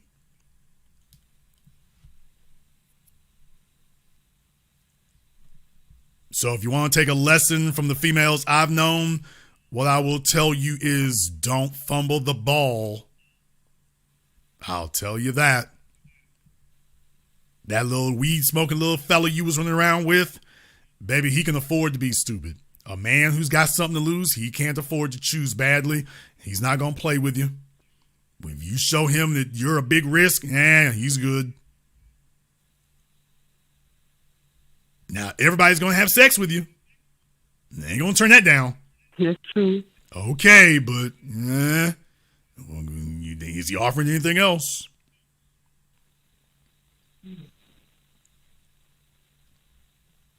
So I'm going to recommend all of you become students of that. You need to start asking yourself specifically, seriously, what type of man I want to be with. I need to know exactly what his income is, exactly down to the dollar. Where does he live at? In Colorado, the spot used to be Highlands Ranch. I forget where it is now. They done built up so much of it. Cherry Creek is a lot of rich people there. Well, there's actually about 3 of them out there, as I remember it. But like I say, it's just I'm dated, so I don't want to start guessing. But what I will say here is that you need to know exactly who he is, exactly how much he makes, exactly how much he drives. You need to be able to say the make, model, and year. You need to know exactly what the handbag is, and don't start with the damn Birkin. But as a woman, you need to work on your soft skills. When I said that you're tomboyish, what I'm saying is that's not feminine. You need to work on that. You've been around fellas who have not cultivated that type of soft femininity in you. And you don't come from a family that excels at that either. You need to work on that because a man is looking for the opposite of what he is, not the same. Or, I mean, you can have that kind of energy, but I mean, your body got to be banging off the weight bench. You know, it's just, you're going to have to just be out of this world. And even then, we ain't really trying to fool with that on no real long basis. We'd rather have a petite thing that is just soft and feminine than have something that reminds us of ourselves. When we were young men, tomboyish was okay. But as we get older, we want to get as far away from that as possible. Okay. And what I'm saying is the folk around you have not been cultivating you and gaming you up and getting you together and getting you a shoe game together. So that's the first thing I do with a female who doesn't have that. She's going to have to get a shoe game, a dress game, a hair game. All that's going to have to be together. And if she's around a bunch of females who aren't like that, I'm going to tell her you can't associate with them anymore. Because association brings assimilation. Hanging out with them didn't make you a more feminine woman. You know, you can't fool with them. Because all they're going to do is undo everything I'm doing with you. That's how females get messed up, is that when a man does upgrade them, if they're still talking to the women they used to fool with, then women going to start trying to pick apart your life. They'll start telling you, oh, you shouldn't take that off of him, and you shouldn't let him talk to you like that. You shouldn't let him tell you where you going and what you going to wear and all this. Next thing you know, now she's back with them again. With nobody telling her what to wear and nobody telling her what drive and nobody telling her where to go. Yeah, she back with them again. going wherever she wants and all that.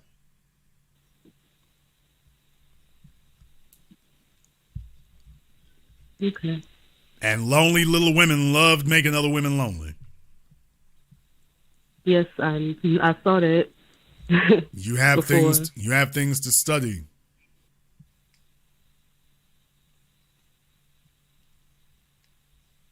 I suggest you get started.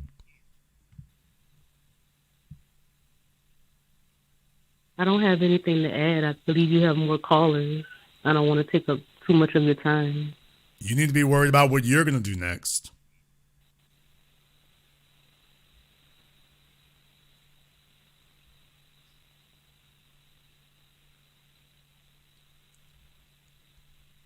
We should hear back from you.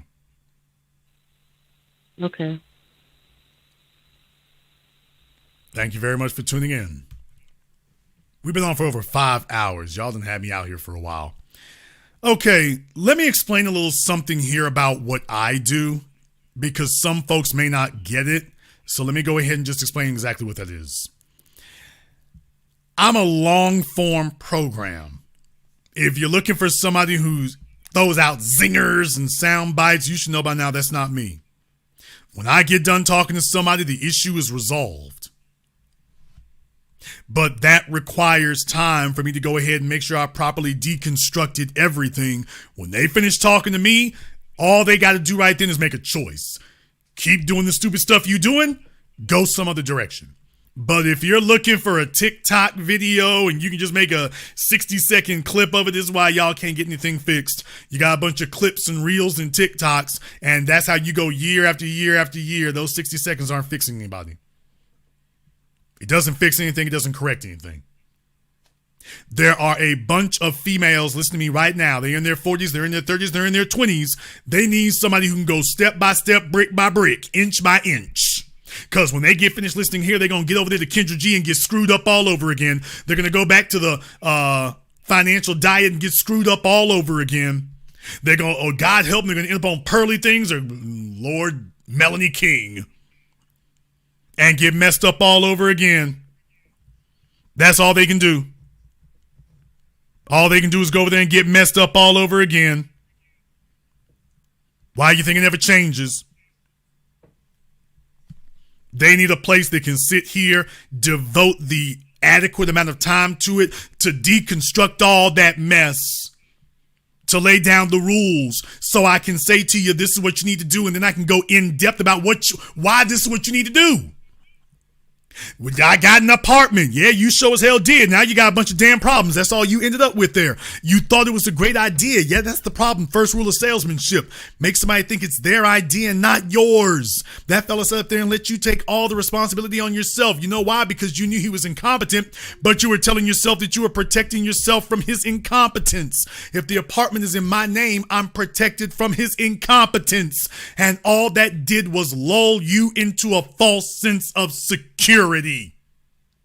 While you thought you were doing everything right. When in reality, the correct decision would have been, hey fella, you need to be taking this responsibility. You need to be stepping to the front. All I need to do is make you comfortable doing this. I want you all to understand the higher level game I'm about to give you here right now.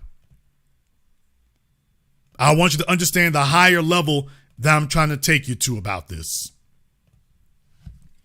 I want you to understand exactly how that works.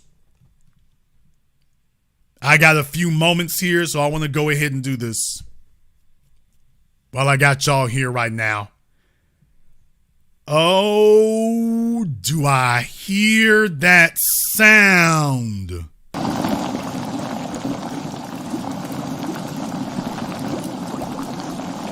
Oh, man.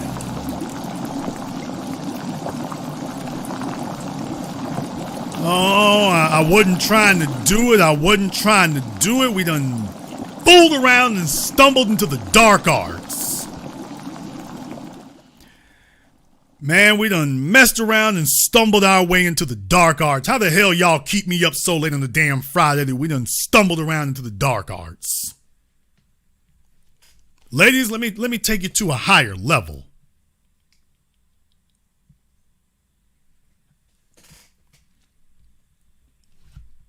When you're smart about that, and you tell that man that he's going to take responsibility for that you start looking for those things, do you understand he got you in a trick bag? You see, you were supposed to sell him on the idea of taking responsibility. You done messed around and let him sell you on the idea of responsibility. You let him sell you on the idea that you need to carry this weight. Like, hey, wait a minute. No. You're supposed to carry this weight, dude. And he was like, oh, no, you're such a great woman. Baby, you killing it. You running it. And when he got done, I'll be damned if the horse wasn't riding the woman. The woman's supposed to be riding the horse. When them dudes got done with you, the horse was riding the woman. You see, a woman is supposed to simply sit up here and say, hey, you gonna pay all these bills. You gonna pay for this truck. You gonna pay for this rent. You gonna pay for all of this. You gonna pay for these credit cards. The only thing I'm gonna do for you is I'm going to make you feel like a king and make you feel completely comfortable with the decision that you've made. You see, a smart woman doesn't sell a man on that decision. She makes it known that he's already sold himself. All she got to do is make sure she doesn't do something stupid and talk him out of it. But just understand, your job is to make sure that when you sign the paperwork, you can't walk away from that. When you sign that lease, when you sign that mortgage, when you sign that car note, that's your ass on the line. You're supposed to be smart enough to say, oh, no. No, my ass stays where it is. It's going to be his ass paying for it. Well, what you going to be doing? I'm going to be making him feel like a king while he carries all this weight. My job is to make sure he doesn't regret the decision. But I'm not carrying any of this. That's his job. Hey, I need you to carry this. I need you to carry this G-Wagon. What you going to be doing? I'll be driving it, making it look pretty. Well, don't you think I look better driving it than you? Well, I was taking a look at that body on you. Well, kind of hard for me to argue with that one. It's kind of hard for me to argue with it. Yeah, I mean, yeah. Don't I look prettier with your Amex than you do? Well, you might have a point. You might have a point. Next thing you know, he forgets what the hell he was questioning. That's the whole damn point. How the hell do you fumble this? The problem isn't that women haven't met men today who are on that level. The problem is they fumbled the damn ball. They fumbled the ball. They caught the bag, didn't know how to keep it, didn't know how to hold it. You know why? Because you got a job. And as long as you have that job, you telling yourself you're smarter than him and that job is your insurance policy. Well, you are right. It does insure something. It insures, not insures as in compensates in case of loss. It insures as in guarantees that you will stay where you are. I've bought a lot of vehicles. I bought a lot of them. I put this on my Facebook. You know what? All these boss babes out here, all you so-called competent women who got the bag and your money is straight. I have yet to see a single one of you buy a man a Range Rover or a G-Wagon. I have yet to see one of these women buy an Escalade, much less or a Aston Martin. I have yet to see it. I have yet to see a woman buy a man a GLS, a Mercedes GLS. I have yet to see it. They do a bunch of talk. They do a bunch of talking and jaw-jacking. I don't see none of them breaking bread and making it happen. Now, if you was about that life, wouldn't we be able to see that? What I'm saying is stop hating on these chicks who got it made. Stop pretending that you don't want that. By the way, that's the killing part about it, is you pretending you don't want something that you do. Man, look here. Act like you got some sense. Let that man sit your ass down. But the cost of doing that is you're going to have to get on his program. You got to get on his program. Or just sit there and work your silly ass until you fall out. Which is the only thing that happens. Your knees gonna give out, you're gonna stumble, your back gonna give out. Worst of all, you're gonna look up and be 50 damn years old looking at a female who is 30. She gonna be cooling her heels in Turks and Caicos, and that man's paying for it, and you 50 years old trying to figure out if you can get some Preparation H and some Icy Hot to calm down that inflammation so you can get to go to work Monday morning. That's the killing part about it.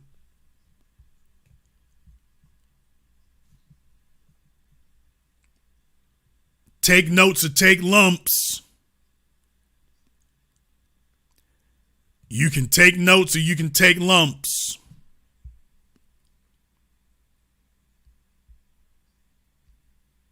We're going to go ahead and wrap things up here tonight. If you are new here to the business, welcome to the program that all your favorite YouTubers love to hate watch. Click that red subscribe button. Click that yellow notification bell. Join us each and every time that we're here. Check to make sure that you are still subscribed. YouTube does involuntarily unsubscribe people, so make sure you're still part of it. And if you haven't joined our Patreon, this invitation goes out to Diamond too, by the way. But by the way, if you haven't joined our Patreon, we'll be doing this here today, 12 noon Central Time. I got to go deep into this one today. Ladies, I got to tell y'all how y'all fumbled the bag. I got to tell y'all how y'all fumbled the ball. Fellas, we going to get back to what we do in a minute. But on Patreon today, I'm just letting y'all know, I got to go ahead and lay the hammer down. I got to put the hammer down today. Ladies, y'all are messing up every which way but loose. This is ridiculous. I'm sitting here handing chicks the bag. I'm sitting here handing them built fellas, and they're still fumbling it. When you are that far gone that you can't stop stumbling over your own damn feet, look here, we gonna have to have a board meeting about this. I'm just letting you know right now, we gonna have to have a board meeting. It's too many of you don't know what the hell to do. It's too many of you who don't know what the hell to do. That's a problem. That's a problem. So I'm going to have to sit here and have a board meeting about this. I'm just letting y'all know it's going to be really heavy off in the paint for it today. I got to let you have it. I got to let you have it.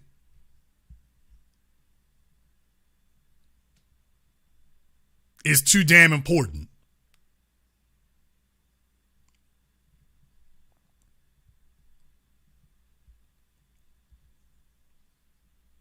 But make sure you go ahead and join that for us today. I want to thank all of you who joined us here tonight. I want to thank everyone who has contributed to tonight's program on PayPal, CashApp, Super Chat, Venmo. I want to thank all of you for joining us here live or recorded. And this concludes tonight's broadcast of The Business. I am your host, your brother, your humble servant, Mr. Jason Black. And until next time, my brothers and my sisters from around the world, remember, handle your business or your business will handle you.